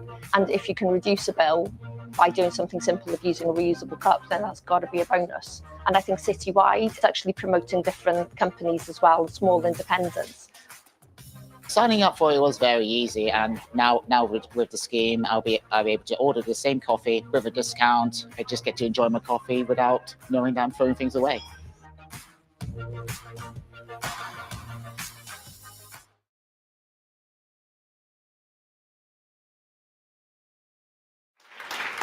Yeah, two excellent examples of reuse in action there. And Stuart, are you still here with us? He's still here, so if you want to, Stuart that was in the Reposit video, if you want to talk to him, and obviously that was supported and funded with UKRI and City to there over here.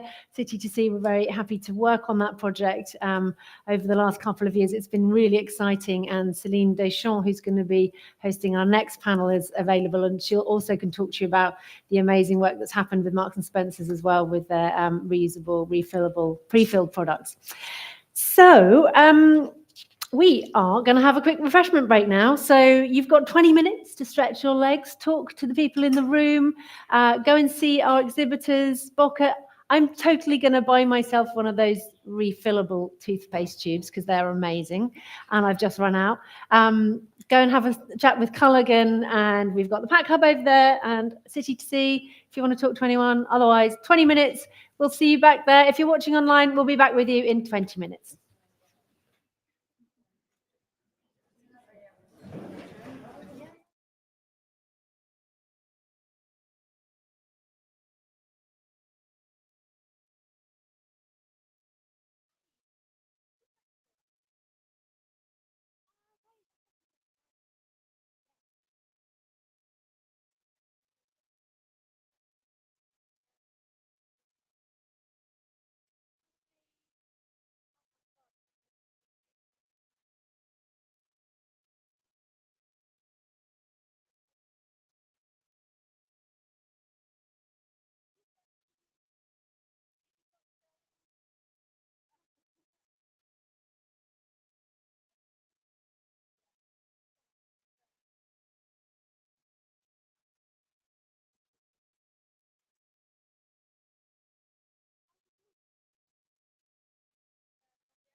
If you could make your way back to your seats for our final sessions of the afternoon. We're just about to begin.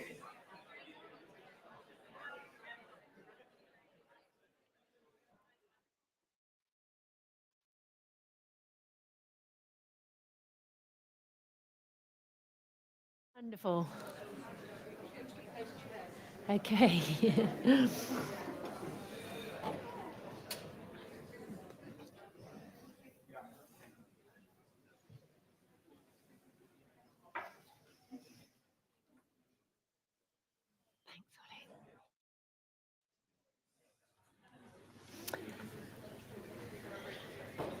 All right. Welcome back. And welcome to everyone and anyone who's just joined us online for our final section of the day. We hope you've been enjoying today's summit and enjoying the content from our brilliant panelists and from case studies of reuse in practice here in the UK and around the world. And of course, if you're watching online, if you've just joined us and you've got a question for our next session, then you can put that in the comments on YouTube or on LinkedIn, and we will do our best to get that to our panelists. So we're moving on to the final section of the summit, and I am really thrilled to introduce our chair for session 6, which focuses on behaviour change, making reuse second nature. Céline Deschamps is City2C's marketing manager with over 10 years experience in marketing roles in FMCG and hospitality sectors, and behaviour change focusing on reuse. At City2C, she's been leading impactful initiatives aimed at reducing plastic pollution by encouraging reusables and aimed at and implementing strategies that shift those oh-so-tricky consumer habits. So who better to bring this next session to life? Céline, welcome to the stage. Please introduce your panelists. Thank you, Nat. Yes, let's give them a round of applause. Thank you. Thank you, Nat. I'm Céline. I'm delighted to be chairing this session, which is all about behaviors. And throughout the day, as you have seen in the many panels that we talked about policy support, we talked about the economics involved. A lot of them talked about consumer behavior.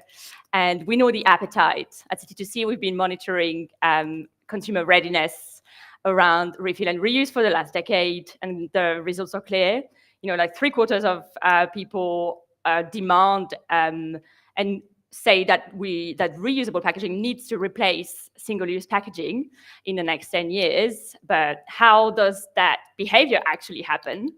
And that's hopefully what we are going to be talking about today. And I'm delighted to be joined by two wonderful speakers that are behavior change experts, but also experts in reuse in this panel that will explore actionable insights and hopefully some key levers to be able to make reuse a natural part of consumer behaviors. But to have a little kickstart, we just wanted to have a brief understanding from the audience around here, like who has arrived here with a reusable or refillable bottle? Probably. Who hasn't? And who hasn't? Thank you. I would say not so much. So to get a kickstart, we can also say that and celebrate that we've come a long way. Like reusable and refillable is a behavior that is starting to be part of our lives, and it's about like how do we, take it to the mass and amplify this in many different product categories and sectors. So today with me, we have Thomas Webb. Hi. Thomas Webb is a professor of psychology at the University of Sheffield with a huge amount of expertise in understanding consumer behaviors, most recently focusing on reducing plastic waste. He's led the Many Happy Returns project and now studies behavioral issues as part of a European project for reusable packaging system called the Body Pack. And hi, Thomas. Hi. I wanted to ask you the first question around, in your expertise, what psychological factor most influence, generally speaking, whether people adopt sustainable behavior and sustainable shopping behaviors? Sure. Well, I'd like to start by drawing a distinction between motivation being motivated, motivating people, and translating that motivation into action and behavior. And I think our problem is with the latter. Behavior change problems can be understood from this lens. Is it a problem with motivation? Have you got a group of people who are interested in the problem or are willing to do it? And I think we're not super motivated. It's not the most important thing for people to reduce plastic waste, to engage with reuse systems, but they are willing. And I think we're pushing against an open door, but we are definitely not translating that motivation into action.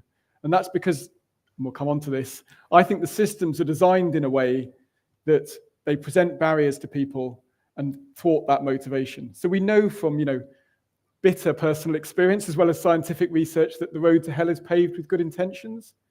The irony is, about 10 years ago, I decided to write a blog for Psychology Today, and I called it The Road to Hell is Paved with Good Intentions, so it's just called The Road to Hell. And Psychology Today, when they wrote to me and asked me to write this blog, said, we want you to write just aim for about once every 3 to 4 weeks.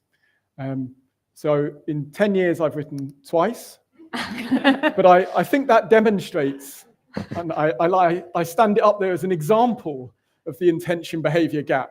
And I plan now not to write anymore because it stands there as testament to the gap. And I think that's the problem we've got with reuse, that people are willing, but it's just getting that willingness into action.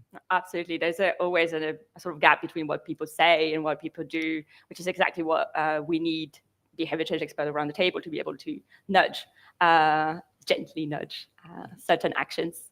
I am also here with you with Professor Sally Becken. Hi.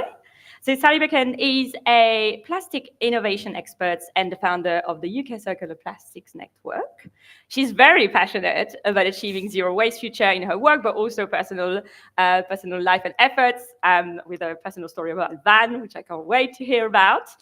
And she's played a huge role in leading innovative UK material, packaging, zero waste communities. So when I was doing some research and preparation into this panel, I could hardly count the amount of reuse project that you've been involved with, which is quite impressive. And just talking to that say-do gap and sort of enhancing and guiding those behaviors, have you seen in your expertise any particular communication strategy or some nudges in the shopping area that has proven to be the most effective in promoting sustainable behaviors and uptakes? Okay, I just want to say expert in behavior, if anyone is, that would be amazing. So I always hate the word expert because you can't be an expert in everything. I'm a bit of a pedant, I suppose. I'm really lucky to have been involved. And when I say I'm not in the projects, I've just got visibility of lots and lots of reuse projects, because what I do in my role at Innovate UK Business Connect is help people apply for the funding. So I get visibility of a lot of projects. And the other couple of things that I just wanted to say why I might be here on the panel is, in my life, I think I can't stand waste. It's been reuse my entire life, from when I was knee-high to a grasshopper. And the third reason is that, as well as my current role at Innovate UK Business Connect, I'm involved with a behaviour change company called Peasy. So I'm getting to the behaviour thing. But in terms of answering your question, the one thing that sticks out to my mind is we've been manipulated into decades of consumerism, essentially. We're bombarded all the time with messages. And so bombarding us with the right message will give us the behavior change. I'll just take the example. I'm not going to name the supermarket in case I get it wrong, but I think I know who it is. They put some apples in their grocery department in bags, and they put apples that were unbagged. And it said £2.50 a kilo for the unbagged, let's say, figure's probably wrong. What they found is people will pick up the bag because it had a price on it and they knew how much it was. Whereas when you look at apples, you don't know how much it weighs. So you're thinking, I've only got a tenner, and how many apples shall I take? Because I don't want to be embarrassed at the checkout. When they put 5 apples for £1, people started buying the apples without the bag. So it's making sure you get the right messaging to make people change their behaviors. That's just one example. Yeah, absolutely. And also just minimizing that effort, or the perceived effort.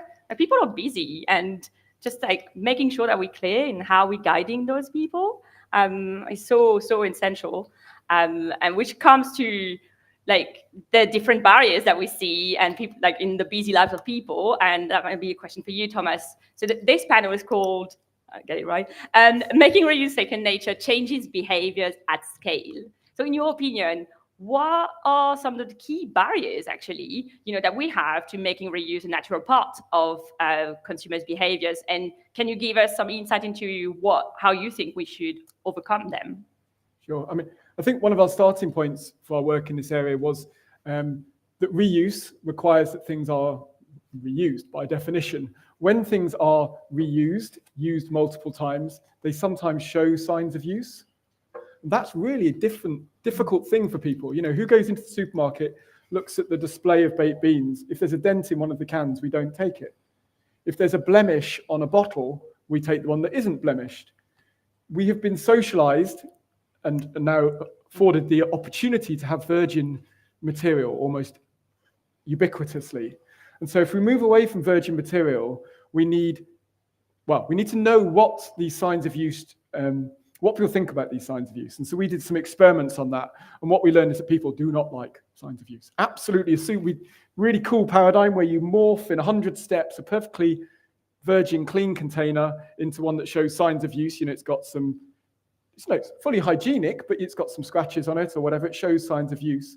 As soon as that container perceptibly showed some signs of use, people unwilling to reuse it. So you could go, right, well, we need to sort people out. We need to tell them this is clean. So Sophie Pott, who works with me, who's on the third row, and I did some experiments where we went, well, what we need to do is we need to put some posters up. And we need to tell people, look, reusable containers are properly washed. This isn't just, someone rinses them under the tap and then serves them to the next person. They go through exactly the same washing process. They are fully hygienic. Do you think that helped? No, it made it worse in one case. It put the idea in people's head that it might not be hygienic.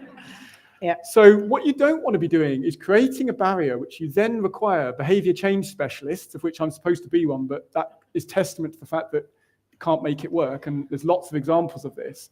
Then have to try and solve. What you want to do is get the behavior change experts, the psychologists, into the project early, get them to try and help you understand how the people are thinking and behaving with respect to the issues, and then design the system so that you don't present those barriers to people. There are materials we can be using that don't show signs of use. Simple things like that, or maybe it's even as simple as the catering staff, if it's for takeaway food, take out the containers that show potential signs of use, so you never get that barrier. I'll just add to that, if I may. Everyone in this room is from a hugely long line of very, very successful berry collectors, right? If we hadn't collected the biggest berries, we wouldn't have survived through the winter and we wouldn't have got to this stage of civilization. So there's hard wiring in here that you've got to work against. And I've been looking at people's shoes today. I'm not going to single anyone out, but for me, the sign of someone who's pretty sustainable is someone who's wearing a pretty old, worn pair of shoes. You're all going to be looking at your shoes now and think, what did I put on today? But once we start looking at people who've perhaps got a darn in their clothing, these are the newest shoes I've ever seen. They're secondhand. Oh. We'll get onto that in a minute. But I think that when we as a society look at people who are portraying behaviours that we all think, oh, that's great. They've got something that I can see they've loved and kept. Look at my handbag, it's in the right state. But I shouldn't even say that. Look at my handbag. I've had it a really, really long time and I'm proud of it. Yeah. So it's thinking about how we all perceive each other and what we consider to be good behaviours that I think is really important. So in terms of other incentives, Peasy, the company that I'm involved with outside of my Innovate work, is using nudge theory to get people to behave. So you can incentivize people to do the right things. One of the offers that we've got is called Litter Lotto. It's an app you download on your phone. It's free. If you take a photo of the item that you've got and you show that you're putting it in a bin. So for me, capture the material first. Do not let it become a fugitive in the environment. We offer £1,000 a week as a prize to one of those pictures taken at random. It's been absolutely brilliant. We've had over, I think, 15 million pieces of litter bin to date. What we've got now is we can show people which material to put in which bin, so you can increase compliance for material and you can reduce contamination. So behaviours is nudging, as well as, there's so many levers that you can pull. We have to do everything that we can. And what you just said about the incentive is sort of echoes the sort of win-win situation. Like you're doing your bit for the environment, you get a reward, which is like, I mean, just to take an example, like this is exactly, in a retail setup, this is exactly what this bottle is doing, really. It says like, return it, get £2 off the next purchase. Like these sort of behaviors, this one is an M&S one, but it's sort of like incentivizing, encouraging people to do their bit, but people might be actually not driven by the environment as a primary behavior, but most importantly, to get their £2 back. Is there something sorry, I'm going back to Sally. Is there something in those other elements with your experience working for PZ, other elements to consider to making, you know, that value proposition very easy, very engaging, to drive trials, to drive people to take part in this sort of reuse initiatives? Well, it's interesting. I'm not quite thinking about the bottle, but we all reuse and refill quite a lot of things. I mean, I consider a car a very unique and functional piece of packaging. It takes me from A to B and protects me, and I refill it. So it's not that we're not used to doing these things. It's just we're not used to doing them in the items FMCG, for example. Most of today we've been talking about FMCG, but we've got an activity in Innovate UK Business Connect, which I lead on, which is called Longer in Use and Reuse. And it's across all sectors. So longer in use and reuse for your lighting, for the RSJs that are in the floor of this building. It's really important to think of everything. And we do have behaviours. We're just not used to applying them particularly to what we think of a fast-moving life. And on the go, I think things have changed, certainly in my lifetime. As a child, I'd have had to wait to get home for a drink.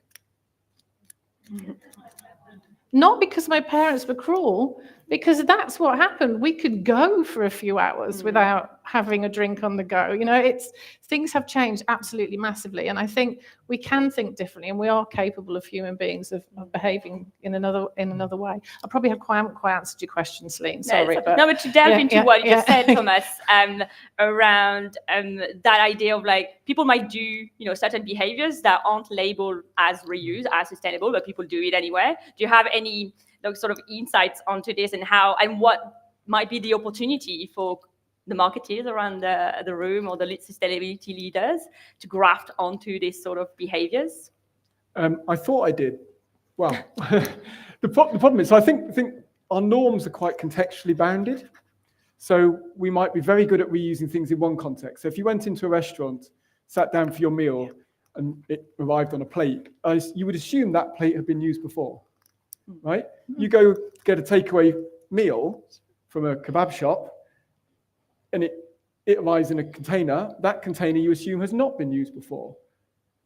Why do we have this obsession with reusable cups for coffee, but not for milkshakes in McDonald's, and not for soft drinks? It's like we pick these sectors, and we make behavior normative in those sectors.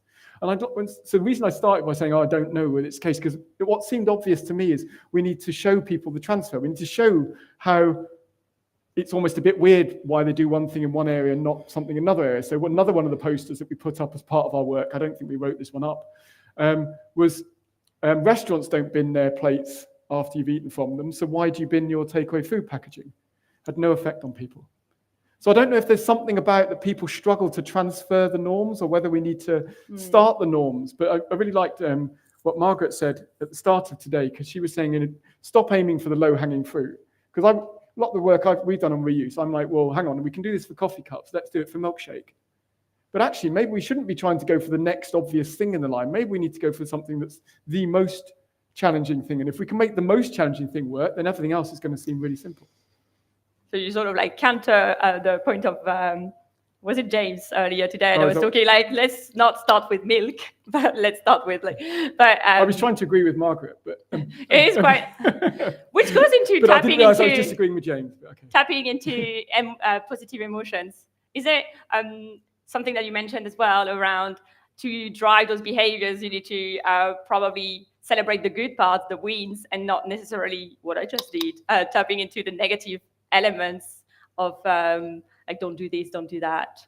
for behaviours. Yeah. So one of the teams we have at the University of Sheffield works on the language, the way in which people talk about plastics and the associated work. Yeah. And if you haven't seen it, there's a really nice guide they wrote about how to talk about plastics for businesses. You can find it on our website. It's led by Professor Joanna Gavins. But one of the key messages there is, don't tell people what not to do. Tell people what to do. And once they're already motivated, give them concrete actions. And the reason you don't tell people what not to do is because that's all that fills their mind. And don't think about white bears. Oh, boing, there's that white bear. That's Dan Wegner's classic illusion of ironic thought suppression. So tell people what you want them to do, not what you don't want them to do. And your point about making people feel proud, I think that's really good. And make people feel, one of the most powerful drivers of behavior is we want to feel good about ourselves. And that's often why we bury our heads in the sand. I wrote a paper 10 years ago now called The Ostrich Problem. And that's that people don't like to think about really how they're doing and how they're doing towards things that are actually important to them. And the reason we don't like to think about how we're doing, whether we're saving enough money for our retirement and things like this, is because often that news is pretty unpleasant. And it's unpleasant because human beings are unrealistically optimistic. That's very functional to be optimistic. Otherwise, you'd never try and do things. People who talk about depressive realism, going off on a bit of a tangent here. But the point being that actually we're really, really motivated to have a positive view of ourselves. So if we can reflect on those small wins and think, I did good there. It was only a small thing, but I did good there. That might be enough to drive behavior. I couldn't second that more. I'll third and fourth and fifth that. I think it depends whether you're a glass half full or a glass half empty person. But yeah, that I always think I've done a little bit. It's good. Every little bit helps. I'm definitely that sort of person, and a kind of just do it person. There's a lot of procrastination I find in all walks of life. So just do it and see how it works and try and build on it and try and be as positive as you can. That's, applicable for reuse too. Yeah. I tried. That was good. Yeah. Give it a go. That's great. And to go back to this guide about how to talk about plastic is such a wonderful element. It's like really easy to use, which brings me to you both were involved in, or overseeing or getting the knowledge of cross-collaborative projects. What's the role of academics and scientists and all those guys for this cross-collaborative project and to help sort of brands and retailer actually deliver the storytelling power that they know how to do this? But what's that role of academics in the future for reuse projects? Evidence. I believe academics and the data, you are the people who will say what is true, and everything should be data-based, evidence-based. I don't think organisations such as Innovate UK or anyone who's got a vested interest at the moment should be saying anything. I think the academics have almost a role to play to step up and say, this is what we've determined, and be brave about it and say what you're actually finding. It isn't that easy though, because, oh my goodness, it's a moving target. You can calculate an LCA today and something will change tomorrow. So Can I just do a quick plug for a piece of work that Sophie and I are working on? So how many of you either operate or involved in reuse systems or know about reuse systems that have some sort of incentive, financial incentive or loyalty points to get people to go with the reuse option? Or maybe you include some sort of penalty. So loads of you. How did you make the decision about how large an incentive to go with? Why was it 50p, 20p, 1 loyalty point, 5 loyalty points? What the penalty was? It's all guesswork. I'm not going to just put words in your head. Sophie and I, there is no systematic review of the effects of different incentives and penalties on reuse behavior versus single use. We've been working on it for 2 years now. If you've got data or ideas, please talk to Sophie. The Restart project has just opened a scheme in London for repair vouchers. So this is reuse, longer in use and reuse. It's come from work where they understand that if you want to get something repaired, you need it to be accessible all the time. Let's say your kettle breaks down and you've got to wait for that one repair cafe on a Saturday every month. and you need a cup of tea within an hour or two, right? You know, you're not going to wait that long. So having it available all the time for repair and available all the time and accessible to you is really important. So what they've done is they found locations that have skills to look at items that need repair. They're giving vouchers to people to go and use. So businesses with a skill set who are open all the time on the high street, accessible, all, you know, and available to you, can use these vouchers, get paid for the repair work if possible. And if it's not, then you'll go and buy a new one. So that is an incentive, but hopefully that will change behaviour. So that's probably a great place to look for your How data. large does the voucher need to be? That's the question. This is what we seem to be guessing. I'll give you the link, and you can. Yes, Yeah, you're yeah. right. That when they model it, they can come to a point that actually It's an optimum works. point, yeah. But I think starting, and it goes back to testing and learning. Like, we're not here to give, there's no one size fits all. It's about getting you on board, getting that data, testing what works and what doesn't, and then take it from there. And many products may have different scenarios as well. So yeah, I think it's just committing to getting that data, getting that insights. And it allows you to test what seem like intuitive ideas. You know, our experiment where if people are worried about hygiene, we'll reassure them that it's okay. That's not the way to do it. You know, you need to test what seems obvious. Yeah. Cool. I think I'm getting a little sign, so I'm going to wrap this up into the last few questions. I think, Sally, if there's one thing, like that's the end of the day, if there's one thing that you want people to live with in terms of behavior, or I know you have a long list, but what would that be? I've got 3 things. I'll say really quickly. Go for it. 66% of everything that we need to do to reach net zero is behavioural. So lots and lots of the innovation has happened. It's about societal and behavioural stuff. I have a vision for reuse, and it's based on everything I've read and heard and reviewed and been involved with. And I actually think there's an opportunity for a new brand to come. So there are loads and loads of zero waste stores where people with the right behaviours, you all put your hand up, would go, and that needs to be a brand that other people are not using go, oh, what's that? A bit like Greg's, right? Greg's went from nothing to a lot really quickly. Let's do it for zero waste stores and refill.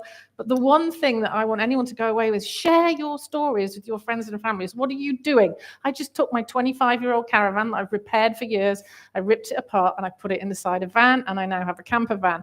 But longer in use and reuse, just do it and share your stories, and other people will think, oh, maybe I could do that, or they got pleasure from that. There's a reason for doing it. So share what you're doing with friends and family, and hopefully it will all grow. That's social proof and mere exposure. Is there anything that you want to add to this, Thomas? In terms of like the one thing that you want people to think or do, actually. I think I want people to stop being so obsessed with trying to motivate people. I think we want to assume that most people are willing to do the right thing and translate that motivation. And so making things easy. And I don't want to go back to nudge. I know you're a big proponent of nudge, but nudge was, was developed as, changing behavior without changing minds. And it was almost like it seemed coercive. Nudge isn't coercive, because nudge doesn't work if people don't want to do it. You don't start going upstairs because they're painted like escalators if you can't, don't want to go upstairs, if you're happy where you are. The point about nudge is it pushes people in the right direction to do things they already want to do. So let's make single use a little bit harder, make that the more effortful option. That's what we need to be asking for. I want my drink, my takeaway in this cup. Let's make reuse the easier thing. And if that's literally as simple as put the single use things behind the counter and the reusable things at the front, let's just go for that. Yeah, perfect. And if I may add for last thought, my takeaway and what I want the people to get away with is, brands and retailers have done this for hundreds of years. They have the tool, they have the marketing strategies to do that. It's just about building that reuse equity and using exactly the same thing to do what they do best. And we're here to sort of inform what are the specifics of it and how we can guide those people. But I think we can do this for the benefit of people, profit, and planet. Thank you very much.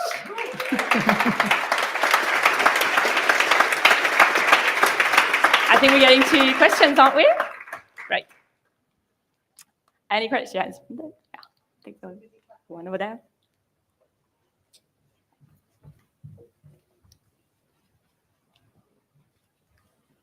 Hi, I'm Violet Ross from Resource Futures. So I've got to admit, I'm a little bit of a skeptic about gradual behavioral change and people doing the right thing and being motivated.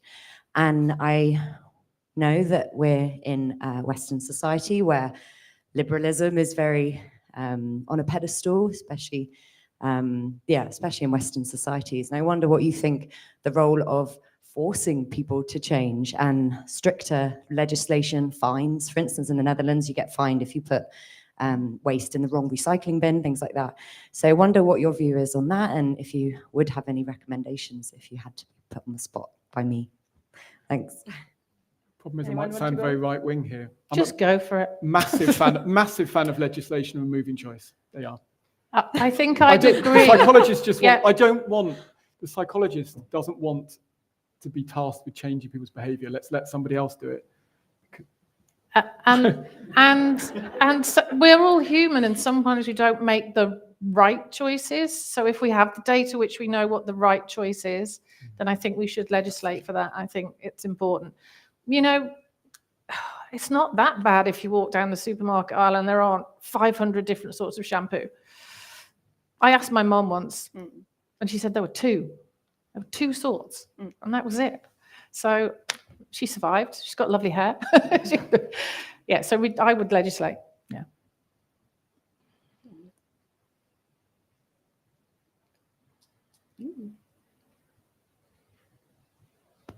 Thank you. Hi, it's Louise Cowan from Local Partnerships. We've heard a little bit today about how we need to be visionary and try and raise the ambition when we're thinking about what reuse systems we want in the UK. But when we're thinking about that from, I suppose, a government perspective, perfection can be a bit of a barrier to progress. And so I just wanted to pose those almost two opposing thoughts of view and to get your opinion on what is the right way forward with where we are now in the UK. Thank you. I'm happy to start. It's really difficult when you're trying to transition to a new business model, and it's been mentioned before today that government wants growth. And it's not really clear, actually, that transitioning to a more sustainable society and reusing things for a longer time will actually give you growth. So we need to find a way that the business models still support companies to create jobs for people so they can have salaries.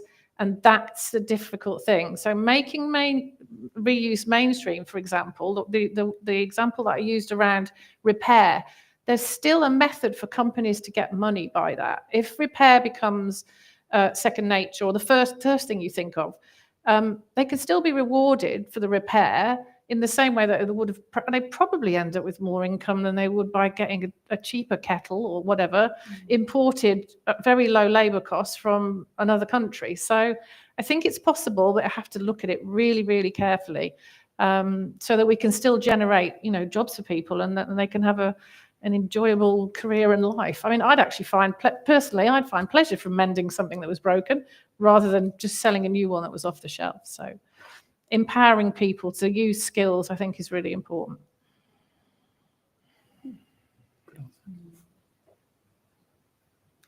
Any other questions? Oh, second row.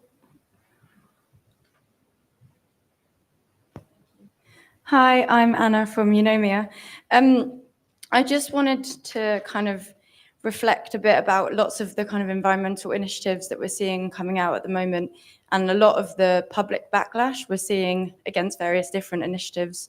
And if you have any thoughts on ways to kind of make this less severe, or how we can kind of make some of these be better received, because I think we're seeing, or there seems to be a bit of a pattern with how this is happening. Do you have an example of the? I guess just with, so for example, with recycling, with the 7 or 8 bins thing, or in Bristol with closing streets to cars. So they're thinking about closing Park Street to only have buses. And so just on a wider scale, kind of, if there's anything from a behavior perspective that this could be done to change this. I mean, I'm not, just off the top of my head, I think it's to do with it not being tangible, the benefits. I think what's tangible is the suggestion that you now have to sort your waste into multiple bins. We're now going to close the street and you can't drive up it. And what you're not seeing is, well, what is actually the net benefit of that. So I guess maybe there's an argument for closing the loop. Yeah. This is what was achieved through doing this. Some really nice statistics, wasn't there, around the pandemic, with, how wildlife came back into cities. Little things like that, where it's like closing the loop, seeing the positive impact of a change. Maybe being able to communicate it, right? And I know that we had a full conversation last year about the power of information, and like we're talking about reusable packaging, returnable packaging.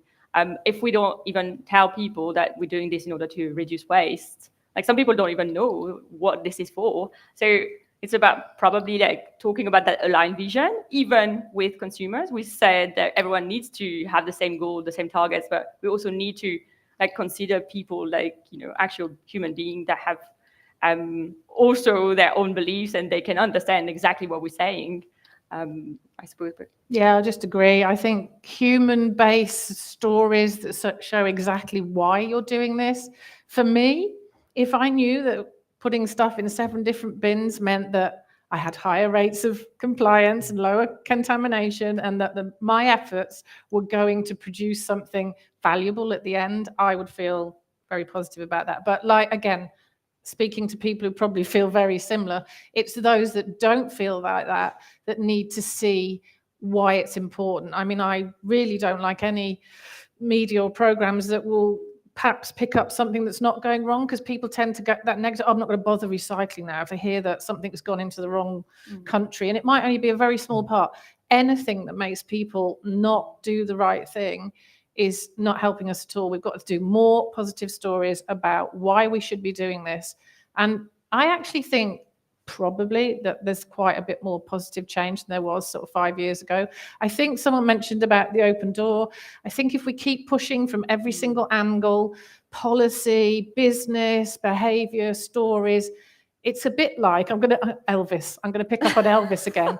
So no one knew Elvis was brilliant before Elvis was brilliant, but people talked about Elvis. They bought more of his records. We didn't have to push from social media, but he went viral and everyone changed their behaviors, and rock and roll was born, as it were. So why not that happen with reuse? Yeah, sorry, James. Was it James who mentioned Elvis before? It just struck me. It's reminded me of a project where we really tried to make the benefits tangible. It's a project, is Carla still here from Hubbub? There's Carla. We worked on this project together. It was the Compostable Coalition, so not reuse, sorry, but compostable waste. And people were like, well, why should we compost our waste? And what we did is we delivered bags of compost back to the residents to say, so this is what's been produced. It's the way of closing the loop. Oh, that's brilliant. Well, I think this is, we're getting to the end, but it was really brilliant panel. Really enjoyed it, and I really loved all the questions. Thank you very much for coming.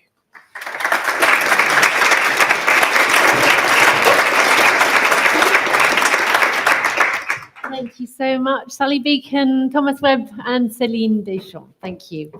I loved that. One of the things for City to See over the last 10 years that I've loved most is geeking out on behaviour change, and it's always been a fascinating subject. So I'm really glad we could include that today and have our guests joining us.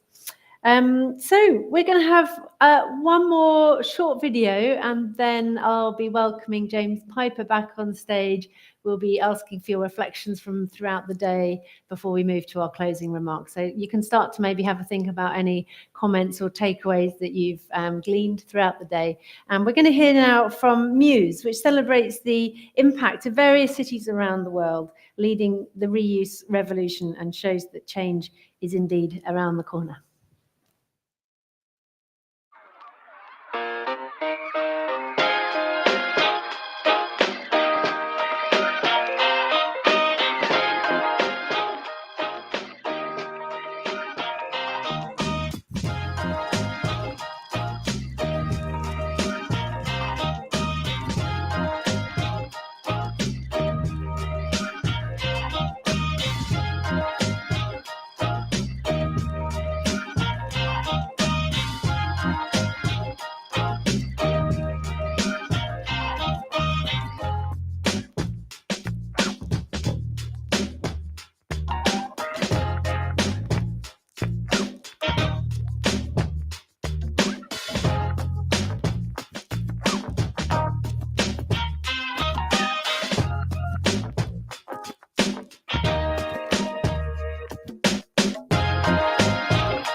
Cool.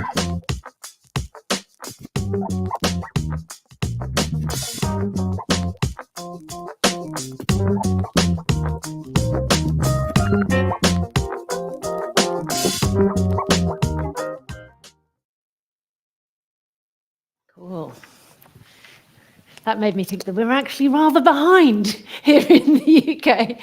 James Piper, where are you? Can I welcome you up to the stage? And do you want to go on that side? Thanks. Because that's my good side. In case you hadn't noticed. Welcome back. Hello. Hello, and for anyone, because we're going to be chunking up these sessions, obviously you're going to hear me keep repeating things today, but for anyone who's just tuning into this specific session, maybe just to glean some of the highlights, we are going to be sharing some of our highlights, but I'll just reintroduce you to James and reintroduce you to myself. I'm Natalie Fay. I'm the founder of City to Sea. I'm an author, speaker, singer-songwriter. In case you haven't caught that, City to Sea actually started with a song. So when we talked earlier about when Margaret started the day saying that we need more artists, I thought, oh yeah, I was one of those, and then ended up doing City to Sea for 10 years. And an environmental campaigner, obviously. I've been your host for today. And James Piper, joining me now, is an environmental business strategist. I nearly called you an environmental rubbish strategist. Podcaster, author of The Rubbish Book, and we're proud to say chair of City to Sea's charity board. He hosted a fantastic session earlier on, so if you missed that, feel free to catch up on all of our replays. So, I don't think I've ever been called an environmental strategist before. Really? I quite like it. I thought you wrote the bio. I did. Clearly yes. not. So I thought we could start with a little bit of acronym bingo from the day. I don't know if any of them have just gone over your head or if you're all fully educated and across them all. I'll try them out on James, although that seems a bit unfair because you're going to know them all, I think. Okay. Should we give it to the audience? I'm very happy to, yeah. Okay. There is one I don't know. So you I'm can very share happy some to, of these with yeah. me. Okay. Shall I do the ones I know? Let's see. Go for it. Okay, so LCA. Life cycle analysis, good. You just know everyone's on YouTube screaming this. Yeah, okay, yeah. PFAS. Look at that. I mean, I just heard a forever chemical. Polyfluoro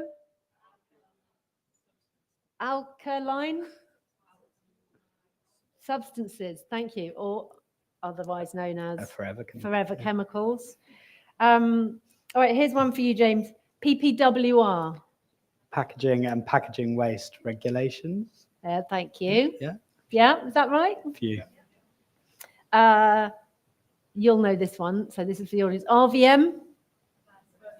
Yes. Well done. EMF. Yes, they're also going to rock you. DRS. Deposit return schemes, good. I don't know if actually our audience at home can hear all the audience, so I should repeat that back. And a special one for you, James, which I don't know who dropped this one today. MRF. Debatable. Material recovery facility. That's a recycling facility. No E in it then? No. Just MRF. No. Okay, good. Well done. Thank you. And apologies if you were baffled at some of those, as I was twice today. But we will put a list of glossary of terms up on the website as well. So, okay, over to you. I have a question. Yeah. I was reflecting on our panel, and there was one question I didn't get to, and I thought, actually, this is much better to ask you guys, which was about reuse. So I guess having done today, what I'd really like is a show of hands to this quite controversial question, I think, which is reuse inevitable? So if you think reuse is inevitable for our packaging system, raise your hands. Okay. I reckon that's actually about 50%, I'd say. I don't know. I think that's heartening. Yeah. Yeah, for those of you streaming that couldn't see, that was over 50%, I think, of the audience thinking. You're an optimist. Over 50%. Glass is half full. Yeah, it's really interesting. I wanted to ask our panel that question because it's like, actually, we kind of come into these sessions thinking it's an inevitability, and I think it requires a lot more work. And I think that's kind of my summary of the day. But it's like, actually, what time frame are we working to? what are we trying to get into refill? What packaging are we focusing on? Mm. How much of this is behavior change versus legislation? These are all such big questions that ultimately you get to the end, you go, is this inevitable? I'm not sure. And I quite like the fact that it's 50-50 or 60-40 or whichever of us you believe. You know, I think I quite like the fact that it's a bit uncertain, because we're probably preaching to the choir. We're preaching to people who are excited by refill. We're not 100% certain. So it's like, actually, we need movements like this. We need summits like this to get together to go, how do we turn that from an uncertainty to an inevitability? Because we can't just keep growing single-use packaging, right? We have to change it somehow. Yeah. So yeah, I really think interesting. We sort of scratched the surface, didn't we, on those big questions. I mean, obviously we did go deeper as well, but we could throw it back to Margaret's 3 questions at the beginning of, is it real? Does it matter? And can we win? With that lens on reuse, based on what we've seen today, is it real? Yeah, I think so. There's been some very good examples of how it is working around the world, but then, as Safia brought in earlier, with their experience and the data that we've got, it's real for glass. Is it real for sandwich takeaway boxes, as Natalie Bennett mentioned earlier? Yeah, and just to be a bit controversial, like I Why love not? that video we just saw, right? The refill video. But I'm looking at those numbers going, they sound great, right? They look really good. They look great on a slide. But when I compare that to what Kath said earlier, which was, what was it? To get to 30% refill, it's 520 million items a week. And I'm seeing like 90 days, 300,000. We're just like, these are amazing initiatives, but we're not scratching the surface. And I think one of the things, I think that's where legislation comes in to go, you've got to, as Stuart said, you've got to do these trials to prove the concept. Then you need legislation to come in and say, this is what needs to happen. And it's the only way you're going to get significant volumes going through. Yeah. And that's what we need to do to move out of single use. And I think the does it matter, the second question, I feel like that's been answered today. Would you agree, or is there a challenge around that? Do you feel like it matters? Yeah. And I think with Alejandra and the panel as well, with Dr. Jane Munker talking very much around the toxicity of plastic as well, and also the awareness that we need to have around the reusable products and materials that we use. I feel like that really matters too. So it's not just, yes, we agree that reuse matters. We agree how we do reuse, and that we make sure it is intersectional and it's inclusive. And I think a takeaway is, are we really including those marginalized voices and low-income communities in the design phase? I question that, and I think that is a takeaway for us as well, because, we might get a certain amount of funding to deliver this project and we'll trial it. And, has it really been thought through that lens? I feel like I think the downside to reuse, my team will tell you I'm pretty anti-deposit. And that's because I just think it creates an environment where it's like, well, if you can afford the deposit, you pay a deposit. And there are people who can't afford that deposit. There are people for whom that deposit is extremely meaningful. And I guess there's a question of how do you do that behavior change? It was interesting. I went up to Borrow Cup in Glasgow, and they were, they give you £1. So for those who don't know Borrow Cup, you go up there, you go in, you get a reusable coffee cup. It's £1 deposit. You get your £1 back when you return it. So it's a pretty, similar model to everything we've been discussing. As we walked out the coffee shop, my colleague Rich turned to me and went, I could go into Pret right now and fill this cup and get a 50p discount on my Pret. And I could do that like 3 or 4 times, and I'm making money out of this scheme. I've got a reusable cup that I'm getting £1, that I'm borrowing for £1, then return it for £1. And I guess I was interested in how we build that into the behavior change. So it's like, actually, you don't have to give this packaging back straight away. You can use it a little bit again and again, and then we can wash it. And that's going to be really good for the planet. And if you start doing that, there's a monetary incentive to reuse and refill. And we just sort of all just talk about deposits and give us some money, then we'll give it back to you when you give it back. And actually, there's a whole nother bit to this that's the behavior change of, okay, but there's people offering discounts if you use reuse, and there's other things you can do that can make that into something that then makes it accessible for a lot more people. Yes. And I guess I was just reflecting on it, thinking, I wish that was part of the marketing. Yeah. Get the cup on a Monday, keep it till Friday, use it, get your discounts, then return it. Yeah. That would be really nice. There's a Craig David song in that too. I think we should get him involved in the reuse revolution. I really liked, I mean, there's just so many brilliant quotes from throughout the day. I don't think we'll rattle them all off, but I think the last one, certainly around talking about the cup schemes, where we've seen, and I think it was in our, Thomas in our last one that just said reusables as default. And certainly in the cup scheme that we've piloted and are still delivering in Cardiff, the outlets that have just got rid of single use are the ones that are doing the best. It just takes away that element of choice, and people are there, they've queued up, so then they do it. So I think, and in Bath Spa as well. So I think that was a great point. And the standout for me was this 5%. I think it was Celia who said it, the 5% of EPR money going to refill. I was like, why are we not doing that? Why are we developing EPR and DRS legislation that doesn't have ring-fenced refill portions? Yes, And absolutely. if we are doing it, I mean, I'd like to think I'm an EPR expert, so maybe I've got that wrong. But I don't think we are we? You know, this is like an opportunity to go, actually, how do we drive refill with these costs that are coming in? Because that then, if you go back to my panel where I said, my frustration is that brands and retailers are seeing EPR and DRS as a cost, and they just need to mitigate that cost. They're not then going, and I'll mitigate it with refill as much as I would like. And you would do that if your EPR money was going into refill. You'd be like, well, I want to make the most out of that pot of money. So how am I going to do that? Absolutely. Yeah, I thought that was a really fantastic session. And with Celia telling us what was happening in France.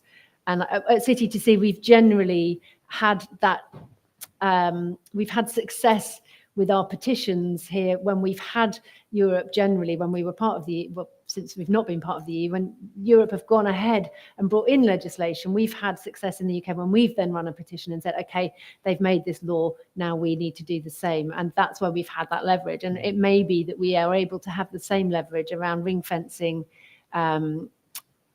a percentage of EPR for reuse. And I think that she said there was no way they could have done what they're doing in France if they had not ring fenced that money. And I just think that's clear as day. So I'd love for us to, you know, take that forward as an action, and something no doubt that City to See will be taking forward through the our reuse platform.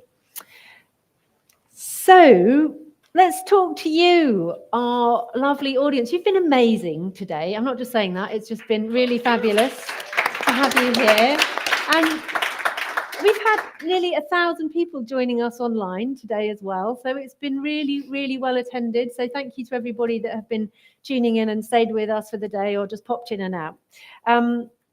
So key takeaways, comments, reflections, quotes, anything you'd like to share with us? Obviously, if not, James and I can carry on yakking because there was so much of it in there. But is there anything that you would like to share or any takeaways from today? Thank you. And please do tell us your name and where you're from. Yeah, thank you. I'm Aisha from Eunomia. I wanted to reflect on the fact that there was a little bit of framing today around reuse being, you know, the solution to the single-use plastic or plastic waste problem. I think that does need some reframing, just because actually it's a solution to a much bigger problem, a much bigger resource footprint, not just single-use plastic. We're talking about a complete system shift. You know, there was a mention of glass, for example, but I also want to reflect on the fact that I think Jamie and Jane, when they were talking, you know, plastic can actually be part of the solution as well. So I think there's a, you know, for the plastics industry in particular, there's a big opportunity here to change the narrative for themselves, and also to actually lead some of this transition, because that's where all the money's gone all these years, you know. So let's invest it in doing something a bit better. That was the point I wanted to make. Thank you. I completely agree. Yeah, I think this is not just a plastic thing. I think there's so many opportunities with reuse. You know, if it's a percentage of what we do, then as you say, you can drive recycled content. You can go, we're going to make packaging out of recycled content that can now be used in a reusable way. I know, I think Borrow Cup is recycled plastic. No. Will be at some point, yes. will be. Great. Oh, that feels like an exclusive. I feel like I should do something. Oh, it will be. How lucky am I that it's on the front row? Thanks, Jim. You know, so there's opportunities to use recycled content in and drive markets for recycled content in reusables. I think we often hear, as we'll all know, we often hear frustrations from manufacturers because it's like, well, if you're reusing my stuff, I'm making less of it. And I don't think that's a bad thing. I think that is the direction of travel. And I think it is, you know, like the glass industry who are frustrated by EPR, they're also frustrated by reuse, I suspect, because you technically make less stuff, but I think for the planet, that's probably not a bad thing. So I'm well up for kind of manufacturers reducing how much they manufacture and us getting more into refill and us doing that across a wide material stream and recognizing that plastic is probably part of that solution. Yeah, thank you. Thank you, Holly. Hi. Hi. I'm Jo from UE, and I just had a question. It's kind of a question, kind of a reflection on. We obviously live in a very global world. We're working with multinational brands, and they're the producers. So if we're thinking about, particularly from the politics session, I loved Natalie's point about the UK government should ban things, and obviously City to Sea are a big proponent of that. But how do we work?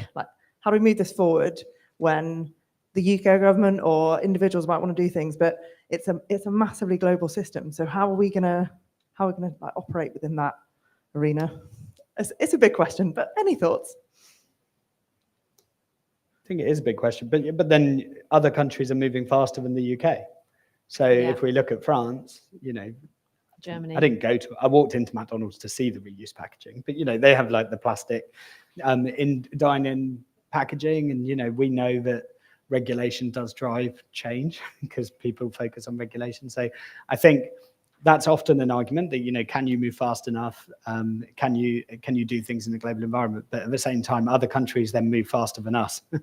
And we just have that argument back. And I think actually legislation, I don't know enough about the online safety bill to make this comment, but obviously from what I see in the news, that's something where we've gone much faster than other countries, and that's caused issues, right? In terms of privacy and all sorts of things. So there are areas where we are willing to move faster. Whether that's good or not, I don't know. And this is too political for my knowledge, but I don't think there's anything wrong with us saying we want to be the best at this, and actually we're going to drive it. And if that means that brands and retailers have a bit of a harder time in the UK, that's possibly an okay thing. So I don't know if that answers the question, but I guess the summary is other countries are moving faster than us, so we should be at least keeping up with them, I would say. Yeah. And hopefully, Jo, you can go away feeling smug today, because Sally's closing comment was that we need academics, and without you, nothing's going to happen and no one else can be believed. So thanks for coming, and thanks for all the work you do at UE. Can we hear from anyone else in the room? Got a few more hands raised. Lovely. Hi, James. Mark from Replenished. The takeaway that I got from today, or the one thing I think is really important, is it sounds like for this to really work, it's going to take a change brand to get into the market, as opposed to relying on the big corporates. So a point that I think Sally made previously says there's an opportunity, I think, for a refill shop chain as opposed to the independents. And do you think we need something more like an innovator or a change brand that can drive this change rather than relying on the big stores? I love that question. Good question. Yeah, and I would love to see it happen.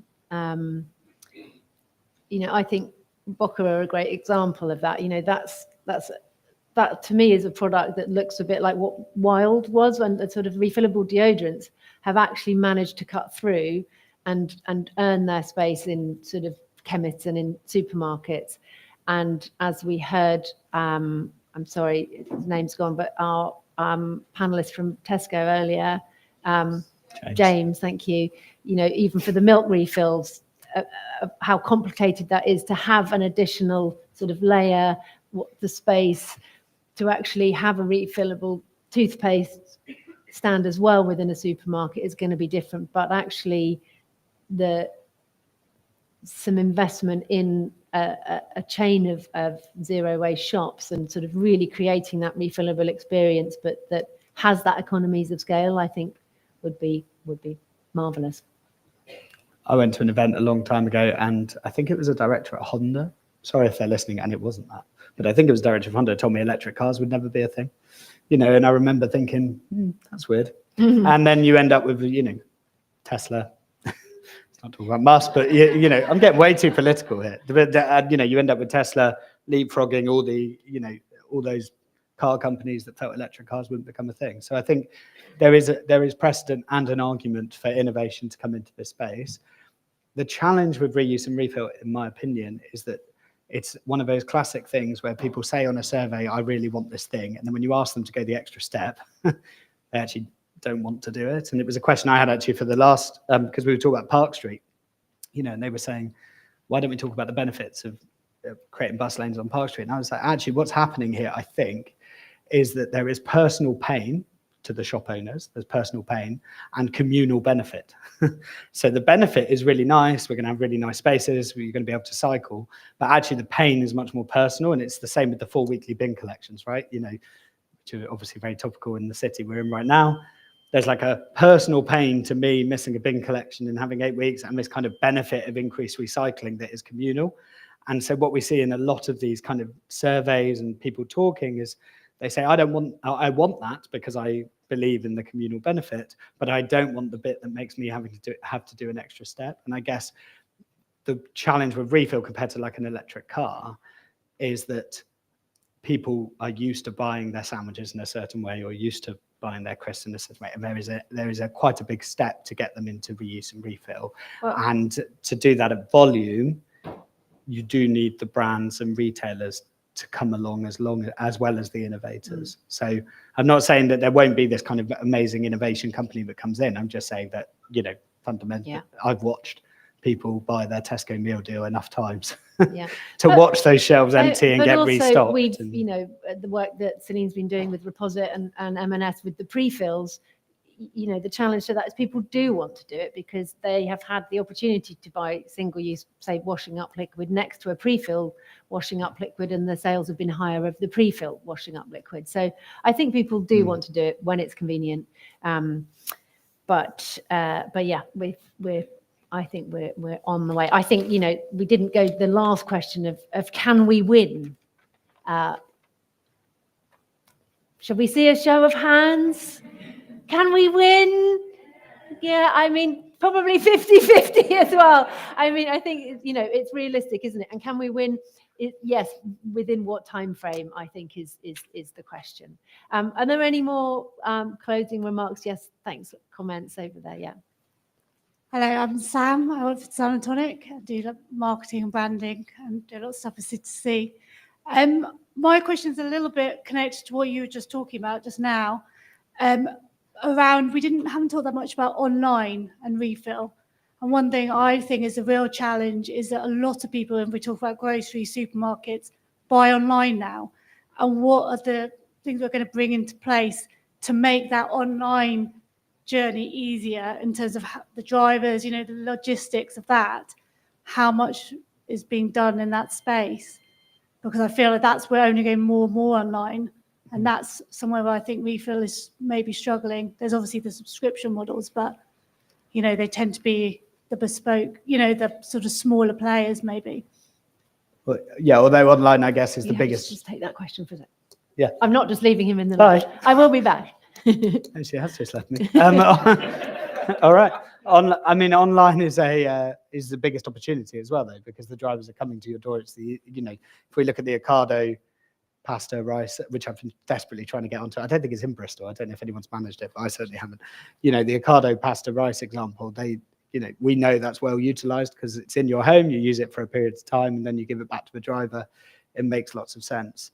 I think there's real opportunities. I'm gonna have to give a long answer because I don't know when that's come back. I think there's real opportunities with like curbside collections. I think when DRS comes in and bottles and cans are taken out of curbside collection, I keep thinking what a council is going to replace that with. There's that opportunity to collect from our home. There's opportunities to do the same with online, I think, as deliveries are happening to our house and then and then people are coming to collect.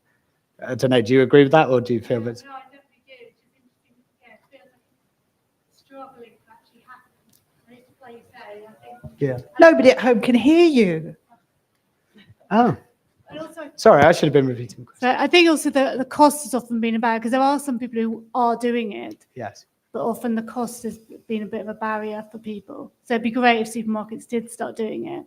But good to see that happening. I don't have any detail on Ocado. I don't know if anyone's got a view on it. Yes, thank you. I knew there was something going package. Where are you? Here at the front Here. row. Thank you.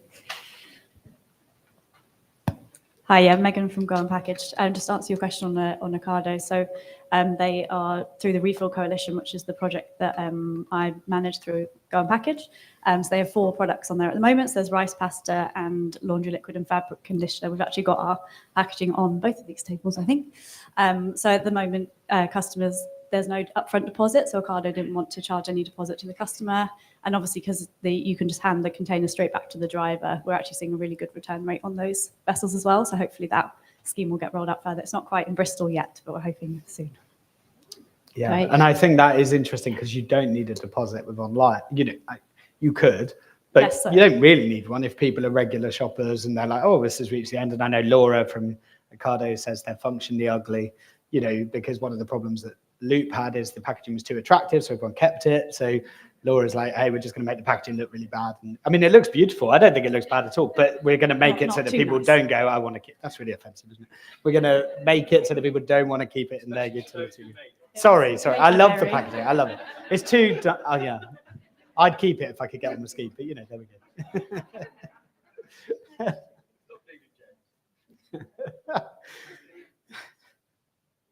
Thank you. Just want to add to that. I'm Lisa Hicks from Snope, and we've taken a liquid product and made it solid so that it doesn't come to you in plastic. Yeah. So we've got a solid soap, solid shampoo dispenser. Yeah. So you get a solid bar, no liquid. It's in FSC approved packaging, all vegan vegetable inks and dyes sent to your home. You just buy the refill. The container is plastic, but it's going to last 20, 30 years. So we've gone around it a different way. The master cartons that come in, we also reuse. We shred those. We've got an industrial shredder, and we use that for void fill in our online orders. So we're not buying virgin material for that. The boxes are getting a second life. We have more cardboard coming into us from local businesses as well, because we haven't got enough master cartons coming in to fill all the orders, which is a lovely problem to have.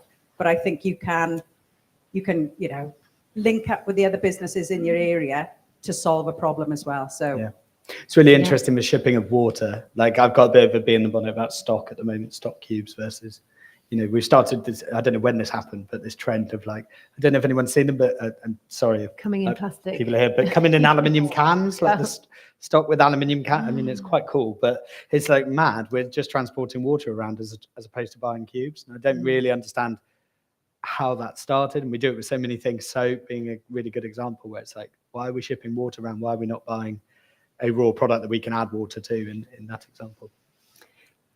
Thanks. Are you in? She was on Dragon's Den recently. Are you in, James? I'm in. I'm in. How much do I have to give?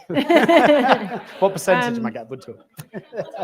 Dan, I know you're here with Everyday Plastic. It would be great to hear from the voice of the campaigning movement. I'm totally putting you on the spot now. But, on the front line, I know you've just received good 3 years funding now for the big plastic count. Have you got any thoughts on today? And I'd love to hear from you. Totally put on the spot. But no, thanks. I think it's been a really interesting day from our perspective, from a campaigning perspective. So many different angles, so many different ways to present reuse and the challenges, I think, obviously. For us, I think we're mainly, really trying to drive reduction in production, and how does reuse fit into that? Obviously, reuse is part of, a suite of, solutions. Recycling being one. If we reduce how much we use, how much is produced, less is being incinerated. more is being reused and refilled. Recycling becomes hopefully more effective. So I think there's loads of different thoughts, I think, for us. What was the other thing? Oh yeah, talking about policy. I think that's probably like the main thing that we want to kind of look at, and we have explored that today. And like, how does the government, how do we get the government more on side and involved in this? I feel like it shouldn't just be left to businesses and citizens, customers. It's not up to citizens to kind of drive the change. I think businesses obviously have a great starting point, but I think something that we would really love to see is like better policy, legislation, regulation. I think you mentioned about the 5% EPR ring fence. I think, where is that money going at the moment? That should be being invested in solutions. A lot of other thoughts, but thank you. That's a summary, I think. Thanks very much. Yeah, and we're big fans of the big plastic count, and I just wish you all the best in that growing over the next few years. Yeah, and obviously, well, hopefully we'll keep seeing the plastic reducing, but more people getting involved, so it might end up the figures might be higher. But how that campaign can support the call for reuse, that's what we want to be able to do with that, is like totally decentralize it, and how does that help to support businesses drive their reuse strategies as well? Perfect. Thanks so much. Okay, I think we're about there. Have you got anything else that was on your tablet? No. For comment? I really enjoyed the day. Great. I really enjoyed the day too. It's just fantastic to be here with you all. But we are not doing the final closing remarks. Thankfully, we've got Will Garley, the Chief Executive of EcoSurety, to come on stage and join us in, now actually, to share his closing remarks. Now, Will is a senior commercial leader with extensive strategy, leadership, brand, digital e-commerce and marketing experience. And for the past 4 years has been rocking it at EcoSurety. And I will also say has been a really fabulous ally and support to us at City to See over the past, your sort of tenureship at EcoSurety. So thank you, James. Thank you. And we'll welcome Will Garley onto the stage for closing remarks. Thank you.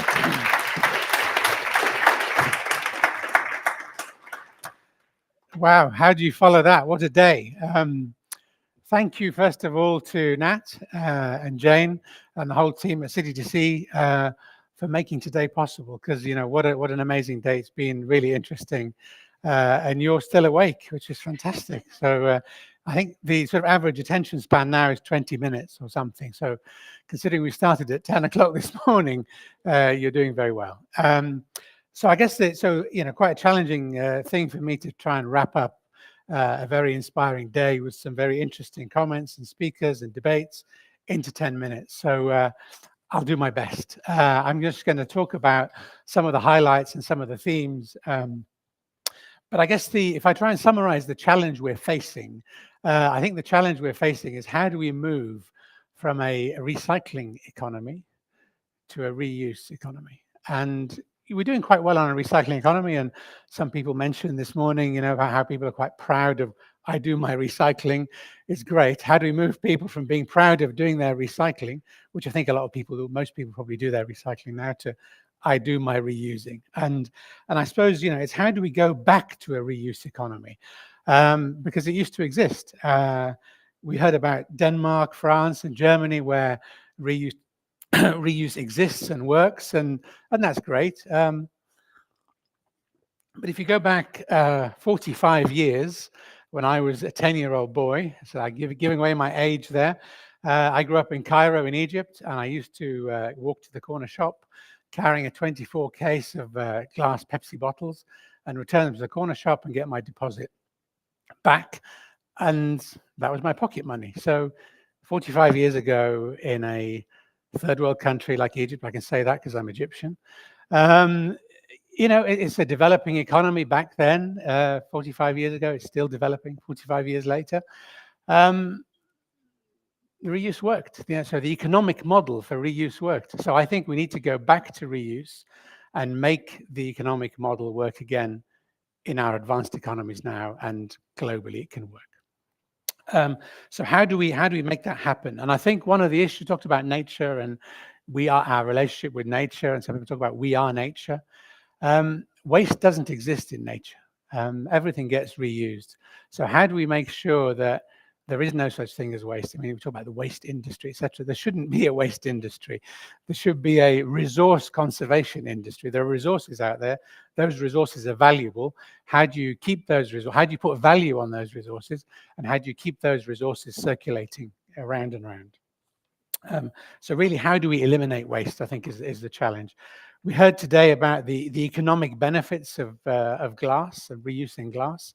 Again, you know, when I was 10 years old and I was carrying my Pepsi bottles, they were glass. And in certain countries, in Germany, I've lived in Denmark, you know, glass and reuse works in those economies.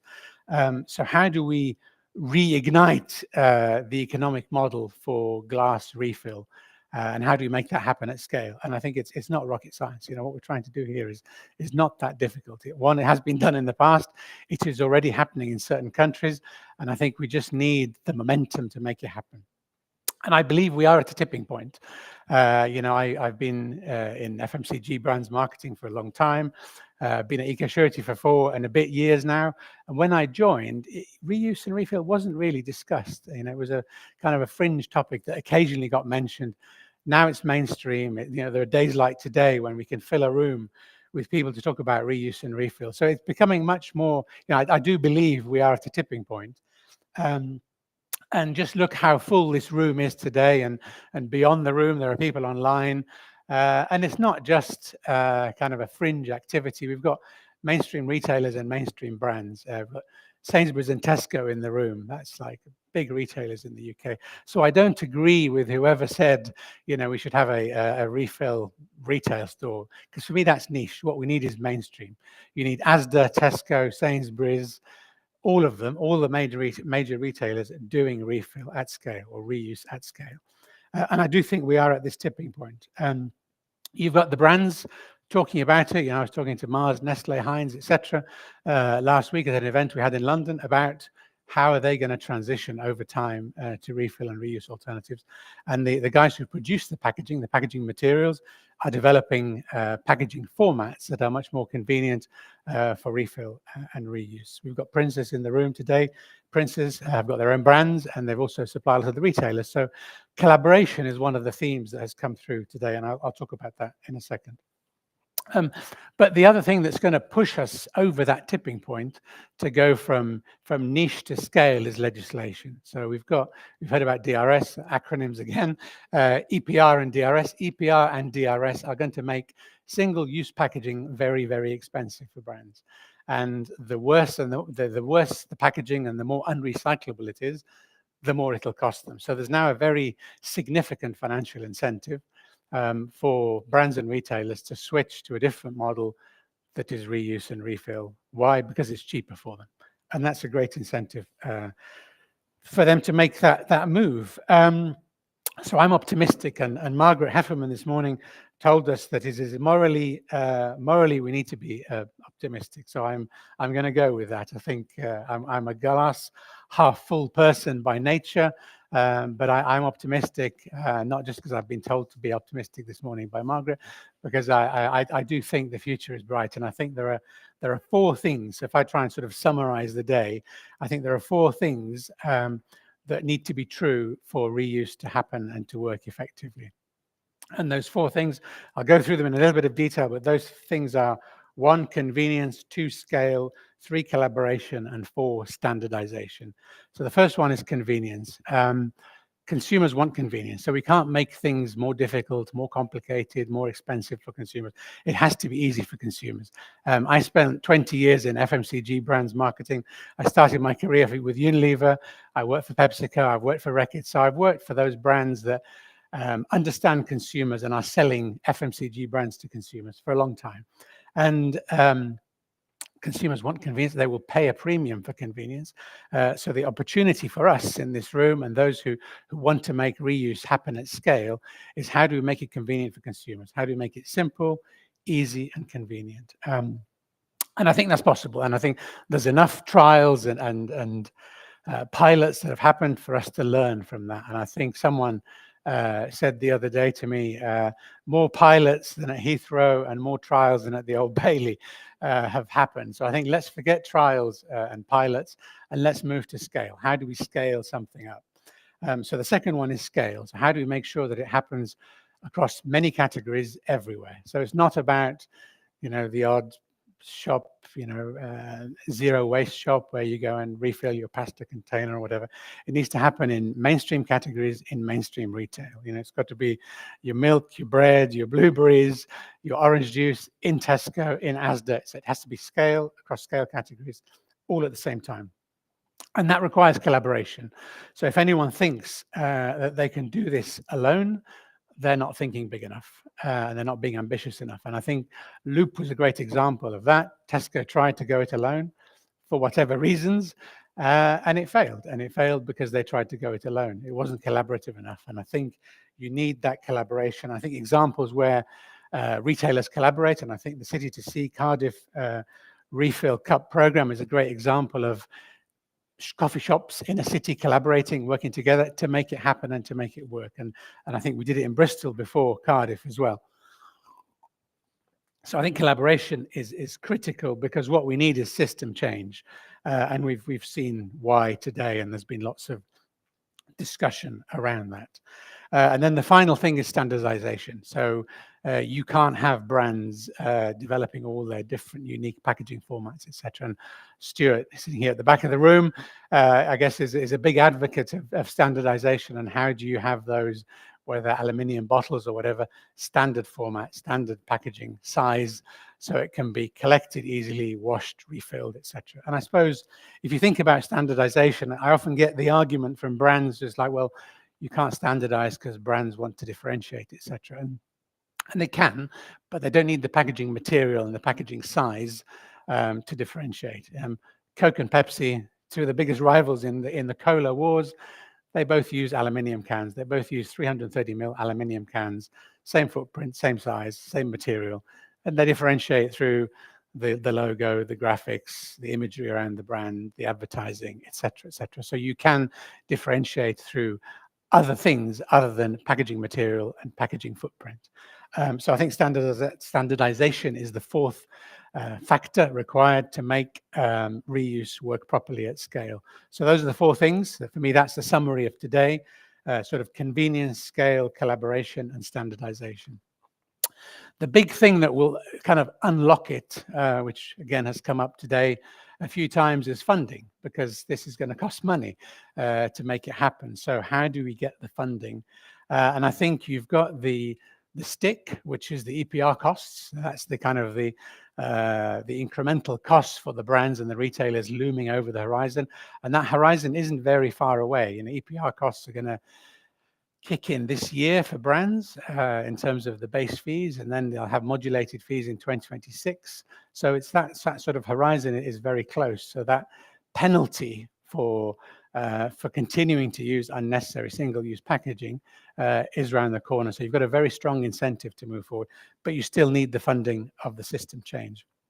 At EcoSurety, our mission is to rid the world of unnecessary packaging.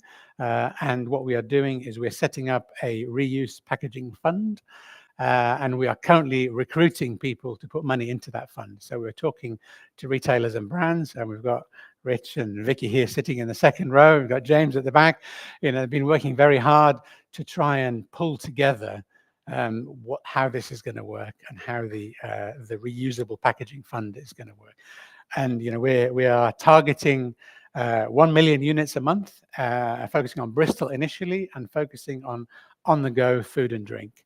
So the cat is well and truly out of the bag now. I'm hoping that that will excite people, especially people who are working in food and drink brands, and there's lots of food and drinks brands out there, on the go players, and really all of the players who are interested in this reuse ecosystem to come and talk to us, come and talk to me, talk to Vicky, talk to Rich about how they get involved. And finally, I guess my sort of parting thought for today is, wouldn't it be great if today, the 12th of March, 2025, here in Bristol, is where the reuse revolution really started, and where it went from being this sort of niche, small, fringe activity to it became mainstream and scale. So that's my hope. I hope it happens fast, and we're going to work very, very hard with City to Sea and collaborate with all of the players who are interested to make it happen at scale. Thank you very much. Cheers. Thank you. Thanks very much, Will, and thanks again to EcoSurety, who've partnered with us to bring you the second ever Global Reuse Summit. So I think that's it. We're at the end of today's summit. So really, a few thank yous. There's a little treat for you at the end. We want to say a big thank you to our other supporting partners today who we've had with us: Culligan, Tomorrow Today Global, Eunomia, Go Unpackaged, Boca, UKRI, Berry Global, and Morally Made, and also to the incredible tech crew, Suited and Booted, who've just been really great today. Thanks. And to We the Curious for having us here in this lovely venue. Sorry it wasn't a bit sunnier and we could have all hung out outside, but it's been lovely. And of course, a huge and a very heartfelt and massive thank you to the whole team at City to Sea, who've worked tirelessly to organise and host this event. Holly, you've been incredible managing this for us. Thank you. To Jane and to Celine, who hosted a panel, but literally to every single member of City to Sea. They have gone, oh my God, I'm getting emotional, don't do that. They have gone way above and beyond, so well done. It's been an awesome day. And their passion and dedication not only made today possible, but it's kept us at the forefront of the reuse revolution for nearly a decade now. And it is wonderful to see it gathering traction. So yeah, you heard it from Will, it is happening. And yay, it's going to be happening more here in Bristol. So that is really fabulous. At City to Sea, we've always believed that collaboration and innovation are the key to driving change. And over the years, we've led the charge with our award-winning refill campaign. I know some of you have been involved in that for nearly a decade with us, empowering people and businesses to reduce single-use packaging and embrace reuse. So as we continue our work now through the Refill Return platform, we remain committed to accelerating a just transition to reuse systems at scale. So this is definitely the beginning. I think it will continue to be beginning again. With your support and collaboration, we'll continue to push the boundaries, inspire action, and create a future where reuse is second nature. So thank you all once again for coming. It's been really fabulous to see you. Thank you all for tuning in. Those of you that have joined via the live stream, I hope you enjoy catching up on anything on Catch Up as well. In the spirit of reuse, please leave your lanyards at the door when you leave. And the final sort of invitation really for those of you in the room, if you want to come and join the party afterwards, EcoSurety have kindly invited us back to their offices. We're going to be providing drinks and nibbles. So if you'd like to come for a drink with us afterwards, please do. They've got some fabulous new offices, walking distance just around the corner. So just talk to one of the City to Sea team or anyone from EcoSurety if you want to know the address, the place to be. So I think that's it really, other than a massive thank you. I think the final words would be maybe be more Elvis, keep pushing at that open door and watch out for the elephants. Thank you very much for joining us.